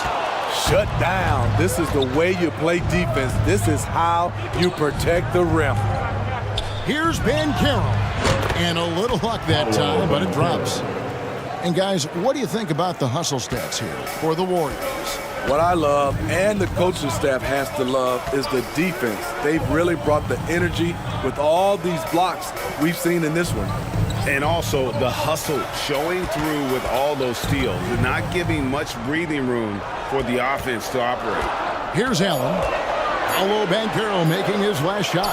Allen at basket number 6 to his stat sheet. He's now 6 for 10. And when Allen catches fire, it is a sight to see because it seems like the guy just can't miss. And he gets the bucket. And all quarter long, he's been zeroed in and knocks down big shot after big shot here in the fourth. Jackson against Davis. Dishes it to Allen. The Clippers need to get off a shot. There's Russell with the 3. The offensive rebound with the fadeaway. In deep, Davis drops it in. Davis has got it all tied up now for the Clippers. That's the hard work you love to see from a star like AD. Never gave up on the play. Brown against Russell. Brown dishes to Banchero. There's the hammering it in. Assist from the young fella usually goes about his business, but on that play, it was a highlight reel from Jaren Jackson. Pass to Russell. To the left side wing. Fires it up. Oh, they get it back. You know, and after fighting to get back into it, that was the chance there to tie it up. Ever so close. Needed that one to go down. Now, here's Banchero. Jackson passes to Brown. Pirtle trying to get open. And it goes out of bounds. Last touch by Pirtle. You want unselfishness, but you also need to keep it under control. And the Warriors making a change here. Turner's checked in. The Clippers trail. Covered by Johnson. Outside, Porzingis. Inside. Yes! And the foul. Number 6. Magic Johnson picks one up. And scanning the floor well. Porzingis all about finding open teammates when they've got a look. First team foul. At the line for LA, number 6.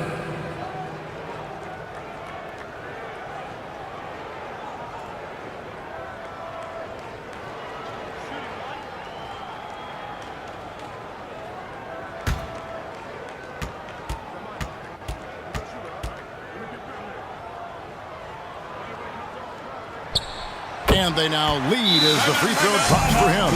Timeout called the Warriors. And as fans and broadcasters, we're not permitted to hear the specifics in these huddles. No, we're left to infer from the adjustments we see on the floor.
Present our New Balance Player of the Game. And his shooting percentage reflects just how efficient he's been. It's better than 50%, always a sign of a solid offensive performance, but his movement and his shot selection have also both been tremendous. And with an update from the sidelines, let's check in with David Aldridge. Hey guys, I was able to catch the message Steve Kerr gave to his team. Now with the game in the balance, coach told his team to play loose, don't overthink it. We got this far playing our game and we can win the same way. Back to you guys. Thanks, David. Jackson gets the bucket. From that in-between range, they've been the much better team. Allen in the post, guarded by Jackson.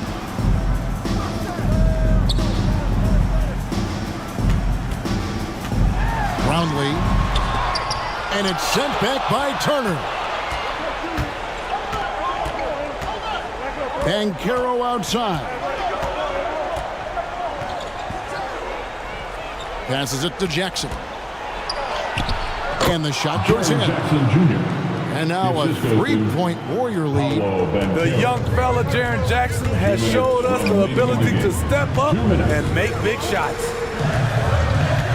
The pass to Allen.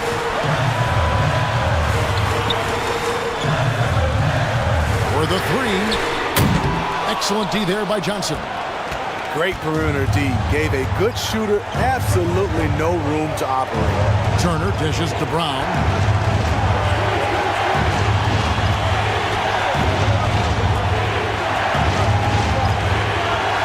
Shot clock at 6. Jackson in the corner. And Davis sends it back. And they recover. And there's the shot clock violation. Couldn't get the shot off in time.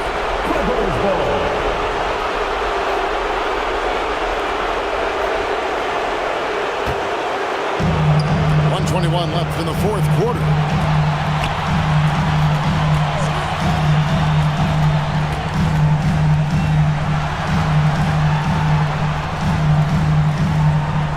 Covered by Johnson. The rebound by Turner. Warriors leading by 3. It's stolen by Davis. 52 seconds left in the game. It's good! And that shot brings them to within just 1. Big-time basket at a big-time moment. This is why we all watch. The NBA is about these moments. Now here's Brown. And the Warriors miss again. He's guarded by Johnson. Pass to Porzingis. And there's the feed to Davis. And that won't go, missing the go-ahead bucket. And so it's Johnson who brings the ball up for Golden State. And they commit an intentional foul. See another one of those so they can get into the penalty. Timeout called the Warriors. Take a timeout. They're leading by 1. Here we go. 20 seconds left in the fourth quarter of this one.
Let's make some noise.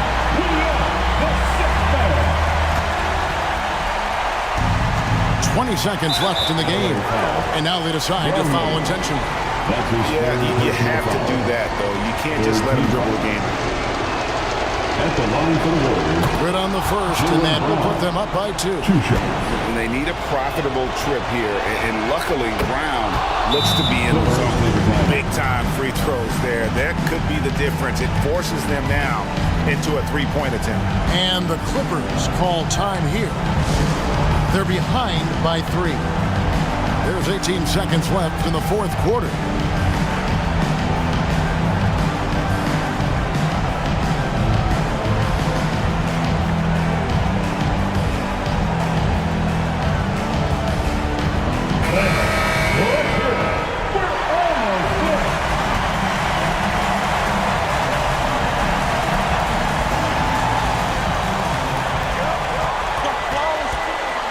Guarded by Jackson. Some solid defense there from Jackson. They're going to prolong the game here with an intentional foul. First personal foul. Fourth team foul. Shooting for Golden State, Jaylen Brown. Shooting 2.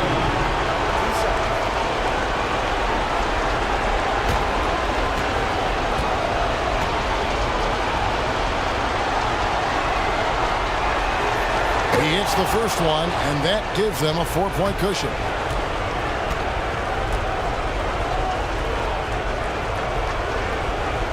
So it gets them both, and it's a 5-point game. Big moment at the line. As poised as you get, this thing is done. And the Clippers call time here. They trail by 5. There's 10 seconds left to play here in the fourth.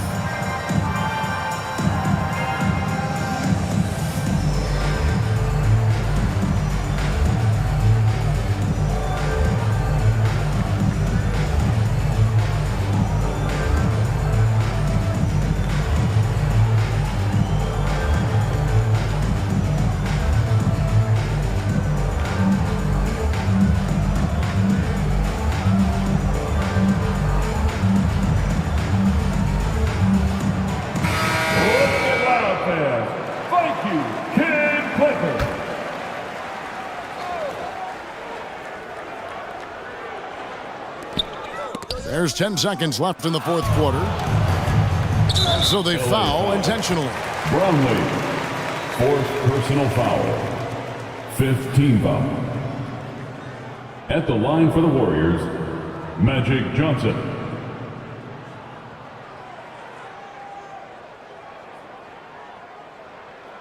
Take a break. Take a break. 2 shots.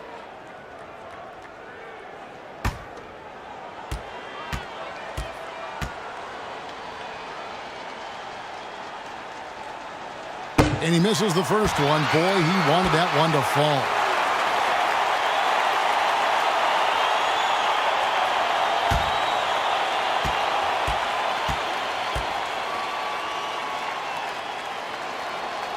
He's able to hit the second one, and that increases their lead to 6. Brownlee. So we see the Warriors get the win here. A narrow win under difficult circumstances, Greg, as the visiting team. It really was, but that didn't seem to bother them. I mean, road team, home team, all I know is they were the better team. Well said. And that's going to do it tonight, folks, for our broadcast. For Greg Anthony, Steve Smith, and David Aldridge, this is Kevin Harlan saying thanks for watching.